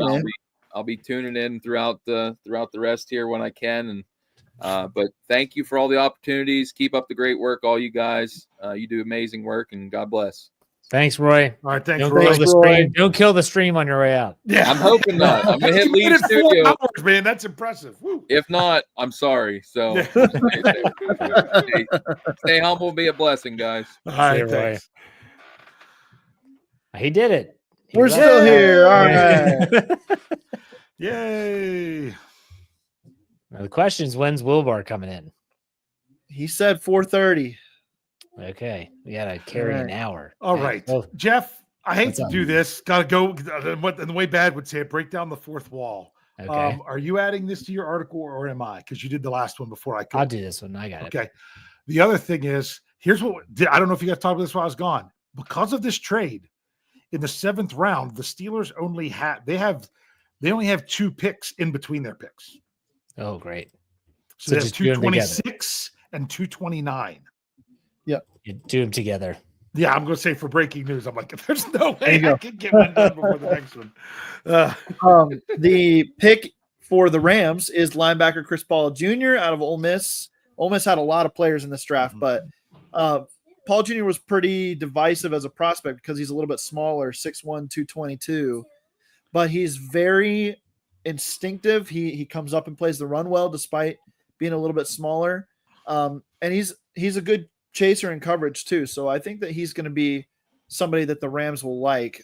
They've needed to improve at linebacker, and they don't put a premium on it when it comes to taking those guys early. So landing Chris Paul here, who consensus wise was a higher rated prospect, he's probably a good pick for them.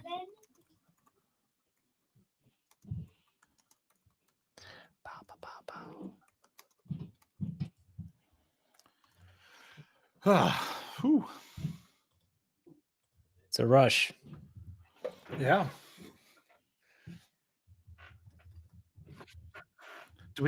So other than Andrew, do we know if we have anybody else joining us today? Or Big G was supposed to stop in at 2:30 and he did not. So Big G, did he have the link?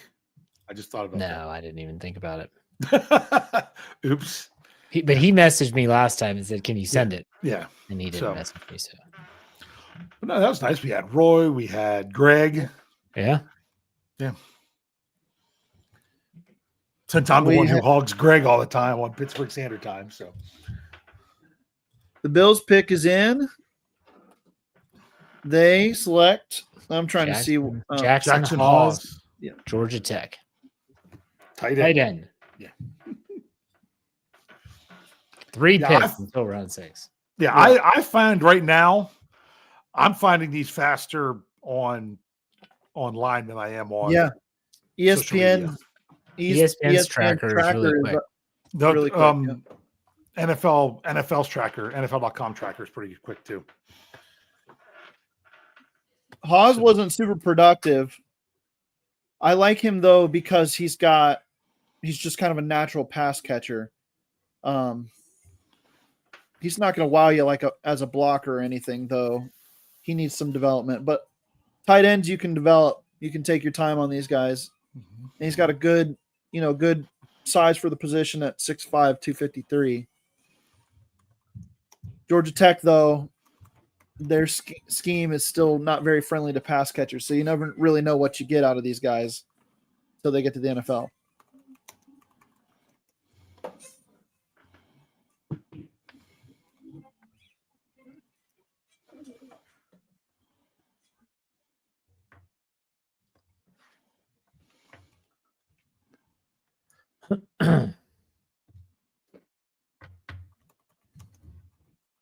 How's everyone feeling about this draft so far? Anything change in day 3?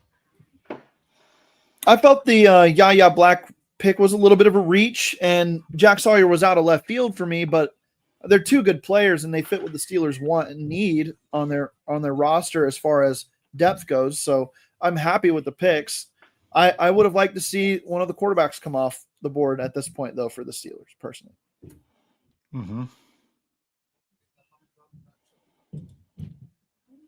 Yeah, so now it's weird now that they have 3 picks left and not 2. Yeah. So I would say let's go offensive line, quarterback, and cornerback. How does that sound? Denzel Burke, cornerback, Ohio State, just went to Cardinals. Okay. Burke is fascinating because he was more highly ranked in the process, and at one point he was a 5-star recruit, I believe, coming out of high school. And many thought he would be the number 1 corner in his class whenever he came out in the draft, but it just never really came together for him. But he was a lot of fun to watch at Ohio State. It just never turned into the superstar that you thought he could.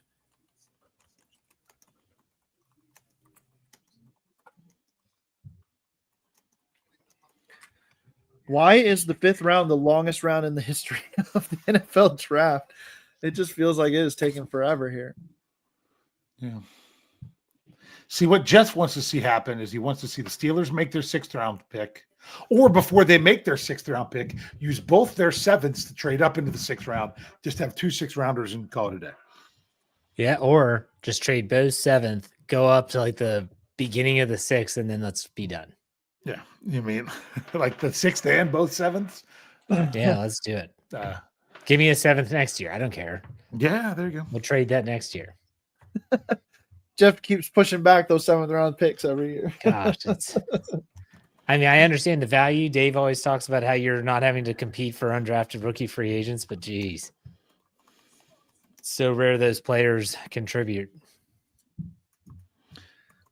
Steelers RB1 this year is one of those guys, though. So, who, undrafted rookie? Yeah, Jalen Warren. No, I'm talking about the 7th round. Oh, I thought you were talking about the undrafted rookies barely ever contribute, which is true, but they do have one this year. Just remember Beanie Bishop last year. Yeah. Well, and he was undrafted. My big thing is this. People want to write off Roman Wilson because he was injured and didn't play his first year as a 3rd round pick. But how many people wanted the Steelers to bank on Corey Trice as a injured 7th round pick coming into his 2nd year? Yeah, nobody. I mean, there were people like, oh, they've got Trice, they'll be fine. Last year. And I'm like, the dude's never played, just kind of like Roman Wilson. And I'm like, you can't do that with a 7th. Anywhere close you can as a 3rd. I mean, Trice could still be that guy. He's just got to be healthy. Because I know some people are like, oh, what are they doing at corner? If Slay goes down, what do they have? Well, they have Eccles, they have Trice. Yeah, so I really like I said, the Steelers have to, I say have to, they don't have to, but they really, you would think that they would add a quarterback in the draft or as an undrafted free agent. So that way they would be ready to have their 4. So that's the only thing I still kind of expect them to still take. But well, a lot of these quarterbacks are still hanging around. Yeah. We're 2 picks away from going to the 6th round. That's how bad this class was, guys. It's just, I mean, like in our mock, we couldn't even get Will Howard in the 4th. He was already, I think he was gone before our 3rd round pick. Yeah. But that's the thing, and it usually is going to go one of two ways. Either they're going to massively rush for quarterbacks and overdraft them, or make everyone think that, oh, well, their quarterbacks are going to go high, but they're not. It's not the class that people have it, and then they're going to go way later, like in 2022.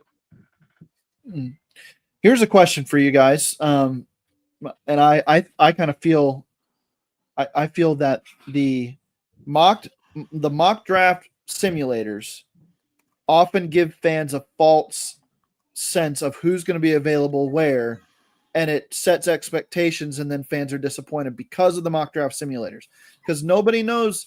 These are like individual guys putting their big boards up, and that's the order these guys are getting drafted, and there's very little like real life scenario in it, especially later in the draft.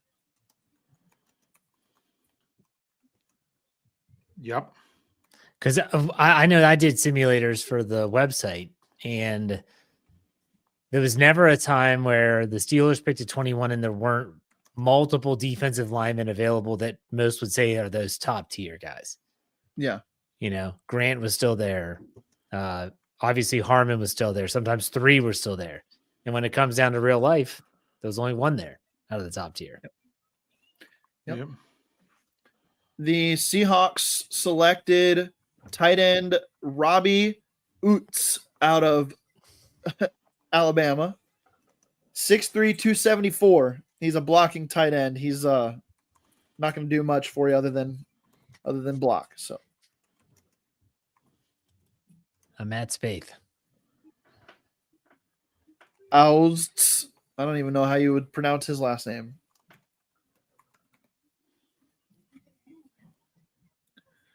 And then the Jets select Tyler Barron out of Miami, edge rusher. He's a pretty athletic dude. I remember he ran a pretty fast 40. Oh, yeah, 4.62. 4.6240.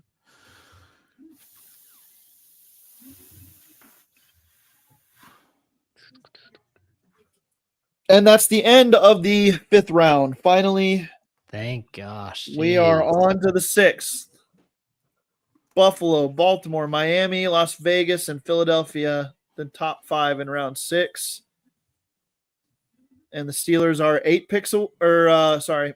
9 picks away from their selection. That's it?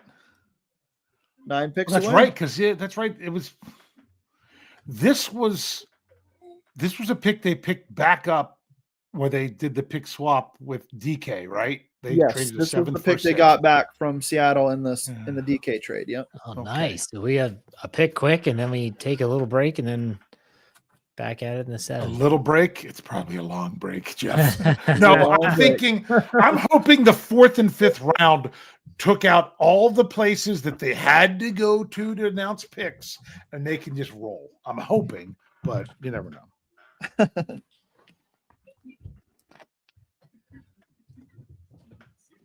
Earlier, when my little one was over here watching, she pointed at you guys and she said, "Are those Steelers guys?" And I was like, "Yeah, they're Steelers guys." And she said, "Bleh, go Browns." Oh. So, chat, I need some help here. I need some help. How do I turn this kid into a Steeler fan?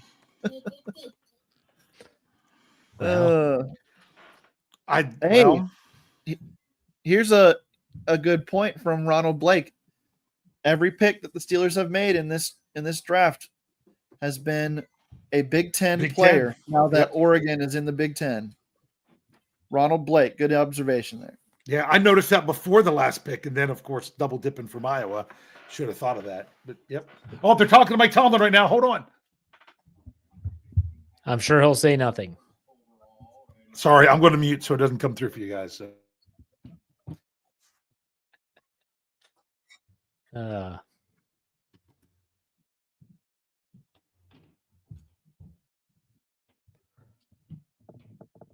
Why?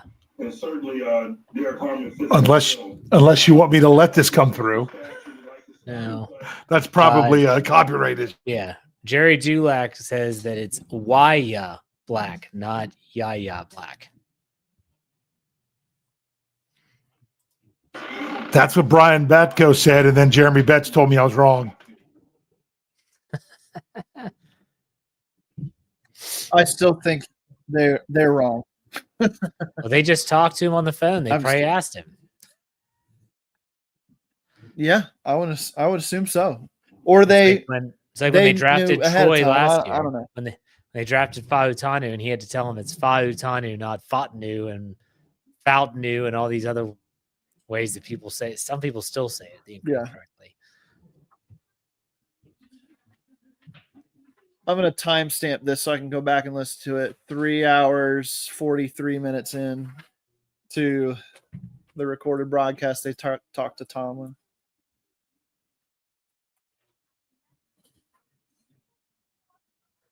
I'm sure he's given them a lot of information.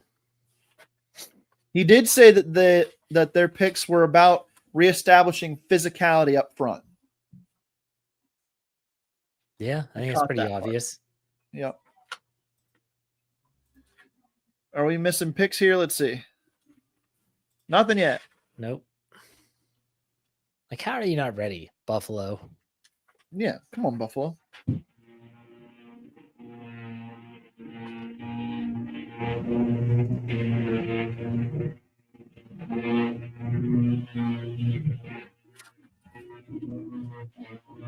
Somebody mowing their grass. It's my wife upstairs. It's my wife vacuuming upstairs. I thought you were playing the song Intergalactic by Beastie Boys.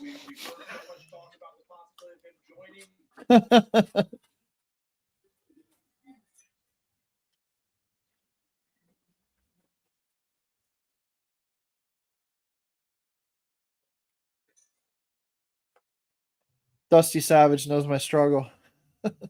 My little guy's a Ravens fan. Oh. Dalmatian Street.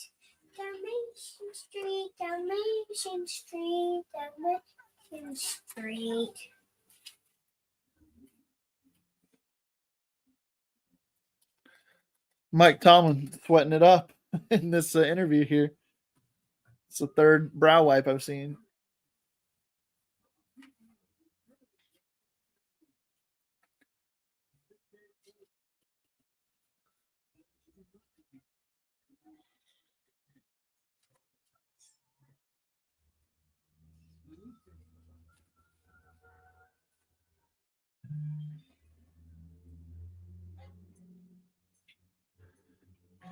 Are they talking about Aaron Rodgers? Yes, they are.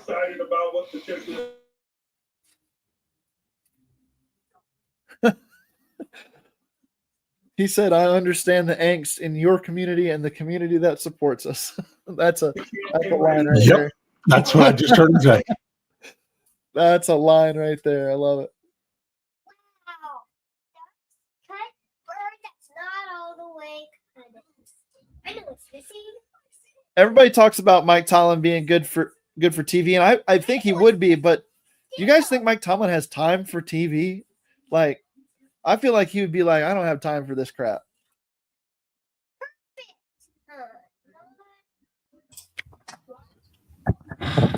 Sorry, my wife just finished patting. I just feel like Tomlin would be like, the drama of TV, I don't know if I want to be a part of that. He's too businessy. What can I make the bird sit?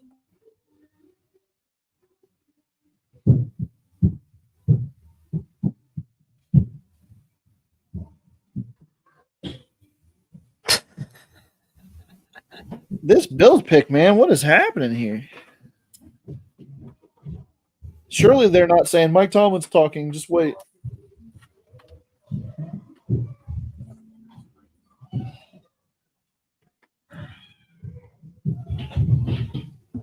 Pretty bird, but what can I make it?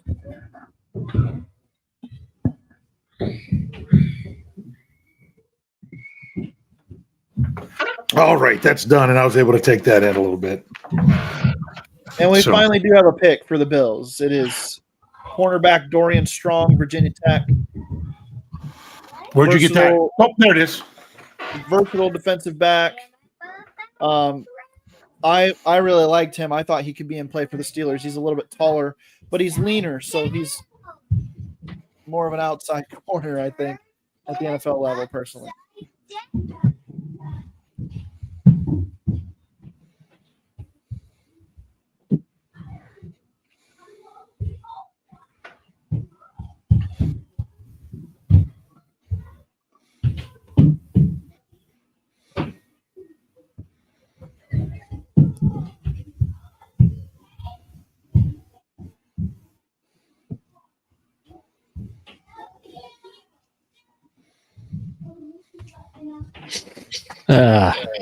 Where are we? Bill's pick is done. Waiting on the Ravens. Always waiting on the Ravens. Where are we? Ready for lunch or a nap? And it's almost dinner time, and I'm ready for lunch. Yeah, I didn't even eat. I was just thinking about that. I admit, I ate my breakfast, or I had brunch whenever we just started the stream. It's been a long time, been lots of fun. We still got a lot of people with us. We do. Yeah. I hope everyone's enjoying it. Dang, 762 people strong. And we are 4 hours and 20 minutes into this thing. Crazy. Appreciate everyone out there. Really do. Yeah, no matter what absolutely. platform. Yeah. So, how do you say the name again, Jeff?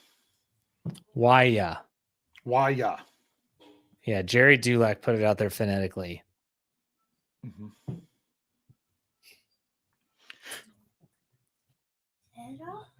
This is a bird of Oh, wrong one.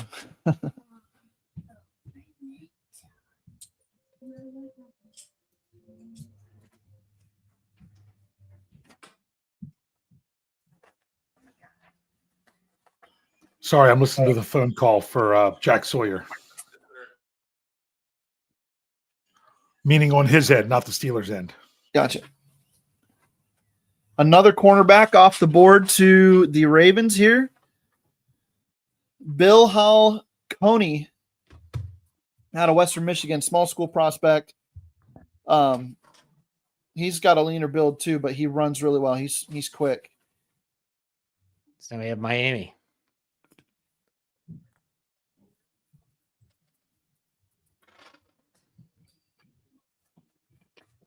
The Dolphins.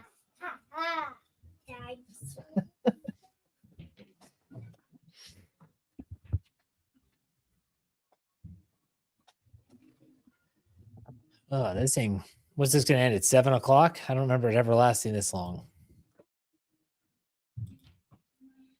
I don't know. At what time did it start? At noon, right? Yeah. With the 103rd overall pick. Let's get some math work here, Dave. How long has it been on average per pick? 178 minus 103. What's that? That's 75. That's 75. 75. We've been picks. here almost 4 hours. 3 hours and 53 minutes. Mm-hmm. 3 hours and 53 minutes. You're talking 233 minutes. 233 divided by 75. 3 minutes and 10 seconds per pick has been the average. I was trying to do it. I was like, it was 3 something. So yep.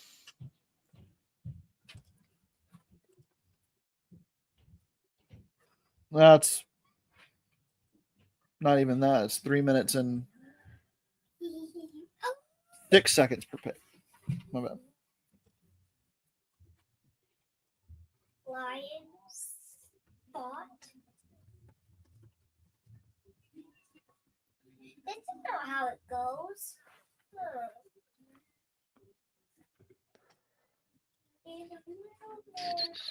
Rands 87 IROC Z. So will we draft a quarterback before it's over? I still think so. Or pick one up as an undrafted free agent. Or that. They'll add one this weekend. Yeah. I could see them saying, like, if, let's say, Will Howard and Kyle McCord get drafted and they don't feel like drafting anyone and Quinn Ewers is out there, they might say, we'll just sign him as an undrafted rookie. Yeah. Yep. That was interesting. Listen to the Jack Sawyer phone call. What made it interesting? He said his whole family and him were Steelers fans, and that's where he wanted to go more than anywhere. Oh, that's cool. And wasn't afraid to use some pretty salty language back to Coach T. All right, the Miami Dolphins take a running back, Ollie Gordon II, out of Oklahoma State. He was still around? Yeah, he's he was a Heisman candidate just a couple years ago, but the measurables weren't great this offseason. He had a bad 2024. So he slid down boards because of that, but he's an intriguing talent. He was, I'm just reading it again now, led the FBS in rushing yards and was second in rushing touchdowns in 2023. He was the more Najee Harris back, or the most Najee Harris type back of the draft, and he did come in for a Steelers top 30 visit. Yeah, I remember the name from that. Yeah. All the people saying Kyron Johnson is, or excuse me, Caleb Johnson. I keep doing that. Caleb Johnson is Najee Harris 2.0. This is the guy who was Najee Harris 2.0, was Ollie Gordon. Caleb Johnson is a completely different player.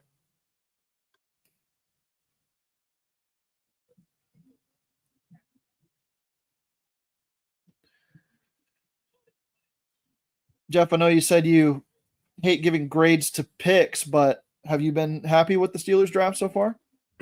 Yeah. I mean, for me, it's someone just said the Raiders pick is in the live chat. Yeah, It is. It's the defensive lineman / fullback.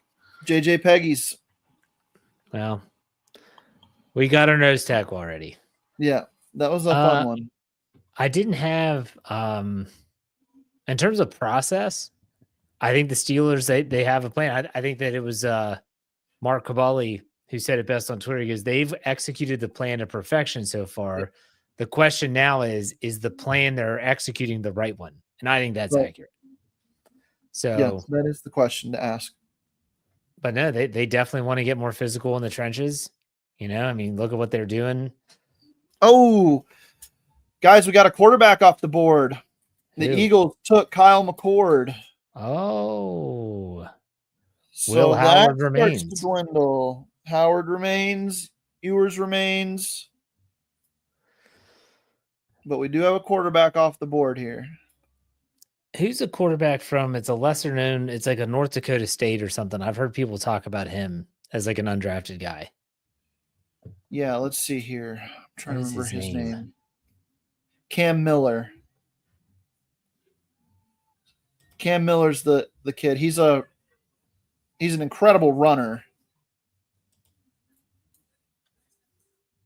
But he's smaller build, 6'1", 212. Sorry, I got to bring this up. They had the Coach Tomlin call to Jack Ewers. Jack Sawyer. What am I saying? Yours, Jack Sawyer. On social media, and I listened to it, but it wasn't as long as I expected it to be. And you know how it is on X; they'll just flip to another video. The video that I got was, in case if you guys had heard this or not, about the frat boys from Ole Miss that got Sanders' number and called him. Like, did you hear that? Well, yeah, I heard about it. I thought it was kind of messed up, but it is messed up. That's just so wrong. Sorry. They give frat guys a bad name. Yep. Those frat guys. I did stupid stuff in college, but I didn't do that. How did they get his number is what I want to know. Yeah. So, and my thing is that I don't know if that's verified that they actually that's what it was. I assume it was. I mean, I thought I heard. I don't know. That's just bad. The quote from Andrew Berry and the Browns on Shedeur Sanders is, "We think he will outperform his draft slot, outproduce his draft slot." He also said a quote from Barry that they love him as a person. Like that was never the question. It's like, okay, so then you question him as a quarterback and as a player. If it's not everything else. So I thought that was a kind of a backhanded statement. Yeah. Well, these teams will never, they'll never admit exactly why they let him fall so far, whatever it is.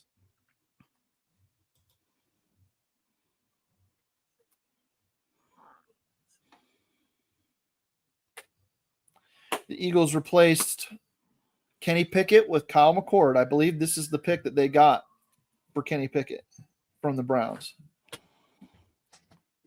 That's funny. They got DTR. Don't forget him. That's right. Holy crap. The Eagles have 1, 2, 3, 4, 5 picks in this round. 4 picks in this round. Whew, yeah. We should be getting close. Yeah. I'm trying to get caught up with everything. 4 picks away here. The Patriots pick is in, but we don't know who it is yet. Daddy, I'm sorry.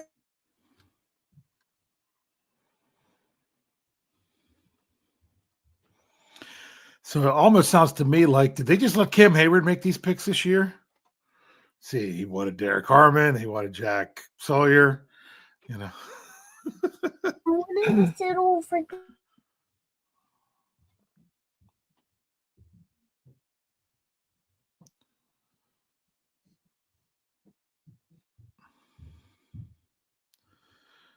Ooh.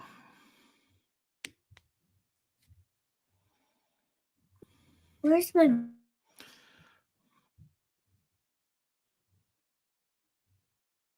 There we go. A lot going on. Yep. So it's close. We're close. It is close, yeah. So it's I'm going to go ahead and predict that this is Will Howard. I would take that here. Yeah. I mean, so you're going pick 185. Yep. And then they Which don't to me pick would again be until 226. This would be a steal for me to get Will Howard in the 6th round. I had no Patriots take a kicker. Patriots take a kicker. Andres. They sure did. Andres Borregales. Yes. Kicker from Miami. Dicker, the Titans pick is in. kicker. Saints are on the clock. Then the Steelers are next. Steelers are in the hole. There you go. Love the baseball terminology. That's a track and field terminology. Baseball uses it too. Do the officials actually call it out with every person who comes to perform as their official thing to say who's going on? Oh yeah, and they do say in the whole. I mean, do they actually announce that? And what? Like in track and field, when I was officiating, with every person who came up, I had to say, like Hartman up, Betts on deck, Schofield in the hole. My high school team said it. No, I'm saying this was did the umpire say it? Well, no. Oh, see, this was the official that had to do that. So it's a little bit more. It's a little bit more of a track thing than a baseball thing. Okay. That's only because baseball sucks. Baseball sucks. For those that can't play it, yes, absolutely it does. That's like people that say golf sucks. And you must suck at golf, and that's okay. No. What I can't say is people that say that watching golf on TV sucks. Watching golf on TV is great. Speaking of which, I need to check on my picks. It's America's pastime is golf now, actually. Yeah. Like, honestly, that's my number 2 sport to watch behind football. Sorry, behind NFL football. NFL football. Okay. Mine's still hockey. and then golf. Titans pick is Marcus Harris, cornerback out of California.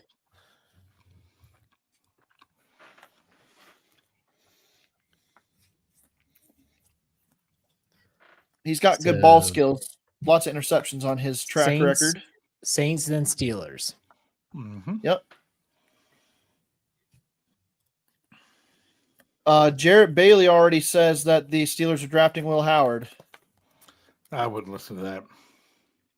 Could be true. I mean, that's probably an opinion more than a report. Alan Saunders says Ohio State quarterback Will Howard is the pick. Yes, it is. There it is. I'm pumped. 19 seconds ago. Yep. Put it in. I like this one. I like this one. My goodness, you got him in the double sixth. dip from the same school. Yes. You got him in the sixth and still Big Ten. Can someone put that in the breaking news channel? Sorry. Lost you guys there for a second. If Jeremy can grab that, because once again, I'm trying to get knee-jerk reaction article and breaking news podcast. This is incredible value for Pittsburgh here. I'm could not be more excited to land Will Howard. Yeah. He's been my guy the whole process.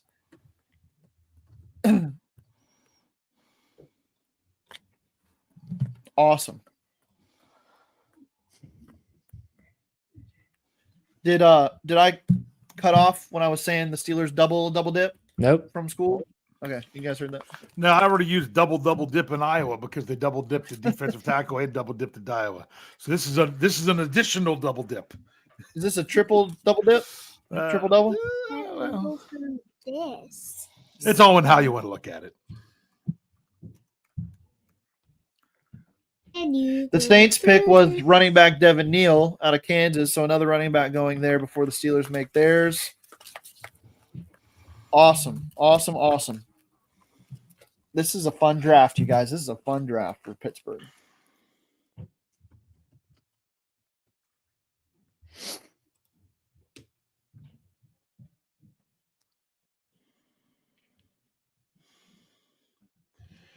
Yeah, I like this one.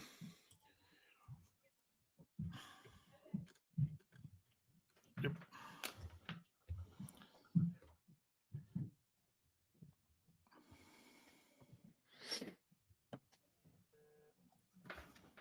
Will Howard's top traits to me are that he is not afraid to throw over the middle of the field. He can play from under center if the Steelers want him to. And he's got prototypical size. He's got more athleticism than a Mason Rudolph in the same type and same body type.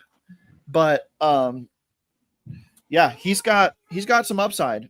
He really does. So I think that this is the perfect mix of value, upside, and zero pressure that the Steelers were looking for at quarterback in this draft.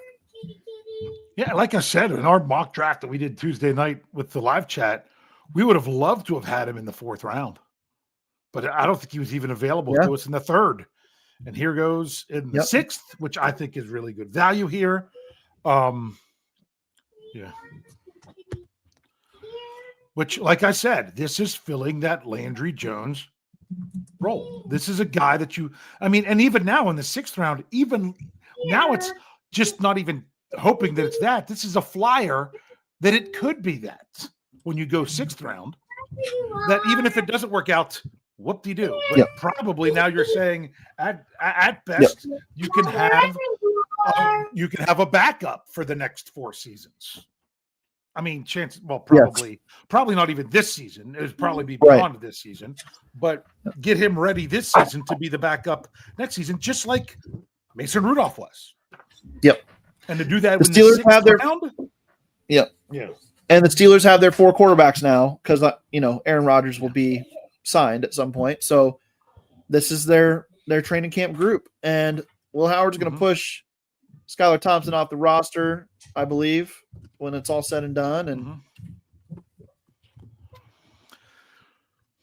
so this is part of this one was one that they got this pick this high because of part of the DK Metcalf trade. They got some of that back where they got the 6th back. Yep. And Will Howard was go ahead. It's pronounced Will Howard. Just so you got that before you do your podcast. Okay, I got that this time. Okay, here it is on the TV now. Oh, this is the Ireland guy. This is the guy that was on Marky D's podcast. So, except he talked a lot on Marky D's podcast. I wonder if he's ever going to get to it here. He said maybe with the pack.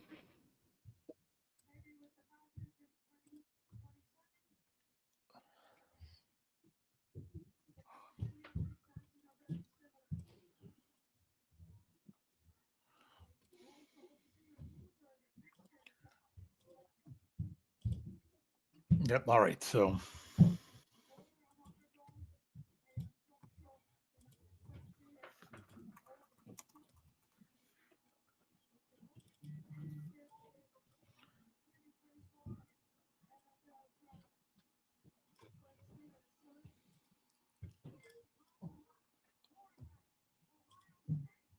Will Howard was the 102nd ranked player on the consensus big board. So great value here in the 6th round. This is a really, really good pick. yep. Is he from PA? Did someone say that?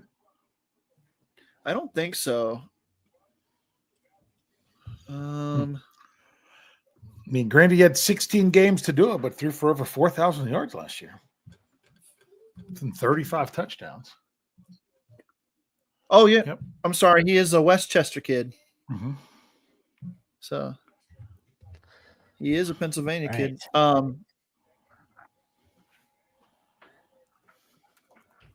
Jeff, you watched his Gruden QB school episode, right? Did I got to It was see two of them. I saw Kyle McCord and Will Howard's.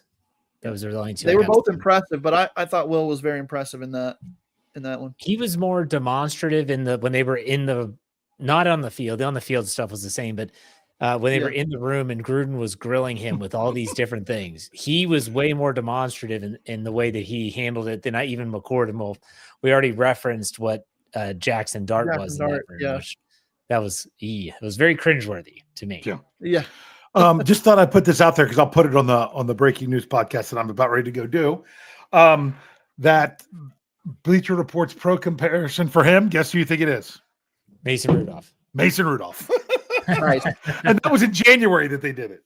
So that was even before he was back with the Steelers. I think that's interesting. So guys, sorry I'm going to leave you as just a duo, but I got to go take care of this, and I'll be back as soon as I can. Yeah, you got to do. And we should have Wilbar here soon, I think. 4:30 is coming up, and we'll need him for sure to bolster the lineup as we enter the 7th round. Yeah. So 2 Get picks some in the actual. 7th. Let's talk about Will Howard for a second. Here's the weaknesses. Let's talk about the weaknesses. This is according to NFL.com. Lance Zierlein said very gradual in his setup and release. On 3-step drops and RPOs, can be mechanical and predictable from the pocket, will struggle to beat NFL corners when throwing outside the numbers or into tight windows. Not enough eye manipulation to keep defenders guessing. Content with half-field reads instead of getting through his progressions, and had some contested throws bailed out by receivers. Great ball skills. Would you agree with that? I would agree with the estimation that he was bailed out by good receiver play at times for Ohio State. And yeah, he can be very mechanical. Those are definitely areas of his game where he's going to need to improve. I think that he, in the 2 places he played, the offenses, CJ Stroud had the questions about, is he going to read the full field? Is he going to get out and be creative? Because Ohio State plays a very wide open brand of offense that is very quarterback friendly. So he didn't need to make full field progressions at times, but when he was asked to do so in the playoff games, he showed the ability to do that. It was more in flashes, but it wasn't, and not consistent, but it was definitely there on tape. So I think that he can improve in those areas. My biggest question mark is, can he drive the football, down the field into tight windows with consistency, because he doesn't have the biggest arm despite being a big bodied quarterback. He's definitely more of a touch thrower in the middle of the field and as a deep ball specialist if you want to give him that that thought process there. But those weaknesses do play. I have zero concerns about this pick based on the fact that he's a 6th round draft pick. Correct. Yes. So my tiers of, okay, 1st round pick, I've said this a bunch on all my podcasts. 1st round, I expect them to be a contributor in year 1. 2nd round, if you can get a contribution in some way, even if it's as a backup and just spelling people, that's expected. 3rd round, if you play, that's fantastic. After round 3, special teamer, getting a helmet, that's the stuff. Making the roster. Shoot, if Will Howard goes into camp and he doesn't beat out Skylar Thompson and he gets cut, it's no skin off the Steelers' back. It was a 6th round draft pick. Give me a break. Who else are they going to take right now that everyone would say there's so much more value with this guy? I don't think that player's available. So I'm totally fine with this pick. If you would have told me, and I think Dave said this earlier, if you would have told me they got Will Howard in the 4th, I'd been okay with that. But they waited, and that's why I've said all the time, everyone says how aggressive Omar Khan is. I think patience is more of a good descriptor of Omar Khan than aggressiveness. Yeah. And getting lucky sometimes. Yeah. Well, you have to. Yeah. All the good ones do. You think the Patriots had planned out the Tom Brady thing? You know, it's a as much a guessing game as anything. So, and that's why. Go ahead. I was just saying that's why I don't mind dart throws, like in trades either with these late round picks, because what are they really returning you overall? So adding these, getting rid of them, using them as trade compensation. It's all dart throws. Oh man, the Ravens just took a place kicker. Did they? Was it Tyler Luke out of Arizona? There you go. Justin Tucker's time might be done in Baltimore. It might be. That's funny. But let me give a quick cautionary tale for all the Steeler fans that are listening or watching. Don't have any expectation for Will Howard. Like none. If he turns into something great. It's just like when Drew Bledsoe was the quarterback of the Patriots and they took Tom Brady. No one had expectations for Tom Brady. No one said, man, this 6th rounder, he's supposed to come in and really turn our heads. No, it had just happened. That's the same approach you should have. This is a 6th round draft pick. He could be gone in a year or 2, or maybe not even make the team this year. And if he is a backup and becomes whatever, don't put expectations on this guy. You want to do that with Derek Harmon? Yes. Put expectations on him. He's a 1st round draft pick. A 6th rounder? No expectations.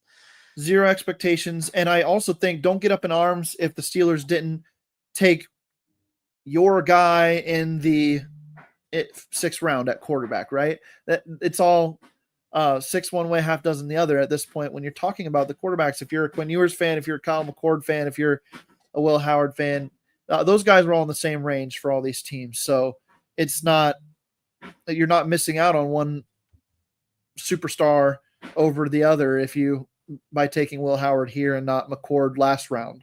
And on top of everything you said and what I said, next year, if they want to go up and get one in the 1st round, it's not like, well, we just invested so much in a quarterback in 2025. No, it was a 6th round draft pick. So you're talking a day 3 pick. Who the hell cares? Right. So yeah, if the earlier you make the pick, the more commitment you have to the quarterback. And the Steelers didn't want to commit to somebody in 2025 for, more than just let's see what you've got in preseason this year. And if you have to step on the field, it's probably not a good thing for us anyway in 2025. So develop behind the scenes, and we're going to go try to get our guy next year. Yeah.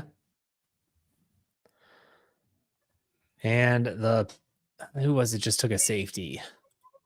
Texans just took Jalen Reed out of Penn State. And he was a top 30 visit for the Steelers. Okay. I thought that name looked familiar. Yep. 6 foot, 211 pounds. He's a bulky downhill safety. And the Titans just took running back Kalel. I always say his name wrong. Kalel Mullings out of Michigan. Okay. Blake Corum's replacement from last year. he and Donovan Edwards were not as effective in 2024 as a combo as they were, or as Corum and Edwards were in their national championship run 2 years ago.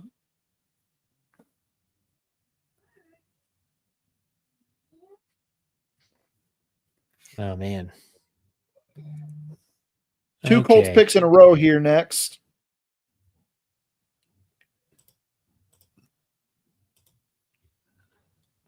Boy, that's crazy. You don't see a lot of back-to-back picks in the NFL draft. You'll have one and then another after. Yep. And we had the Raiders earlier. Yeah, that's true. Today.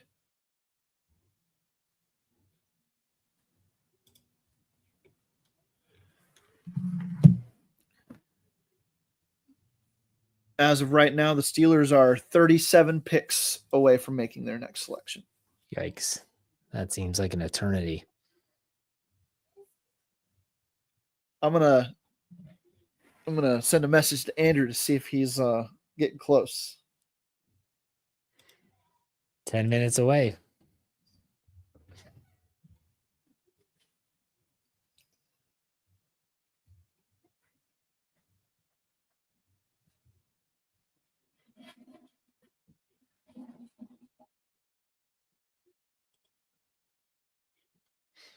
Well, I'll take this time to tell everyone that's watching to do me a favor and go and check out steelcurtainnetwork.com. It's a website that Jeremy contributes to. Obviously, I do as well.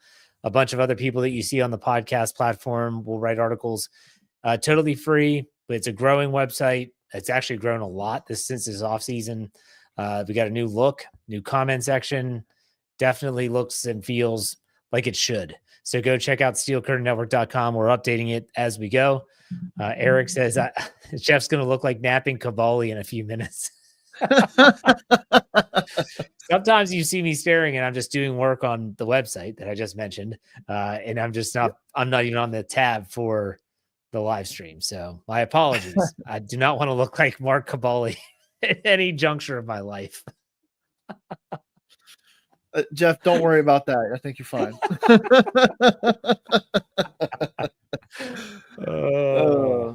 That's so funny. Okay, so do we have any of the picks from the Colts in? Yeah, the Colts just took Riley Leonard, quarterback out of Notre Dame. So here we have the day 3 quarterback run. Yep. Jordan Schultz says that Shane Steichen and Chris Ballard have been targeting Riley Leonard in this draft for his athleticism and leadership qualities. He's out of Notre Dame, right? Yes, he was at Duke the year before, or a couple years before that, and then played at Notre Dame last year. I just don't think he's going to be able to make throws in the NFL. He barely could do it in college. So yeah, I've watched obviously the playoff games with Notre Dame, and sometimes you can see the most in the biggest games, and you're like, yeah, I don't know about this guy. Yep. 6th round pick though. That makes sense. That makes sense. Yep. And fairly prototypical size, 6'3", almost 6'4", and then 216 pounds. But definitely very mobile, definitely a good runner and charismatic. Yeah. So we'll see how far charisma and running ability get him in the NFL. But interesting pick though by the Colts, based on the fact that when you look at the moves they've made, obviously Anthony Richardson a couple years ago, they bring in Daniel Jones on a 1-year deal, and they draft Riley Leonard. I've always said that the Colts could be a sneaky quarterback needy team that no one was talking about. I thought they would have been in play for Shedeur Sanders a lot earlier. I agree with you. Spot. Yep. Now, that room of 3 there, now that when you're talking about it, all 3 of those guys have rushing upside. And they play a very similar style. So Shane Steichen probably likes this because he won't have to change his offensive structure no matter who's in the game. Yeah. Remix says about the Ohio State quarterback, I don't want to call it a jinx, but it's certainly a narrative about how they struggle in the NFL. I think CJ Stroud probably put an end to a lot of that, but it's still there. It's going to need more than one player to do that. So yeah, we'll have to see. but We will. yeah, it'll be interesting. So Dave joins us again. Dave, how's it going? It's going. I know just two of you. I didn't want to leave you hanging. I'll try to come back, even though I'm still trying to get this other podcast produced. I have to say, how much talk was there about the Ravens having to take a kicker? We did mention it. We've been talking a lot about Will Howard, but we did mention it, and that's very intriguing. Yeah. Well, I mean, they had to add another kicker. But how have you not addressed it yet as a team and as an organization? That's what I'm saying. Yeah. The dude's been accused of Deshaun Watson level massagery, if we'll put it that way. That's not a word, by the way. And you're just now like talking about it. Like you're like, how do you have you not released him? Like what is going on? It's weird. No. Yeah. Yeah. But I will say this too, going back to the Ohio State quarterback thing. You know, how many years did Will Howard play at Ohio State? I know he's at Kansas State. He only played 1 year. For Kansas State. Yeah, like that's what's crazy about this transfer portal now. It's not like you have these quarterbacks. It's very rare that they come into the league and I've been here for 4 years. I mean, hell, look at Jalen Hurts. I mean, recruited and stashed by your college team is almost a thing of the past. Yeah. Right. So and it's okay if they're only 2. When it starts to get you is when they're on their 3rd team. The Colts' second pick is in. Defensive tackle Tim Smith out of Alabama. He's a interior pass rusher type. Oh, I missed that Riley Leonard went to the Colts. Yep. Riley Leonard, yep. Eagles are on the clock. They are. Yes. Their pick is in, so now the Seahawks are on the clock. Then the bungholes are up. Mm-hmm. Let me ask you this while we wait. Who do y'all think had the best draft of the division of those 4 teams so far? I forget who everybody took. Yeah. Honestly. I think you'd have to pit it between the Ravens and the Steelers.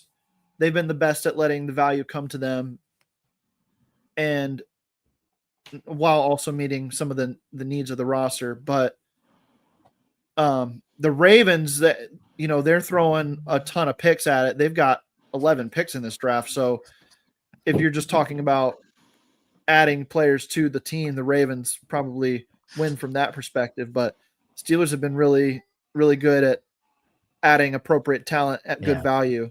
See, but the Ravens have done that for a while where it's the Najee Harris of drafting. It's the success by volume. Yep. I'm sorry, I'm laughing because you want to talk about winners. Mark Malone's comment about Justin Tucker in the live chat is a winner. For sure. I'm still producing my show. I'm trying to let me get back to it.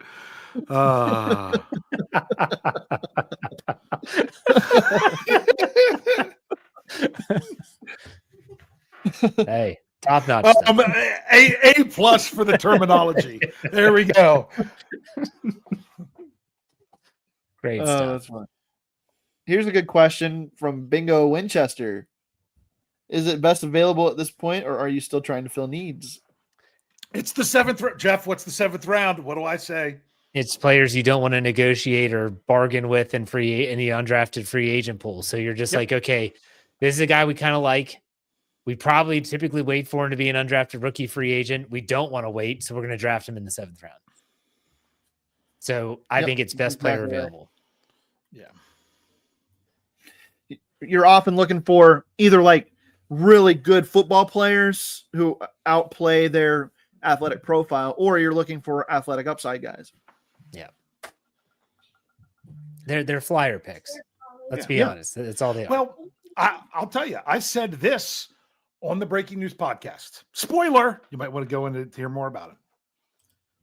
If Will Howard takes a non-preseason snap in the black and gold in the NFL, he overachieved his draft position.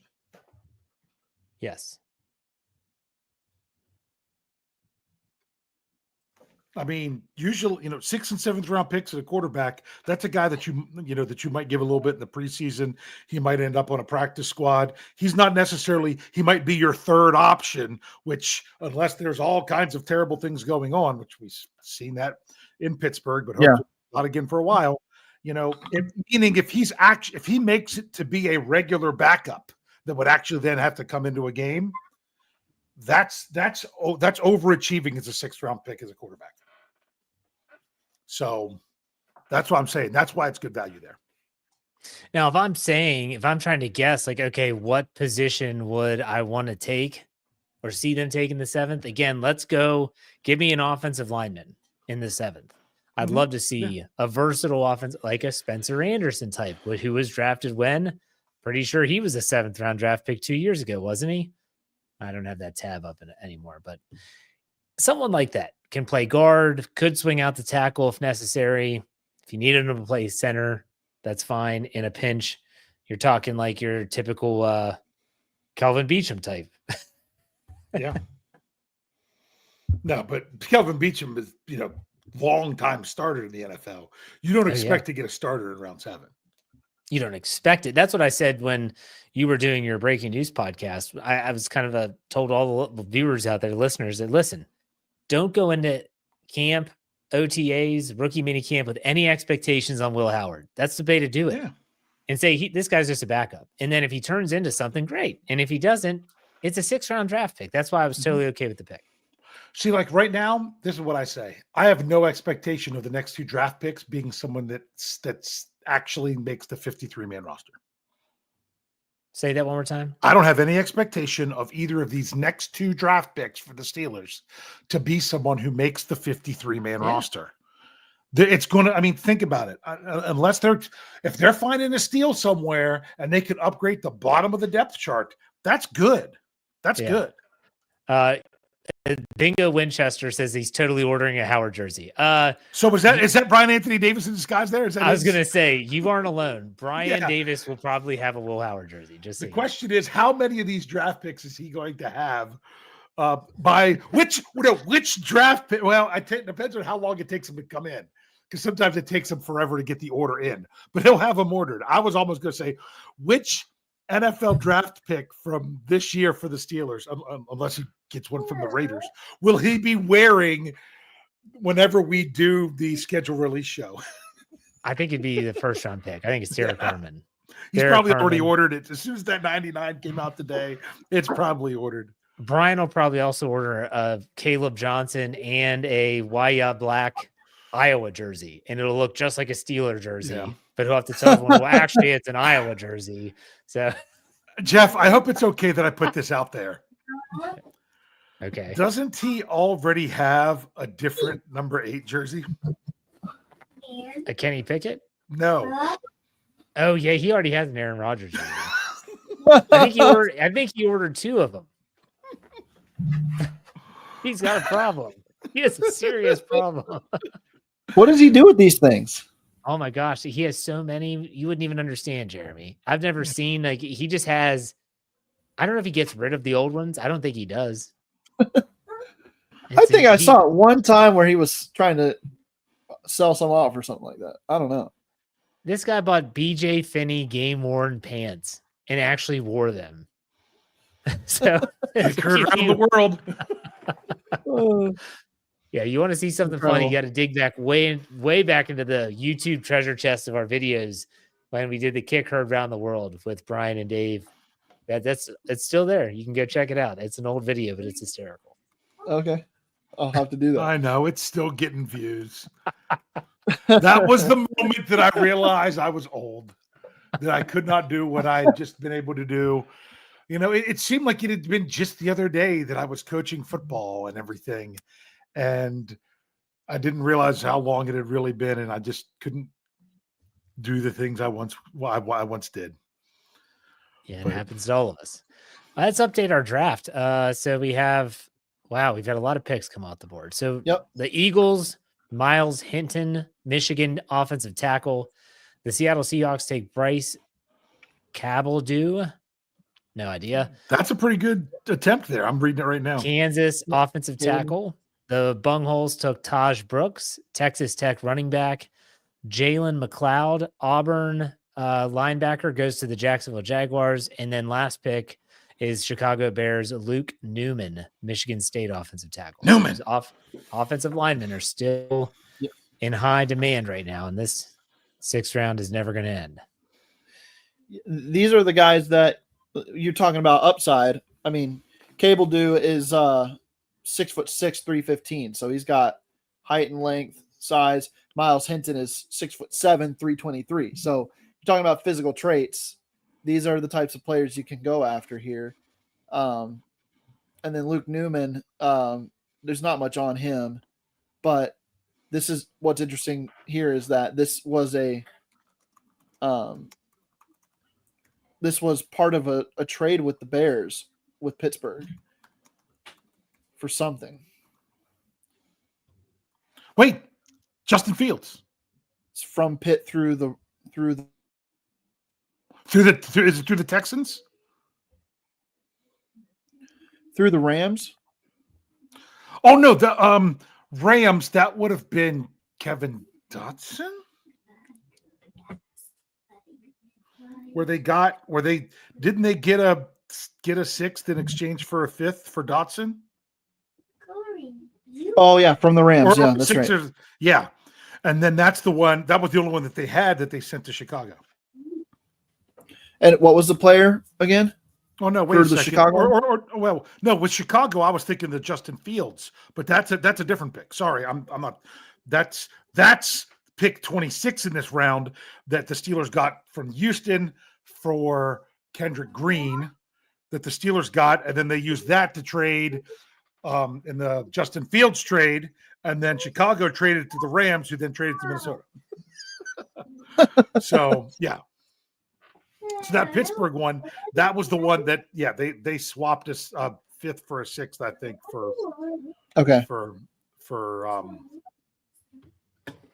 I think that was part of Dotson, or it might be something else that I'm missing. You know what I'm looking forward to most about the NFL draft in Pittsburgh is just how loud the boos will rain down for the Browns, Bengals, and Ravens picks. You won't be able to hear the announcement from the stage. That's true.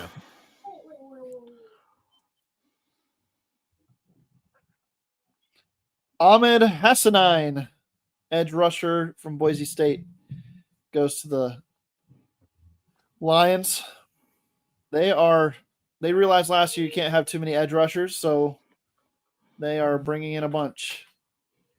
Where's your boy Wilbar? He's late. He is. You said 4:40. Oh, jeez. So. I was gonna say, hurry up! I need to go get a cup of coffee, and I don't want to leave you by yourself again. So yeah. Well, you don't think we can handle it, Dave? Jeremy, I'll tell you this: if you want to take a break, do it now. Because if you need to take a break, because once the 7th round starts and once the picks are done for the Steelers, Dave and I have to go do another show, and you'll have to close this thing out. I might go do that. Actually, I might go as soon as Andrew hops on. I might go get some Lupper. Well, Dave and I can handle it if you want to go now. Yeah. Neither of us know these players, and that's okay. That's the problem. We'll probably talk about Rita's and different things that have nothing to do with the draft. Tatanka. Yeah. Tatanka. See, do your homework. You should know that WWF legend. Should I? Do you like wrestling? No, actually. I've never watched a second of wrestling in my life. Yeah, I did it as a kid. As a kid, like WWF, and then even Stone Cold, that era, like that was great. I don't watch anymore, but sure. My dad would know. I was in elementary school and then again in college, and that was all. Go take a break, Jeremy. It was the whole like I said, I was at the arena when Stone Cold got run over by the car. What was that in Pittsburgh? No, that was in Detroit. He went to Detroit for a wrestling event. I did. A friend of mine that I watched wrestling with, they had got tickets. They'd gone to Survivor Series for several years, and he offered me one of the tickets, and I went. I saw the professional wrestling debut of Kurt Angle, and that was when Stone Cold got run over by the car that I guess that they ultimately found out was driven by Rashiki, which was ultimately a big letdown of what they could have done with that storyline. Yeah. Mm-hmm. Let's see here. That's after I made the transition over to was still WWF at the time, because I was there for WCW when Goldberg lost his first match to Kevin Nash, where he got hit with the cattle prod from Scott Hall. That was in DC. And then the next night was the finger heard around the world which basically killed all of basically the very next night they killed WCW. That was when it was Nash versus Hogan for the title the night after Nash won it from Goldberg. And that's when Hogan went up and put his finger, was talking to him and put his finger on him, and Kevin Nash fell down and he let him pin him. That basically killed the whole the company. That was awful. It was. All right, NFL wise, let's get back to the football. Still the Lion, Ahmed. It's an edge rusher. We already talked about him from Boise State. The Houston Texans are on the clock. 21st pick in the 6th round. Yeah. Because we have 40 picks in round 6. And then the Steelers, they pick at 226 and 229. So they pick. Oh, they're actually I thought they were. Oh, I said that wrong in the breaking news. These are both early in the round. They're 10 and 13 in round 7. Yeah, it's nice. So once we can get through the lull. Yeah, we're getting close, everybody. I don't know, Jeff. Do you think they'll trade back into the 7th round? Give up one of next year's 7th round picks to get back into the 7th this year? I'd trade both my 7th this year to take a 6th next year or something like that. I'd trade both my 7ths to take the next pick on the board and be done. Yeah, let's do it. Mm-hmm. Yeah. Yep. It's always a long weekend. I always think today's Sunday. It's not Sunday. It's Saturday. I just feel like it's Sunday. What is taking the Texans so long? My gosh. Do they have to show this one because they're all commercial on TV? Probably.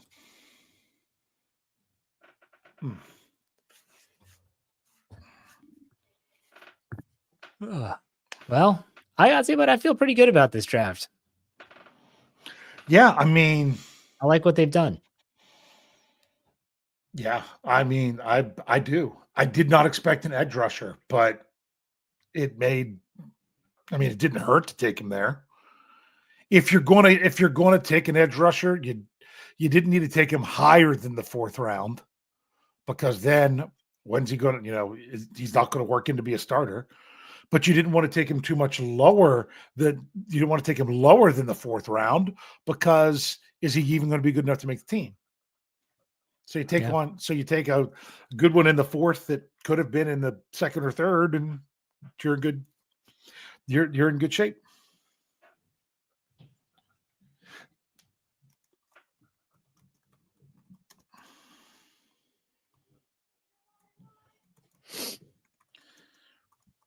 The Steelers from Jerry Dulac. The Steelers were impressed. Howard played his best in the biggest games.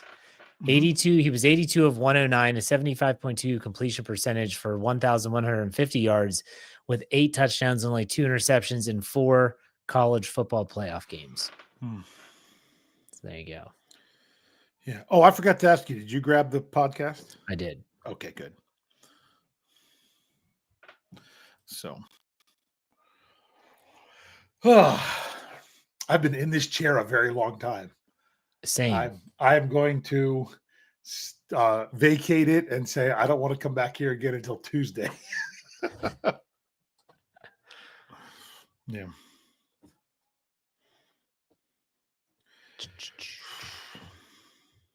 See here.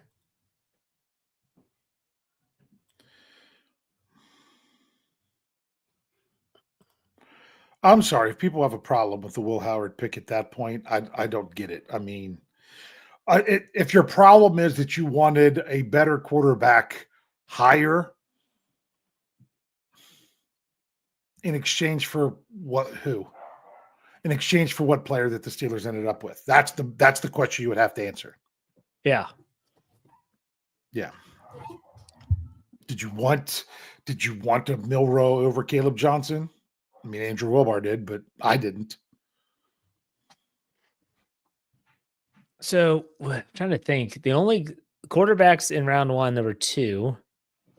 Obviously, Cam Ward, Jackson Dart. In round two was only one. Tyler Shuck goes to New Orleans, correct? Yep. Third round, Jalen Milroe. Was he the only quarterback in round three? No, there was 5 total. It was Milroe. The last one was Dylan. Yeah, it was Milroe and Dylan. Okay, yeah, because so there was 5 two. There was 5 total in the first 2 days. Yeah. Oh, here we go. Wilbar. Is he here? He's in. He's in. There he is. Oh, he's Andrew. even got, oh, wait, does he even have the glasses? He's got the, on? I don't know if he has glasses on. Got the glasses on today. He's got the hair slicked back. He's got his Mel Kiper look. He's ready. What's up, Andrew? It's going well. Excited to see how this day 3 ends out. So what do you think about how day 3 has gone for Pittsburgh so far? I think Jack Sawyer was a good value there. I wasn't expecting the Steelers to go edge rusher early, but I think when you just look at his skill set, I know a lot of people are pegging him to a 4-3 team, a 4-3 defense. I think that he's a better fit in a 3-4. He's better, gets a better get off in a stand-up position. I think he's going to be a solid backup being able to learn from TJ Watt would be wonderful for him. He's already a very good run defender. Just needs to learn to finish as a pass rusher. He had a really good playoff run, had a couple sacks in their playoff run toward a championship. I wasn't a big fan of the YA Black selection. I know Jeremy's a little bit higher on him than what I am. I didn't see it. He's just very stiff and not very versatile. I didn't really understand that one. But Will Howard, where the Steelers got him, makes a ton of sense. Any positions that you would want them to target in the 7th with 2 picks now after they traded back in the 5th? I'd say wide receiver. Xavier Restrepo is still there. He'd be an excellent selection, at least as far as I know. I haven't seen him taken. I haven't been able to follow every single pick today. But Tej Johnson's still on the board. It looks like there's still several really good receivers available. I didn't expect that to be the case. Graham Mentz, a quarterback, Florida, goes to Houston. Graham Mertz. I'm sorry. I small Yeah, text away yeah. from the computer. Green Bay's on the clock. This one will probably take forever because it's in Green Bay. Yep.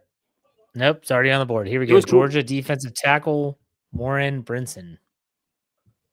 It was cool to see the selection earlier for Baron Sorrell when he was there at the draft and him walking out on stage. That was really cool. Yeah. I didn't see that. I did. I'm like, what's going on? Yeah, it was someone he was just coming to check out the atmosphere. And then not only did he get drafted, he got drafted by Green Bay. Oh, that's cool. Yeah. The NFL gave him permission to go back and, walk out on the stage. He always wanted to. So he got permission from the NFL to be there, even though he wasn't an early round pick. He's like, I don't care where I'm getting drafted. Wherever I get drafted, I want to walk out onto that stage and shake the commissioner's hand. So he did it.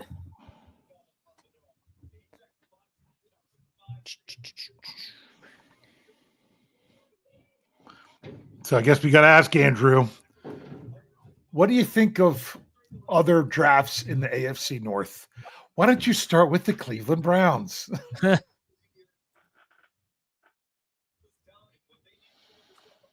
Is he frozen? I don't know if that is just delayed. You there, Andrew? It just froze a little bit on my end. Okay, there he is. And as well, I might try refreshing the page and trying to come back in, see if that helps. Go ahead, do that.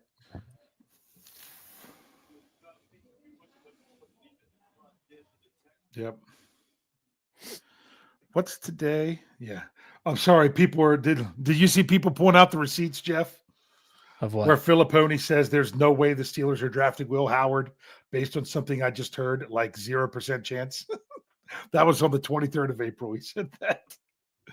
Telling you, he plays that up perfectly. But the Chargers did make a pick. A Pitt player, Branson Taylor, offensive tackle. Who did you say it was? The Chargers. More Oh, on the I clock? didn't get that one.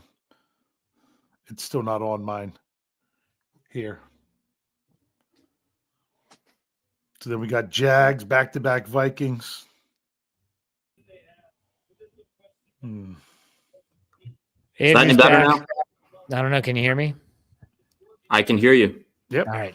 So, what do you think about the Browns' decision to go get Shador in round 5?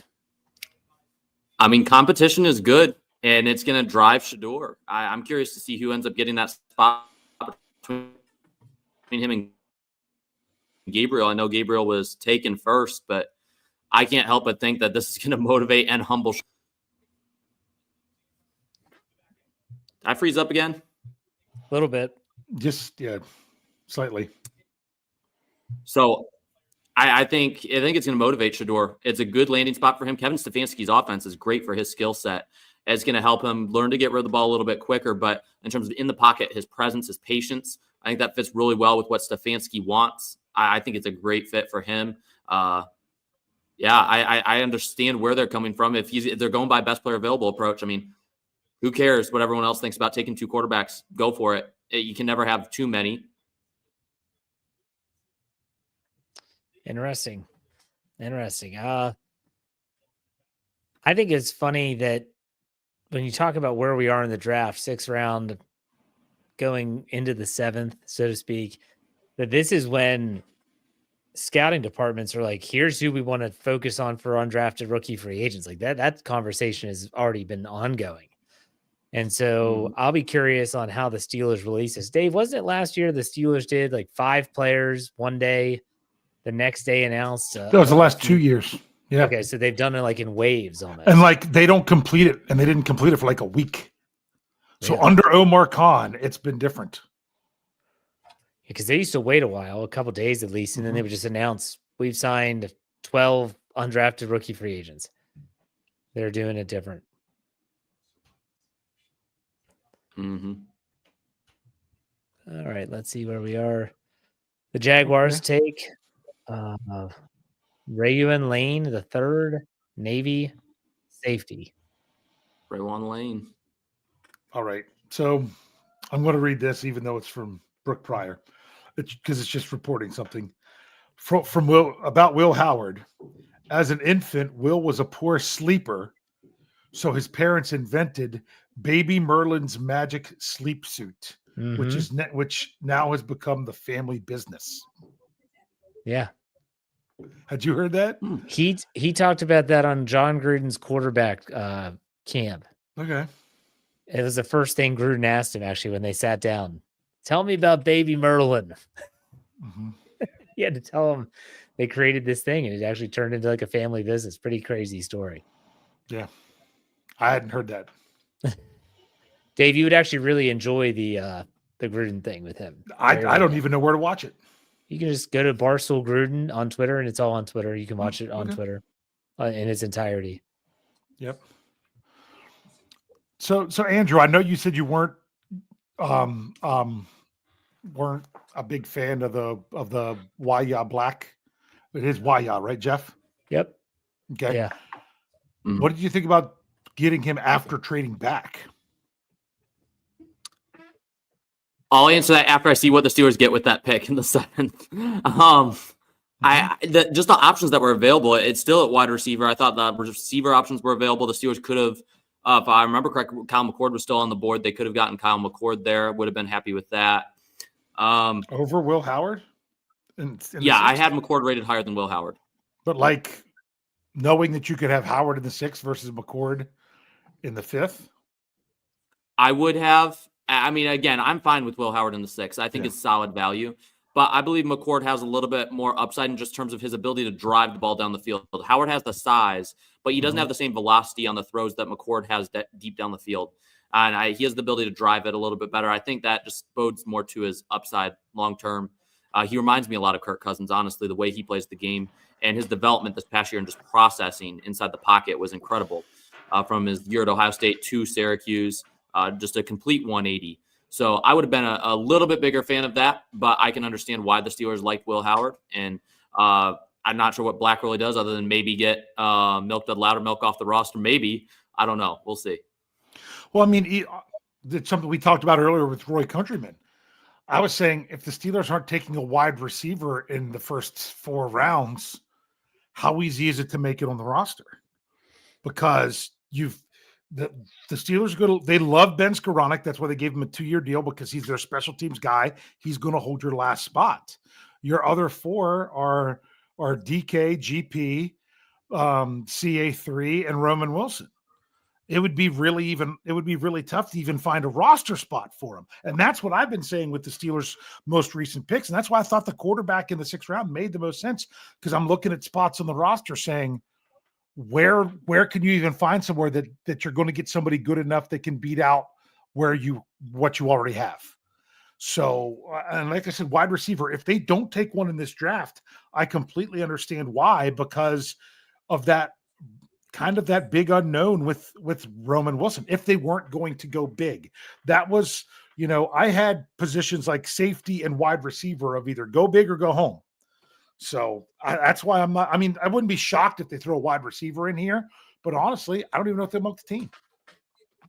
I understand that philosophy. I think it depends on the value at the end of the day. And Xavier Restrepo is the guy. I mean, I had him 79 on the big board. I know he ran that horrendous 4.83 time at his pro day, but when you watch his tape, he's so smooth in and out of cuts. Yeah. He's physical. He's a do-it-all guy. He can block. He can catch. Had a couple concentration drops this past year, but I think that will get cleaned up pretty easily. He's a special player. He could be a really good slot option in the NFL, and that's where I think it would, the value would meet. Okay, maybe the Steelers don't have a spot they need to add an extra guy at the position, but I think a little competition would help the back end of the roster guys. And Restrepo, if he proves he can play, I mean, he could be in long term as a potential slot option. Yeah, and I think people are right in the live chat. That would be double dipping at wide receiver because they already had one. They took DK Metcalf in the 2nd round. DK, yeah. So also, just to answer something from the live chat to Ronald, when we said that about Kyle McCord, I'm like, the Steelers would have had to take him in the 5th, is because he was taken 4 spots before the Steelers picked. The Steelers didn't have the option for him in the 6th round, so they would have had to take him in the 5th. That's, even if he went 1 spot before the Steelers drafting in the 6th, the only other option they would have had to have him would have been to have taken him in the 5th. So that's kind of how that's why our conversation went the way that it did, because you are correct. He was a 6th round pick. I'm still amazed. I knew that there were going to be some running backs that fall through the cracks, but the running backs that are still available, this is incredible. Mm-hmm. We knew that the class was deep. Yeah. Donovan Edwards is still available. LaQuint Allen is still available. I mean, these are guys that have the tools to be starters in the NFL, and they're just falling because there's so many of them. Yeah. Twitter remains undefeated.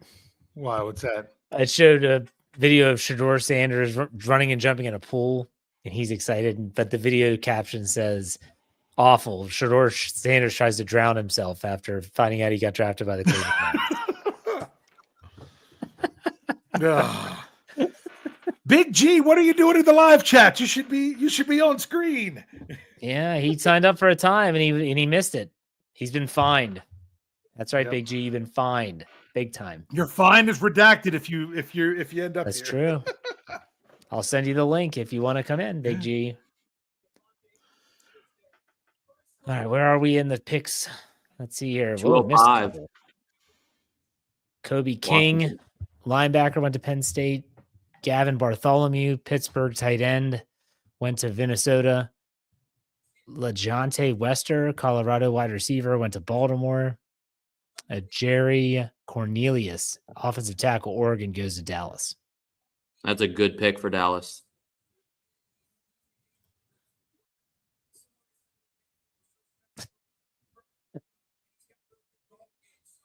Bingo Winchester said that Big G's on George Pickenstein right now. So,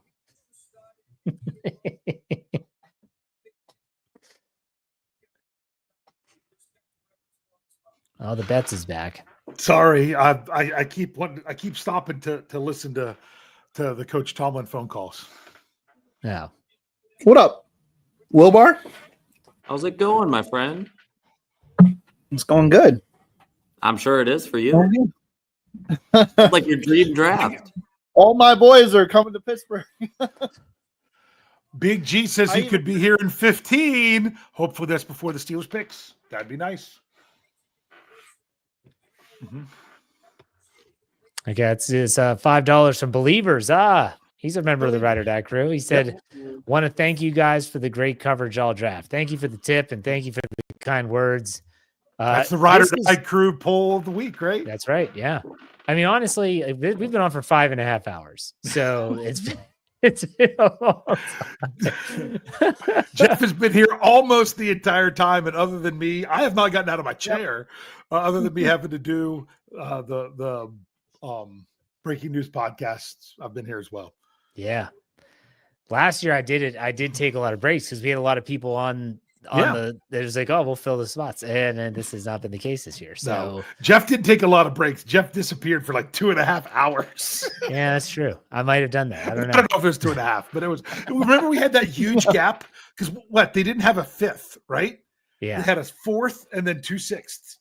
And we were on for like, it was a long time in between. I think I went for a walk. I was like, I need to get outside. Yeah. Kane Madrano, Andrew, out of UCLA. Okay. To Washington. To the solid athlete. Tommy. The end is near. We can almost see the end of this draft, of this round. This is fantastic. Yep. Well, I'll be back in a couple minutes because I'm going to go grab a cup of coffee. Go ahead. I need it to get to the end. Go ahead. Do what you got to do. Get that coffee, Dave. All right. The Three Stooges are still here. I don't know which one's Larry, Curly, and Mo, but still. We are getting close, guys. What do you think for 7th round Steelers? Xavier Restrepo, I would absolutely love. Get Cameron Williams. He's in my top 100 too. He's still sitting on the board, which I can't believe. Very talented tackle. Could even move inside the guard. Hold on 1 second, Andrew. Let's talk about this. You have a guy that was in your top 100, and it is going into the 7th round, and he's still available. Does that say more about the prospect or your rankings? I believe it has more to do with his lack of experience. He was only a 1-year starter at Texas, played right tackle. It's a risk when you take a guy like that. I can understand why he's falling down the board. But when you look at what he did in that 1 year, especially as a run blocker, I mean, a lot of Jaden Blue's success was when he ran on the right side of that line. And Cameron Williams was an absolute bulldozer in the running game. He could move inside. If he can, he's not good at landing his punches. If he could become better at his punches, he could easily move inside the guard. But there's some versatility there. He's one of the youngest prospects in the class. I think he just turned 21. So a very young guy, a ton of upside. He'd be a good fit for the Steelers. Add a nice depth piece. Would you say that your evaluation could have been a little off? I'm not trying to bash your rankings. I'm just curious about when you look at this and you say, well, damn, he's still around and it's going in around 7. Like, what did you think? Man, I might have missed this one. I got to go back and maybe check some things out. Definitely.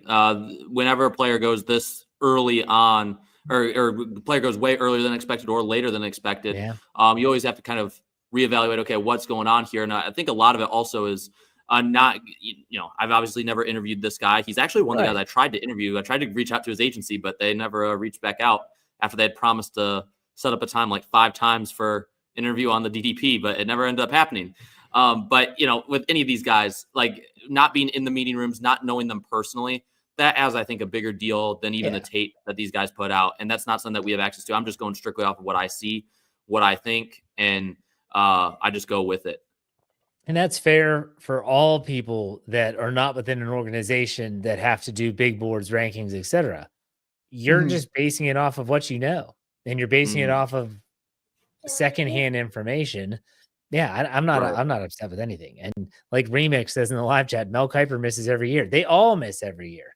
Some are more egregious than others, but still, just was curious about your take. But you can go ahead and talk about the offensive line. I didn't mean to interrupt. No, you're good. I just finished up with Cameron Williams. I think he has starter potential. He's raw, but I think he would be a nice developmental piece to play behind, potentially become a swing tackle behind Broderick Jones and Troy Fautana. Okay. What about you, Jeremy? Where do you want to see the Steelers go in round 7? Oh, well, they've addressed basically everything that I wanted them to. I do think that they could look at receiver. There's some guys that are still intriguing out here. Isaiah Bond is so fast. And Restrepo is such a technician, in the middle of the field.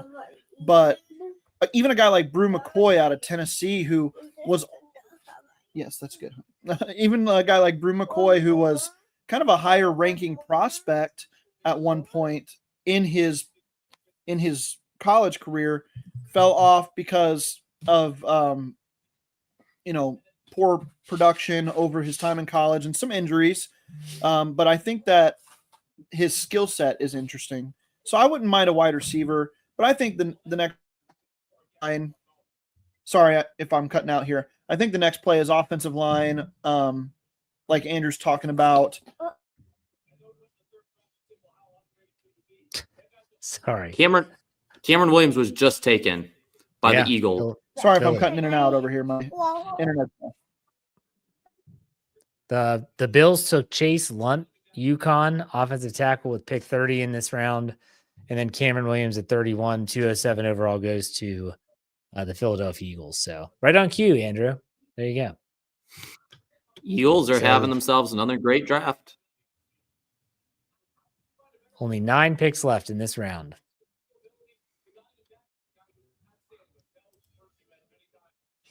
Sorry for my connection over here going in and out. It's Bush League, man. That is Bush League. I know it. I don't get what's going on. Maybe it's the fact that I've got the TV on, 3 windows open. I'm sitting right by my router, though, so I don't know what's going on. Windows? What does Windows have to do with anything? Well, you got multiple things running, multiple things processing at a time. Okay. Oh, Windows on your computer. Yeah, Windows on my computer. You must have a Mac. I don't know. I don't have a Mac. I have an HP. Okay. So it's like, what the hell are you talking about? If you have a window open right behind you, what does that have to do with your computer? Come on, Jeff. He uses the router in broadband, and he gets better broadband with his windows open. That's right. It's like he has an antenna sticking out his window or something. Oh my gosh. Okay. So Carolina says I'm like slap happy at this point. It's been almost, hey, there's Cameron Williams off the board, Andrew. Yeah, we already said that. Did you see that already? Okay.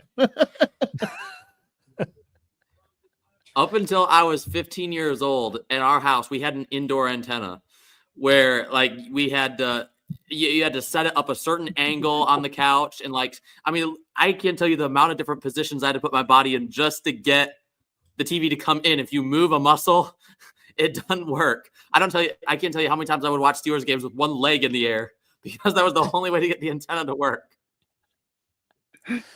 That was TMI, Andrew. Yeah. Pick 32. It's daydream. We're all at that point. Yeah. Jimmy Horn Jr., Colorado wide receiver, goes to Carolina. He's small, but he was fast. An intriguing prospect. He's just a small player, 5'8".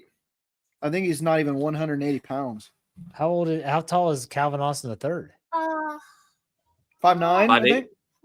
Yeah, he's 5'9", maybe on a good scale with heels on.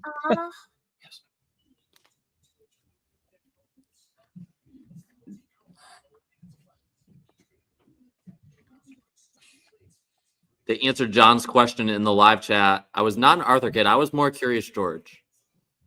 Okay. For us no cable kids. Feel that? Arthur was it, man. How about those Batman shows and stuff that would come on like ABC and stuff like that? Saturday morning sometimes they'd have something on CBS, but not very often. I'm before your all's time, so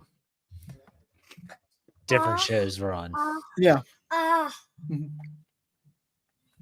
Eagles are up again. Now, I haven't been here for all of the selections. Does anyone know if Brashard Smith, running back from SMU, has been taken? That name doesn't ring a not. bell. Okay. He is still available. Okay. Damian Another- Martinez, Brashard Smith, LaQuint Allen, Kyle Monange, Donovan Edwards. Donovan Edwards, Phil Maffa, Corey Kiner. All these guys are still on the board. Oh, Raheem Sanders. Absolutely. cool.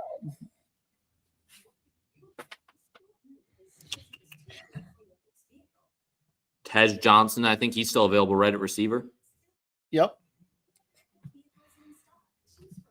I mean, we were talking about him as a potential second-round pick before he ran that 4.51.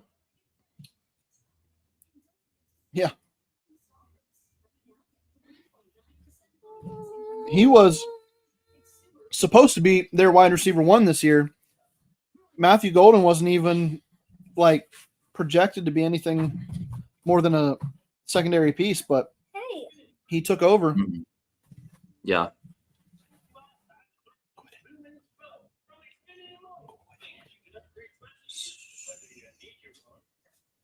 Marcus Yarns, running back from Delaware, is another guy on the board that intrigues me. I had a late 5th-round grade on him.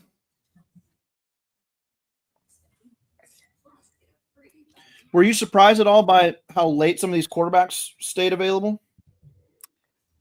Yeah, I think Shador was the one that kind of started it all. Once Shador's gone, it's like, okay, we can take the rest of the quarterbacks now. I think the rest of the teams were just playing chicken. Like, we're not going to take another one of these quarterbacks until somebody takes Shador. So, I mean, after that, then you had McCord going off the board. I thought that was later than what he should have gone off. And then the Steelers get Will Howard.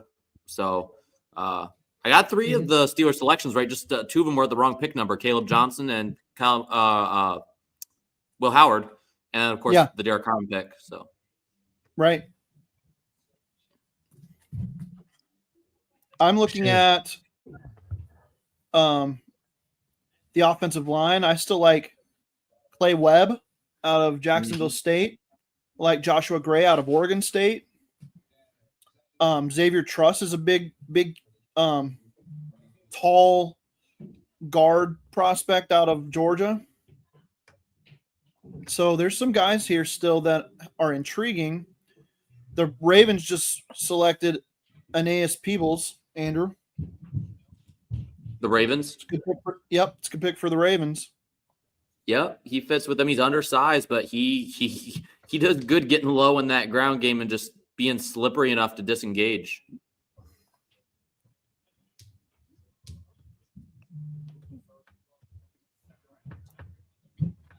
That's the first defensive lineman off the board for the Ravens, unless you count Mike Green. I'm still mad about that pick. They got Mike Green. Yeah. I don't want to face him.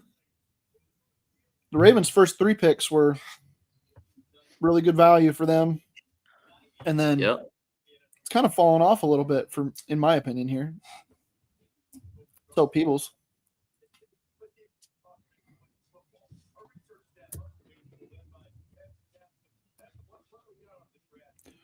How many picks are we away from Pittsburgh at this point? Well, there's still 1, 2, That's 3, 226, 4, right? There's 6 left in this round. And then in round 7. Yep. They're the So 10th. They're the 10th pick in round 7. So we're 16 and 19 picks out for the Steelers, round 7 picks. Are the 2 Steelers picked pretty close together? Yes. There's only 2 picks in between them.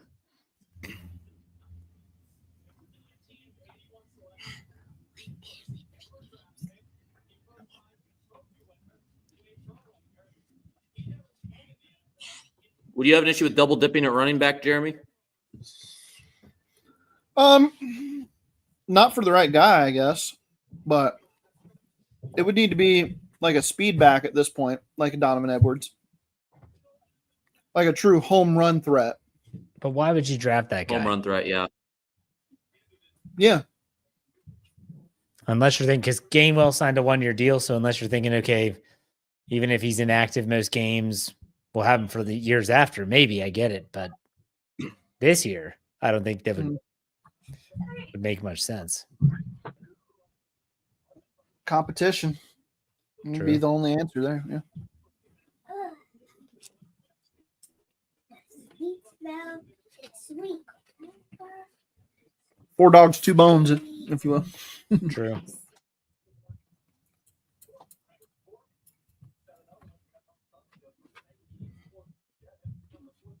Yeah, I think 4 of I my would top like- 5. Go ahead.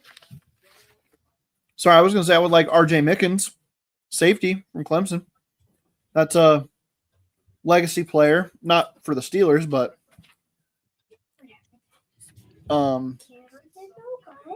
he's got some range. They've been looking at the safeties in this class. Yeah.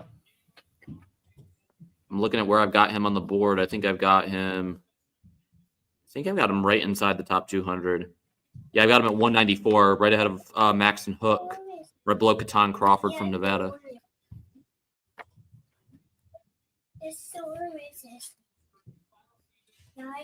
Aiden Connor, guard from Texas to Arizona. That Texas line is going to be entirely new next year. Jake Majors, I think. Did Jake Majors get taken, or is he still available? I think he's still available. Let me check. That whole Texas line is going to be new next year.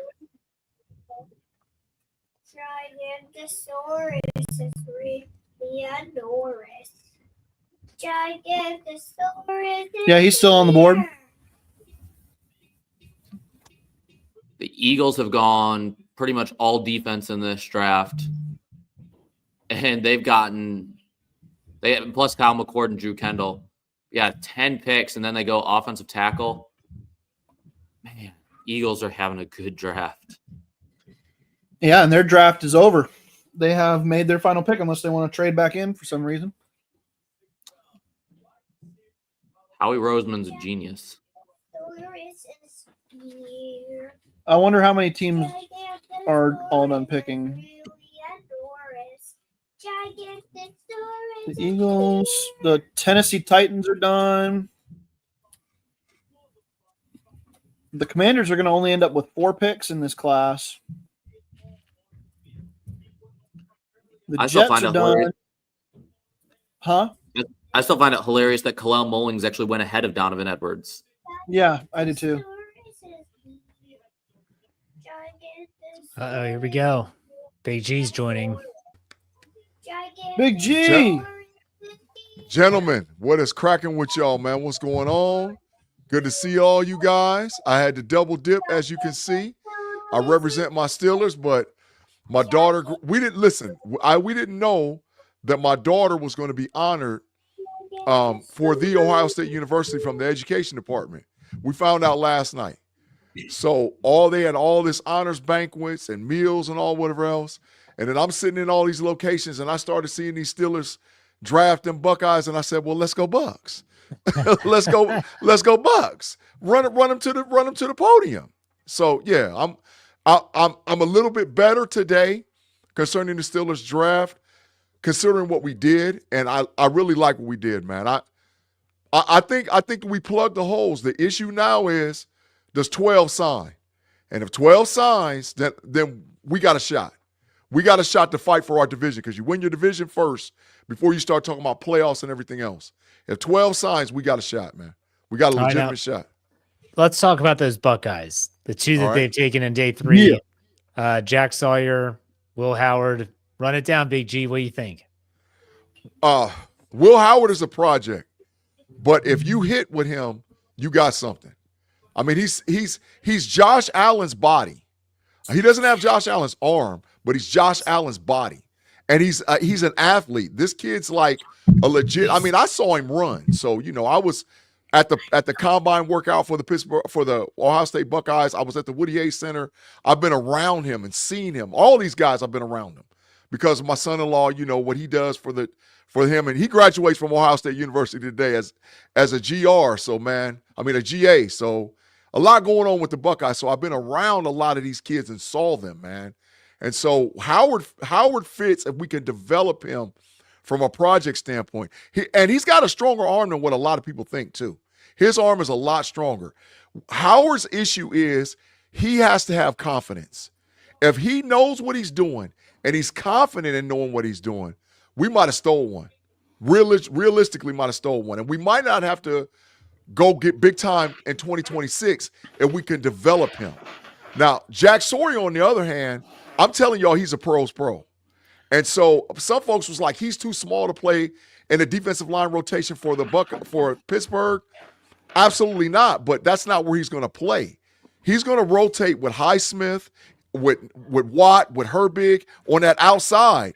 And listen, they got problems. Based on what we did with that defensive line, and now we got those 4 guys to be able to go into rotation and rush in the quarterback, we fixed a lot of stuff up front for the Steelers. And that's where we got gashed. As the season went on further and further, teams started being able to run more and more on us. No, not this upcoming year. They in trouble a little bit. The AFC North is in big trouble, Jeff. Big trouble. Hey, I love that. I like when the rest of the AFC North looks at the Steelers and says, "Oh crap, they got that guy." Yeah. So we'll see. Just your take on the draft as it's played out, though, Big G. I think we spoke after was it before round 1 or was it after round 1? I'm trying to remember. When were you on? After, Okay, yeah. So after, so you spoke about Harmon a little bit. You can speak on it again if you let it resonate a little bit in your brain. And what about the drafting of Caleb Johnson in round 3? At first, I was upset, man. Because I was being biased. I got to call bias on myself. I wanted C.J. Givens. I wanted that kid out of Kansas State. But going back and evaluating it, and because like I said, I saw Caleb Johnson play twice, up front and personal. He's an upgrade from Najee. Najee's like a 4.66, 4.67 guy. Caleb Johnson's like a 4.53, 4.54, but he's played in traditional zone running schemes the entire time at the University of Iowa. So I think that he fits for us to be able to get to the second level to where Najee was getting hit for 3 yards, 4 yards. Johnson might be able to turn that 3 and 4 yard run into an 8 to 10 yard run, or maybe even a burst for 20 or 25 yards. So it's an upgrade from Najee. I like the pick. Better fit for outside zone? Oh, absolutely. I mean, that's what he ran at Iowa the whole entire time. Bottom line, yep. Yeah. So that number one, but then also what he does as far as the play action ability. Caleb Johnson sells play action. I don't know how much tape or evaluation you guys have done, but I do my research. So he sells play action big time because Iowa couldn't even freaking throw the ball. And when they did get somebody when they threw the ball, it was for big plays because of how good he sold play action. So where Najee, I think, suffered a little bit in selling play action for the Steelers. So I like Caleb Johnson's pick, man. I really like that pick, Jeff. Okay. And you like the Harmon pick, if I recall correctly? Yeah, I do. But Yaya Black I was pounding the table for Yaya Black, man. I was like, go get that kid, man. Don't let Andrew hear that. Andrew didn't like that one. Man, are you crazy? Man, that kid is a monster, man. Listen, they say he's 6'6". I'm telling you, I stood like 15 feet away from him. He's every bit of 6'7", every bit of it. And he's every bit of 340 pounds. He's every last bit of it. Jeff, you ever seen those guys where they just look like a mountain of a man? Yep. That's what he looks like, man, in real life. I was like, this is one of the biggest dudes I ever seen Iowa ever have. Now, this is the deal. This is the truth of it. The truth of it is he plays long, where he's got to learn how to get leverage concerning in the NFL. He has to learn how to drop his shoulders. But a guy like Cam Hayward will show him how to do that. So it's not like he's not going to learn the position. But he's a steal. And he's our nose tackle. He's going to play nose a lot more than Harmon is. Watch what I'm telling you. Harmon's going to play there at all, according to Coach Tomlin on Thursday night, that they're going to keep Benton. I mean, even when they were talking about the Black, Carl Dunbar's like, well, yeah, he'll be there for depth, but we got a good nose tackle in Benton. That's what Coach Dunbar said today. So it's like you don't have to put pressure on the kid. But I mean, I would say that's probably thanks for your service, Travis Adams, most likely.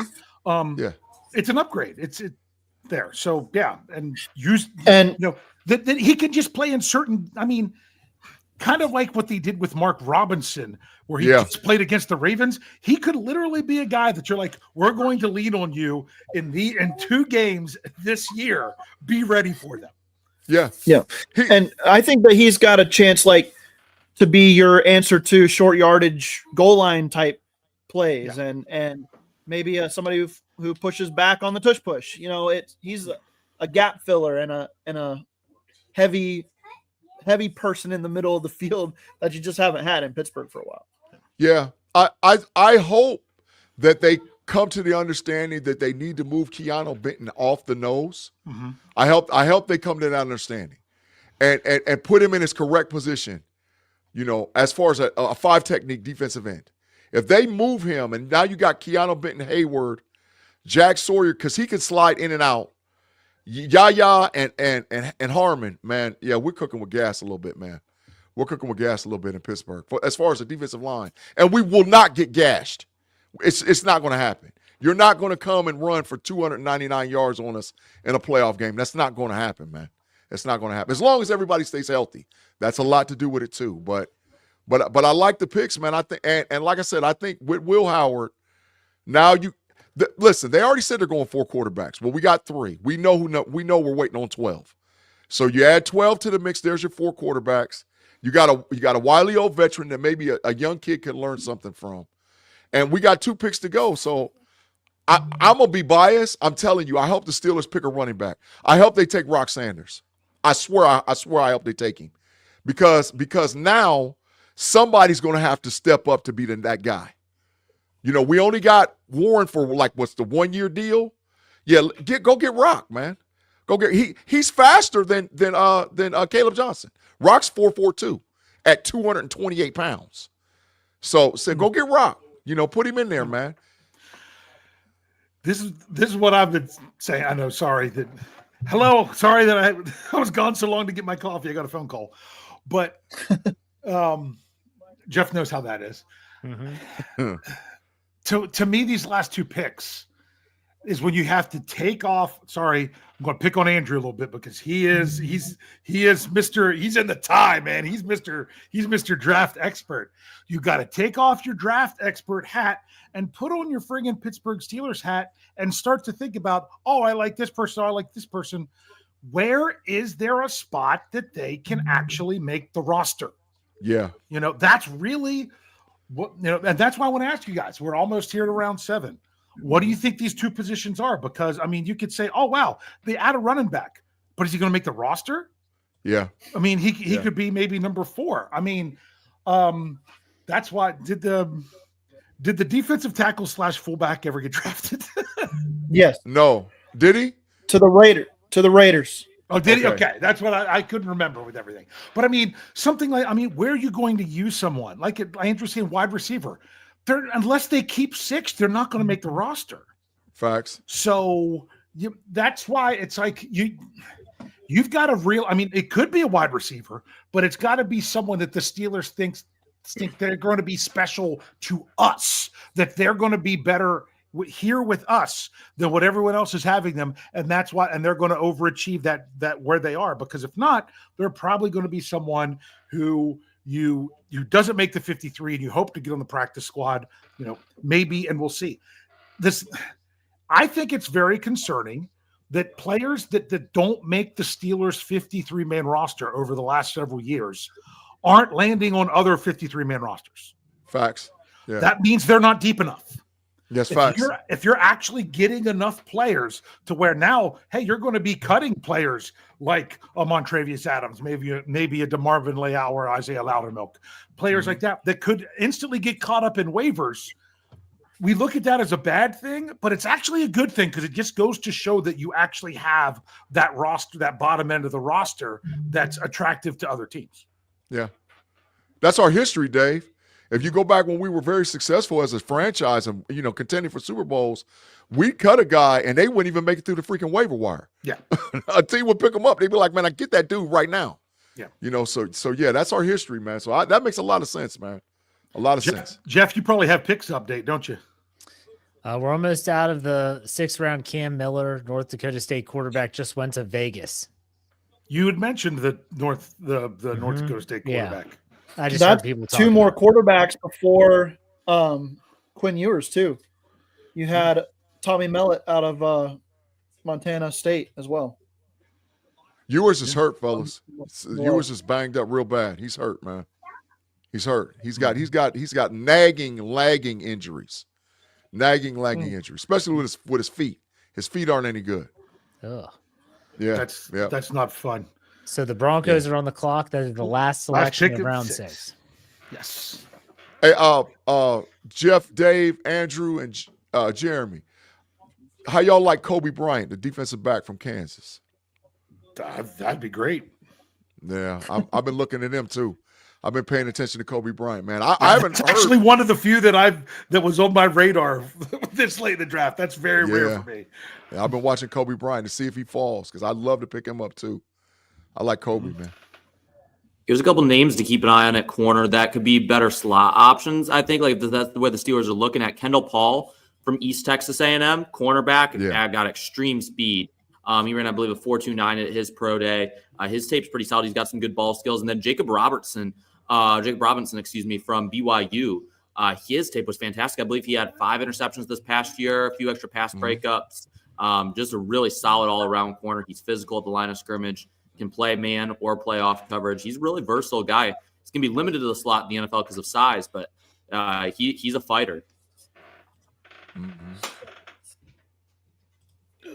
I'm trying to update my board to look. Oh, wait a minute. Oh, I know they're not going to take this kid, but man, listen. Do you guys know anything about Fidel Diggs? Yeah. Syracuse edge rusher?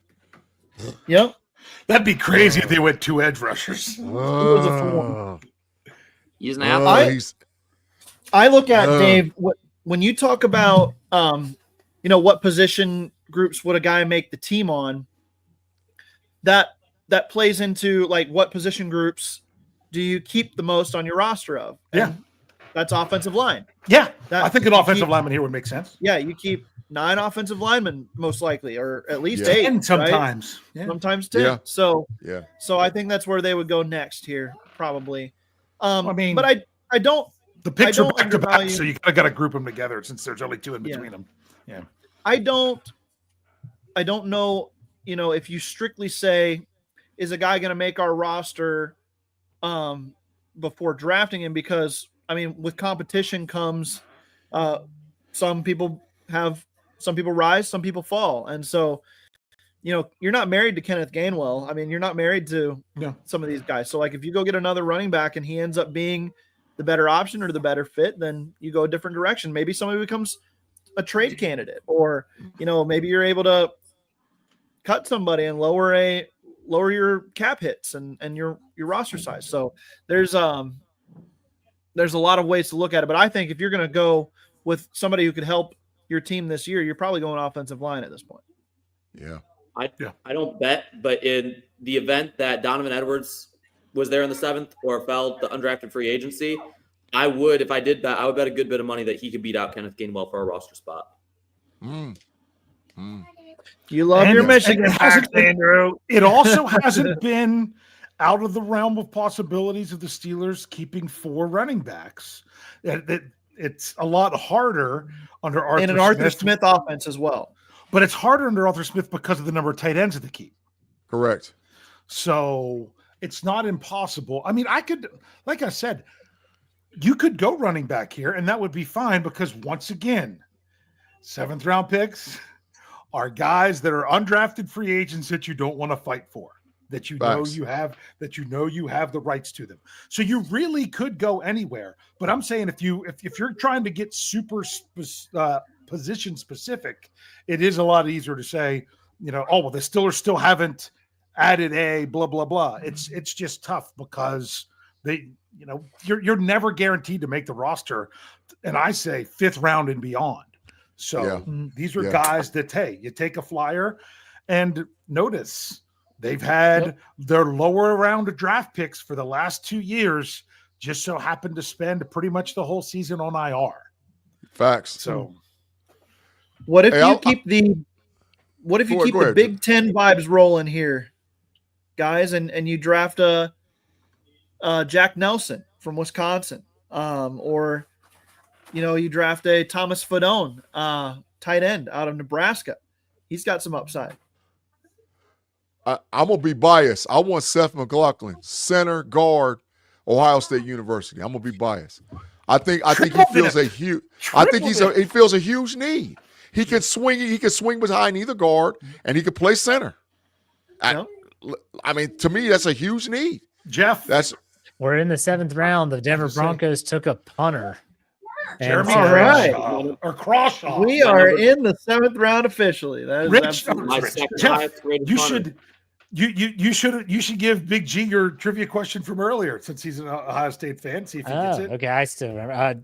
Before today, who was the last player the Steelers drafted from Ohio State? Do you know what year he was drafted? It wasn't Ryan Shazier. There was a guy after Ryan Shazier. That is correct. It was after Ryan Shazier.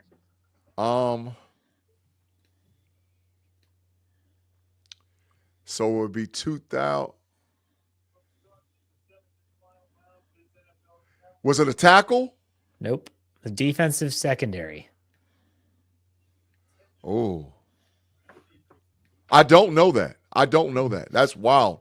I don't know that. A DB? Doran Grand. You know what? I know 2015.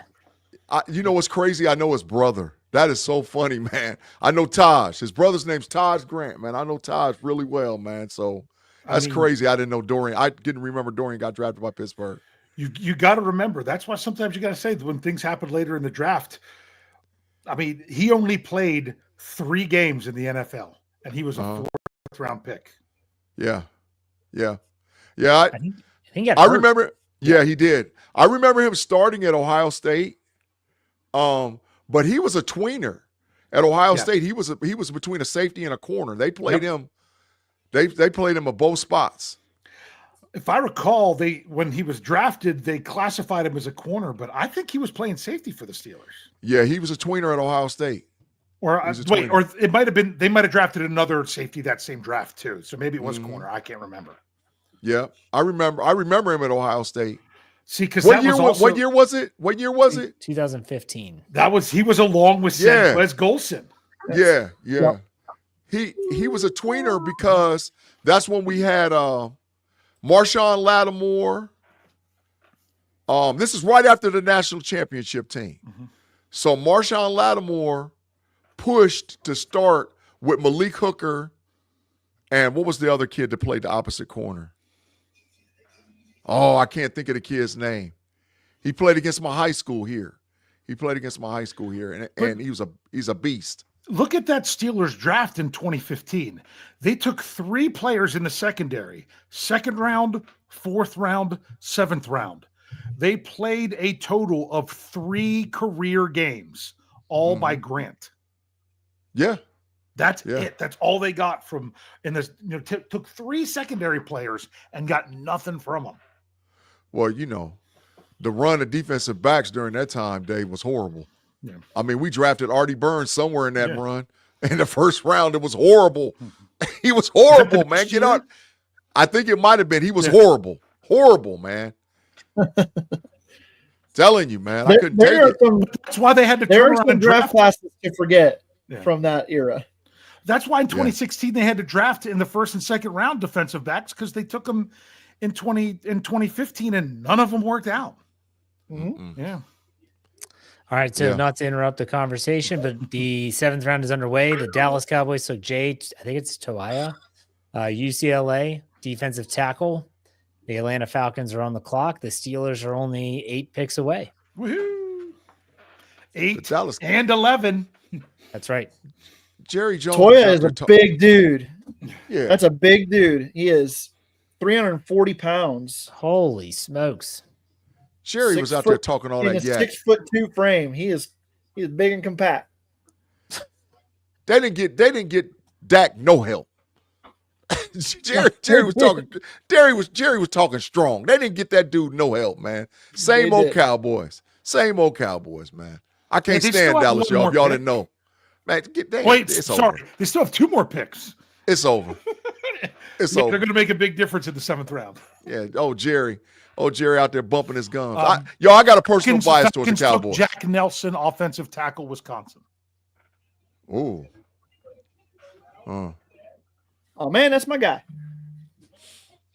Does He's Warren a- Big Boy from Florida come off the board? What if the Steelers took him? He about 490. I mean, Yeah. to go 3 defensive linemen in a draft would be crazy, but He about 490, man. He picks 490, up man. 2 people. Man, Lord. Yeah, I was Hey, gonna say those 2 draft picks in 1 right there. Hey, if we get the fullback, there's the fullback. Short yardage, bring him in. Bring him in. He's gonna, man, listen. Whoever meets him in the gap, it's over. Whoever meets it's over. It's over, man. Pile drive right in the gap. That's refrigerator. That's like having 2 refrigerators. That's a deep chest freezer. And put him in a fullback, man, and just hand him the ball. Get the hell out the way, man. I'm telling you, that's a big dude, man. Because they say I he's agree with the 474, but he close to I want 490. Desmond Watson from Florida. Yeah, that's big boy. They're 21. About 490. Yep. Swole up, man. Swole all the way up. I mean, he's huge. What size He's of helmet huge, does man. that guy wears that I want to know? Man, so my dude told me that he wears a 4X glove. And I was like, what? So, I mean, he has huge hands, man. A 4X? I'm a big guy. I wear a 3X glove. A 4X? Man, that's a big guy, man. That's a big dude. Thomas Stone. yep, tight end. my 2 recommendations back to back here. That Yeah. went to the Giants. The Giants had a good draft sneakily. 6 picks They away. did. The Giants Those had a real good Patriots draft. did too. Yes, Big G, they those did. Patriots going back to the playoffs this year, I think. Oh No my way. gosh, you keep No pumping up your way. own No picks. way. That's about No, the first time we've heard this. No, this is good that Jeremy is saying this because remember, every time Jeremy speaks it out, the opposite happens. Oh, there hasn't been a real defensive tackles yet. Boom, Man, there it was. No, they still got the defensive tackle. Jeremy, yeah, you but gonna there make me was get a my run sign. on them. They only had 1 left. Yeah. Man, he's making me go get my sign, man. Let me find my sign. both the Bears I and wasn't the, trying and to the go there Patriots are today, making man. the playoffs this year. There you go, Jeremy. Stop it. They're not making the playoffs, man. It's not happening. No, never. They're not going to make it. No, they're not going to the playoffs. You said the Bears and the Patriots, Jeremy? That's a little Bears and the Patriots are both making the playoffs this year. in the NFC North. The Bears ain't making it. Yep, the Bears are. No. The Bears might win the division this year. What? No, Yeah. stop. Come on. Nah. Now I got to hit him with another sign. There you go, boo. Boo. Y'all boo, watch it happen. Boo. Y'all watch Boo. it It's not happen. happening. Listen, the too many teams in the NFC have improved. Atlanta is the truth now. Tampa Bay is the truth now. Seattle's going to cause problems. You know, it's too many teams in the NFC that got better, man. The Commanders is waiting to explode. Philadelphia, the Super Bowl champions, it's too many teams. Detroit, Green Bay, it's too many, man. They're not no.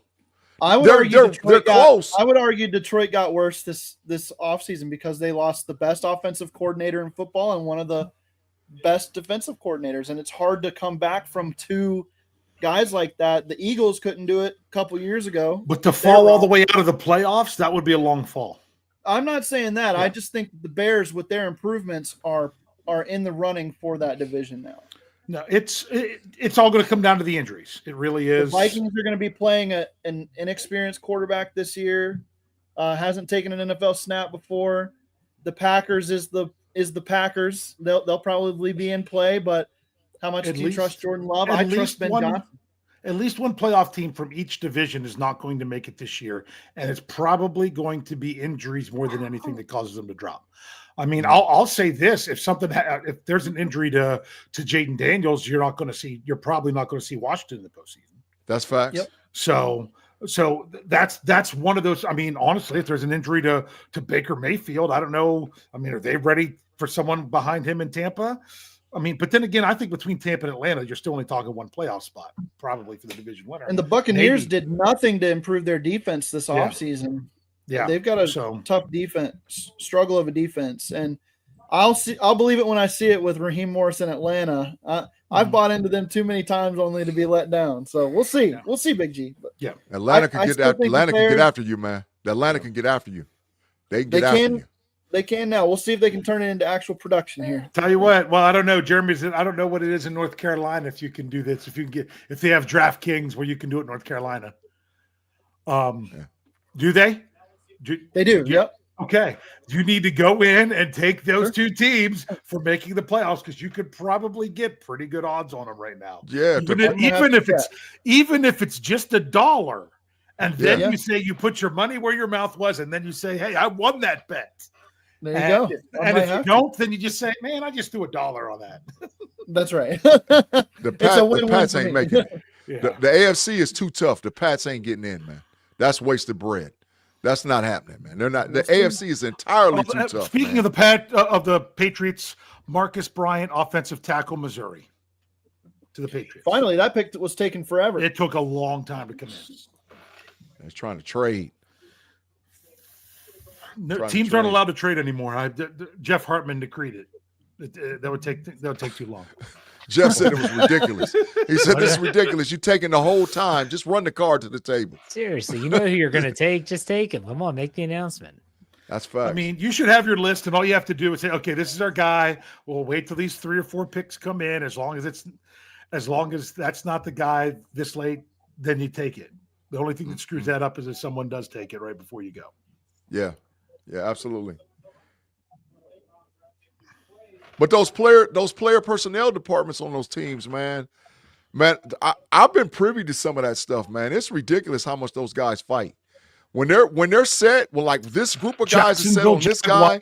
Guard Jonah Moinheim, Trojans. center from USC. They just changed it from guard to center. Why I said that. Yep, he's center.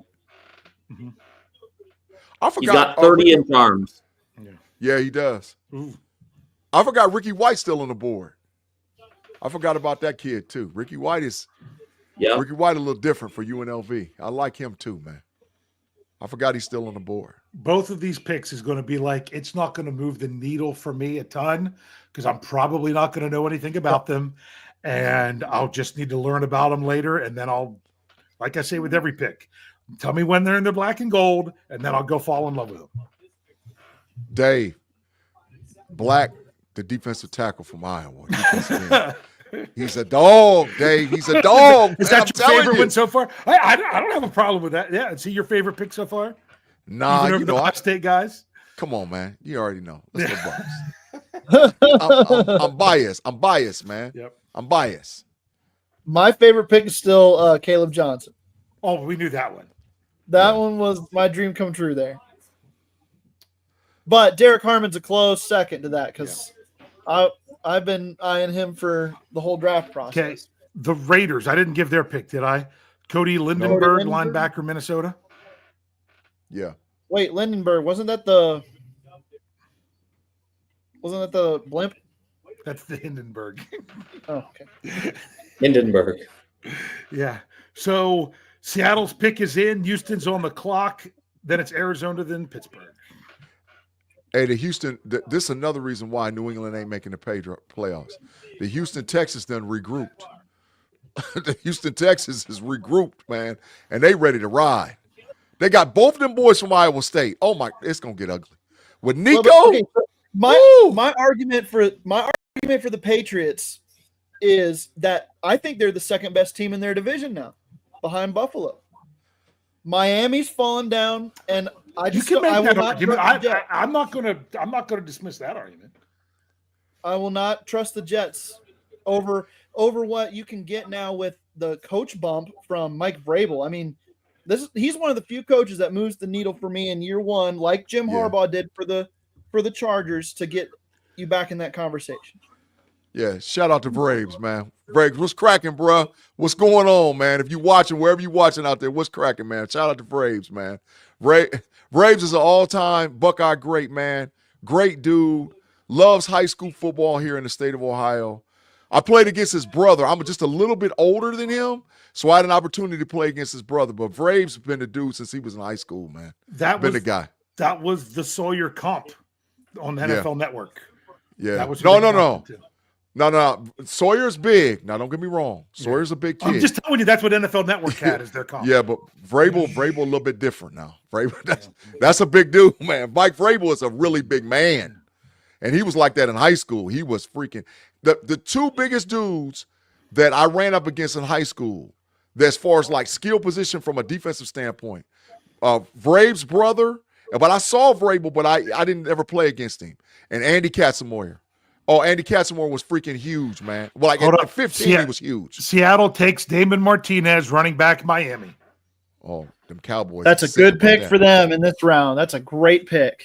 Yeah, the Cowboys sick. I think he was the highest player left on Roy's big board. Yep. Roy had him as 85. Who's Seattle running backs? Charbonnet and Kenneth Walker. Oh, he can push. He could push. Yeah, he could.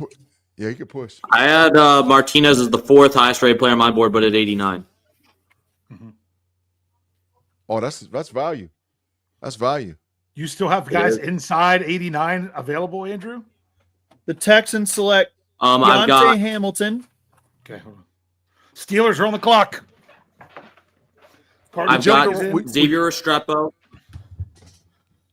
Right, Xavier Restrepo still available at 79. And then you got Donovan Edwards running back at 86, LaQuint Allen 87. So those are the guys ahead of Martinez. Okay.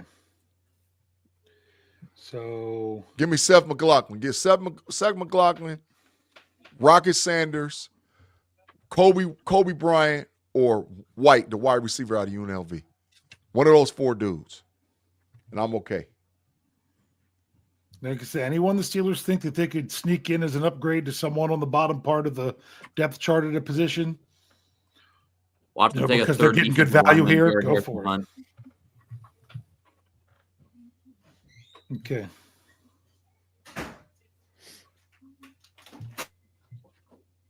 Anyone got anything? Not yet. Not yet. Nope, nothing from the insiders. Yep. The Steelers haven't even done their tweet that said they're on the clock. Yeah. Fairboss said it, but yeah. Man, it's slow, man. Normally by now the pick would have been in. Well, it's because they haven't technically done the pick for the Cardinals yet in front of them. Yeah. So they might have already turned, but it hasn't been leaked yet. Mm-hmm.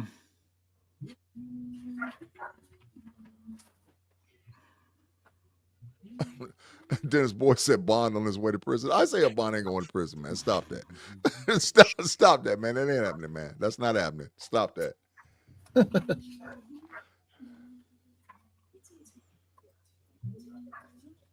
Come on, Pittsburgh. Or come on, NFL. Jeff, they got to speed up this process, man. They're killing me. Hey, I've been saying it for 3 days now. Man, they got to speed it up, man. This is ridiculous. Everyone got all mad at us. They always do every day one because we're breaking picks early. It's like, well, the NFL's slowing up everything on the broadcast. They need to speed it up. They're killing me, man. Come on, y'all. The NFL needs to make it a 1-week event, do 1 round a night. Oh, good God. Oh my God. Oh my God. A week? Let's see. Oh no, I thought someone said it was a pick. Here was they're listing people who are available. Sorry. Yeah, Saunders. Yep. Yeah. He almost got me because he actually had it first with Dave was about to be like, and the Steelers selected these 10 guys. Yeah. Man. I mean, this could be wide receiver. This could be the Cardinals took safety Keaton Crawford from Nevada. Yeah. And the Steelers pick is in, according to NFL.com. Come on. With the tweet. They didn't trade back again. Oh, Jeff, they didn't trade back to the last spot. Thank goodness. They still have a chance to. Don't do it. Stop it. It's have the 7th Steelers round. ever picked a Mr. Irrelevant? No, not that I know of. Not that I know of either. All the insiders must have taken the night off now. Tired of refreshing. Yeah. My thumb's giving me problems. I had to switch fingers. Dang, man. We got you. Hey, we've been here all day. I understand. I mean, I All understand, man. right. Oh no, wait, that's not about Yaya Black. This is hour 6 hours and 23 minutes we've been on this. Woo! Right, 1,000 Marathon. people just This is about. another one of those Yeah. People were here because it's picking back out to back from close out of country or picks something together. like This is you want to catch these.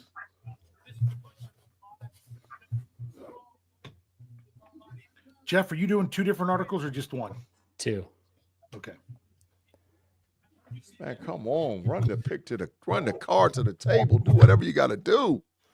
I mean, they had Kiesel announced. They had the Marquis D's buddy that announced it in person. It shouldn't need to be anything for TV. Oh, the Dublin guy. The Ireland guy. Was Yeah. that the Ireland guy? Yeah, Marquis D had him on his podcast several weeks ago. Yep. Come on. Don't tell me NFL.com's going to get it before the Steelers stuff. Any of y'all got anything? I don't have nothing. Nothing.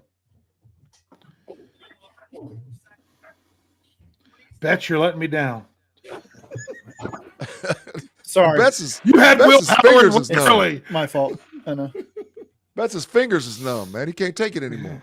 I had Will Howard 3 picks before they actually were on. Yes, you did. Supposed to be on the clock. Yeah, beautiful. I mean, the Steelers themselves Come on, haven't even Steelers. tweeted like on the clock yet or anything. Nope, they haven't. Yeah. They're trying to trade, Jeff. Watch them trade. That doesn't- Jeff's gonna be sick. Like what? Hey, if they trade out altogether, no, it says the pick is in. Like ESPN's tracker says they made a pick. It's just They haven't announced it. And I just can't believe that none of the beat reporters have it. Usually that's where we've been getting it. But none of them said a thing. It's almost like they don't care. Steelers are picking Washington linebacker Carson Bruner. That sounds right. Yeah, Mark Bruner's son. This is from Nick Faribault. Oh yeah, there it is. I had a feeling some people were like, are they going to take him in the 7th? Well, they had 2 7s, and yeah, they did. That does not surprise me one bit. what position does he play? Linebacker. Linebacker. And his father played tight end for the Steelers, right? And is a He's a scout scout. for the Steelers. Yeah. So, Oh yeah, that's The Northwest it makes sense. scout, Yep. regional Yeah. scout. So he scouted his son for the Steelers. Yeah. I'm Let me fine see what with that kid's one. measurables is. I forgot about that. That was one that was on my radar a while ago, and then it was one of those I just didn't even think about it. Best available. I just want to see how big this kid is. Mhm. Linebacker. They're making the announcement on Who is TV right this- now. Who is this announcing this? Someone from the Pat Tillman Foundation, I think. Okay. Yep, there, just showed it. It just showed up here on the website that it was Carson Bruner. Yeah, watch the next pick be Dino Tomlin. No, that's got undrafted free agent written all over it. So yeah, He's 6'1", 6'2", 227. Yeah. Let me see what he ran. He's gonna be a good special teamer.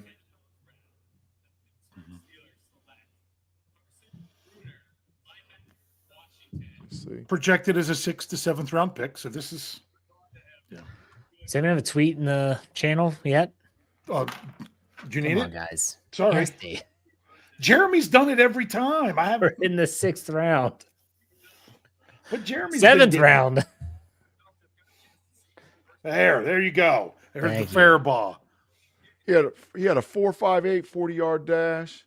Mhm. Ran a decent 3-cone. Almost 32-inch arms. Yeah, he's So a he special would have been teamer. he would have been a Falatanu teammate, right? Yep. Yep. Unless he just landed in Washington for 1 year, which I don't think that's the case. His split wasn't bad either. His 10-yard split was 1.57. Yeah, he's not a bad. He's a pretty good athlete. Special teamer, but pretty good athlete, man. At that size. Sorry about the tweet. I saw the Steelers official one, and I was just going to throw that in there, but then it went away. So trying to find it, but it's in there now.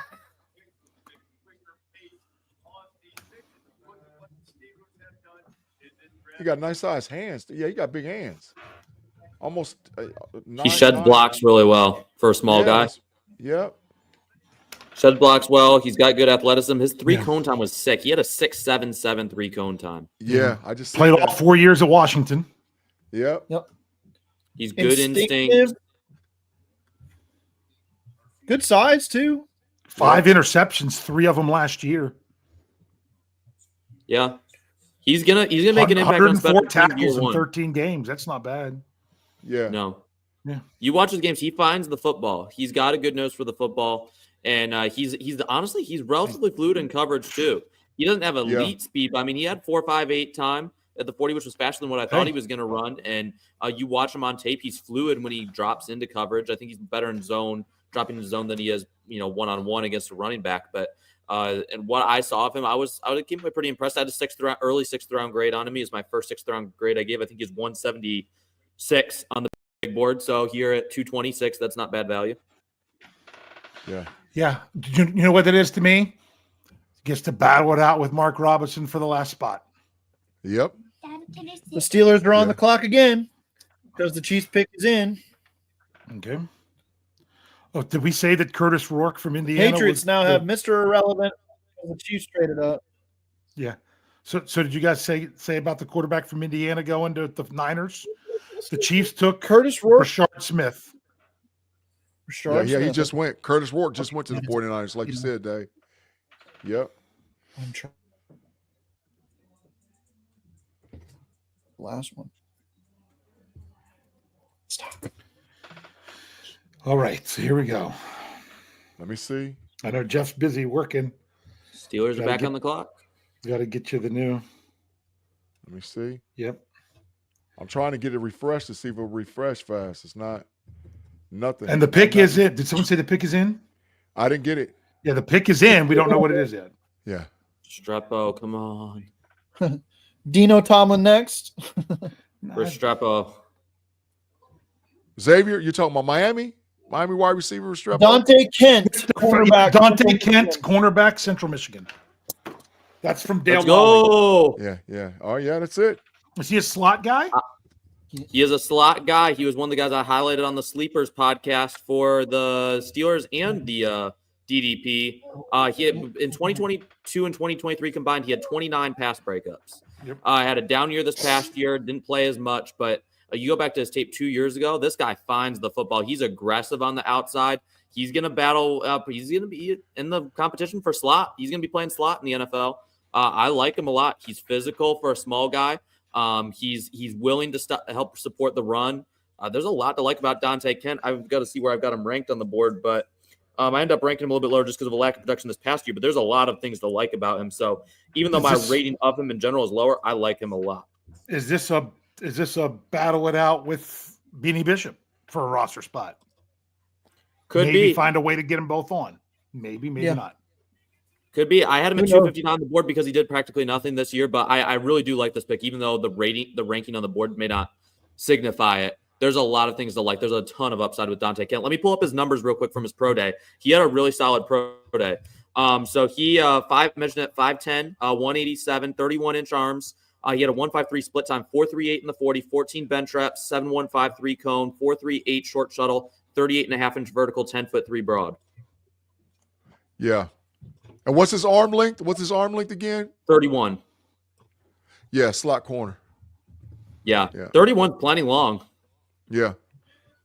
4.38, 40? Is that what I saw? Yeah. Fast. Yes. Yeah. Let me pull up his stats from 2 years ago. I had a screenshot of it, but I think I might have lost it. For some reason, Sports Reference now doesn't like my computer. It has to check that I'm human, and it doesn't think I'm human. So you are kind of robotic sometimes. So in 2024, he had 52 total tackles, 7 passes breakups. So it's 2021 and 2022. My bad. 2021 as a sophomore, 14 passes defended. He had 15 passes defended in 2022. So he finds the football. He's not great at converting those into interceptions. He only has 2 in his 5-year career, but he knows how to find the football. He has good ball skills. He knows how to track the ball down the field. I'm just looking at other notes that I had on him doing his evaluation. He gives good effort against the run. Not the strongest player at the point of attack. He can get out bullied by more physical slots, but willing run supporter, great man coverage guy. I think he's going to be fighting with Beanie. Eccles is in that rotation too to fight for a slot corner as well, right? Yep. Yes, it's Beanie, Eccles, and him. Okay. It's not bad. That's not a bad move for a slot corner. Competition. Yeah. But it is funny to me how the Steelers just don't value the nickel cornerback spot. They don't draft those guys high. They don't go get those guys. And that's nuts because they're in nickel 58% of the snaps. They like are. you need a dog at that spot. Yeah. You'd think with the obvious devaluation of the nose tackle in Pittsburgh that they would have had a correlation of an improved evaluation of the nickel corner spot, but they don't. They just kind of throw whoever out there and say, make it work. We'll pay other guys elsewhere. It's not going to work. The Steelers have traded back into the 7th round. Stop it. That's kidding, official. Jeff. I'm just kidding. No, that's not official. Jeff would be sick. No, I'm just kidding. Ready for this thing to I'm be just done. kidding, Jeff.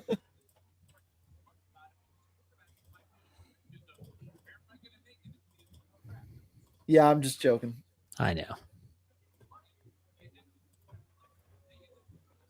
What do we talked about it though? Like you want guys who had big time college production, or you want traits guys.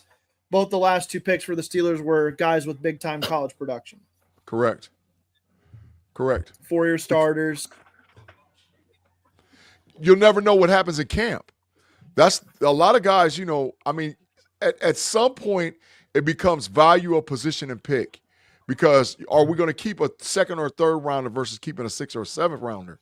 But if a guy just outplays a guy, and that's why you need production, because production gives you an opportunity to fight a guy at a position especially a position of need at the next level. So you get a production guy on the field, man, you never know what that's going to turn into. You never know. And a guy like that, he might not get 1 reps right away, but there'll be times, especially on 7-on-7s, where, if he holds his own against Calvin Austin III, or if you run him out there on GP and see what happens, and he holds his own, he'll fight for a spot, man. That's what we need. We need guys that will literally fight. I don't mind those type guys, man. Quinn Ewers is off the board to the Dolphins. Okay. Wow. That's good value for them. Yeah, it makes sense.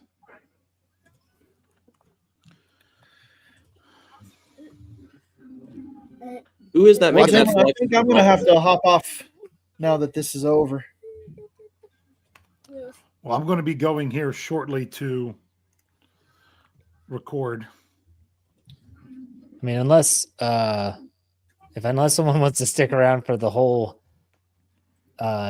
rest of the round, we can just end it. I'm willing to, but that's up to you guys. If there's anyone else that's wanting to. No, sir. I'm with you guys. I thank you guys for an opportunity just to come on, man. And I apologize for this morning, man. I just got, like I said, man. Oh, it's fine, man. I'm just giving you a hard time. Oh, man. It's the Buckeye time, man. It's that time. Buckeyes, let's go. Let's go. Tell your daughter congratulations. Yes. Thank you, man. Yeah, my daughter, my son-in-law, my youngest daughter, my son-in-law graduated today from Ohio State. Last year, my middle daughter graduated from Ohio State. And 2 years before that, my oldest daughter graduated from Ohio State. So, well, congratulations. And I'll be the one to say it. After 6 hours and 37 minutes, we're going to kill this stream. The Steelers draft is over. Dave and I will be back for a roundtable discussion in a few minutes once he does his breaking news podcast. For everyone that participated, for everyone that watched any part of this Steel Curtain Network, Fans First Sports Network, and Draft Nation live stream, day 1, day 2, day 3, doesn't matter. Thank you all very much. We do appreciate it.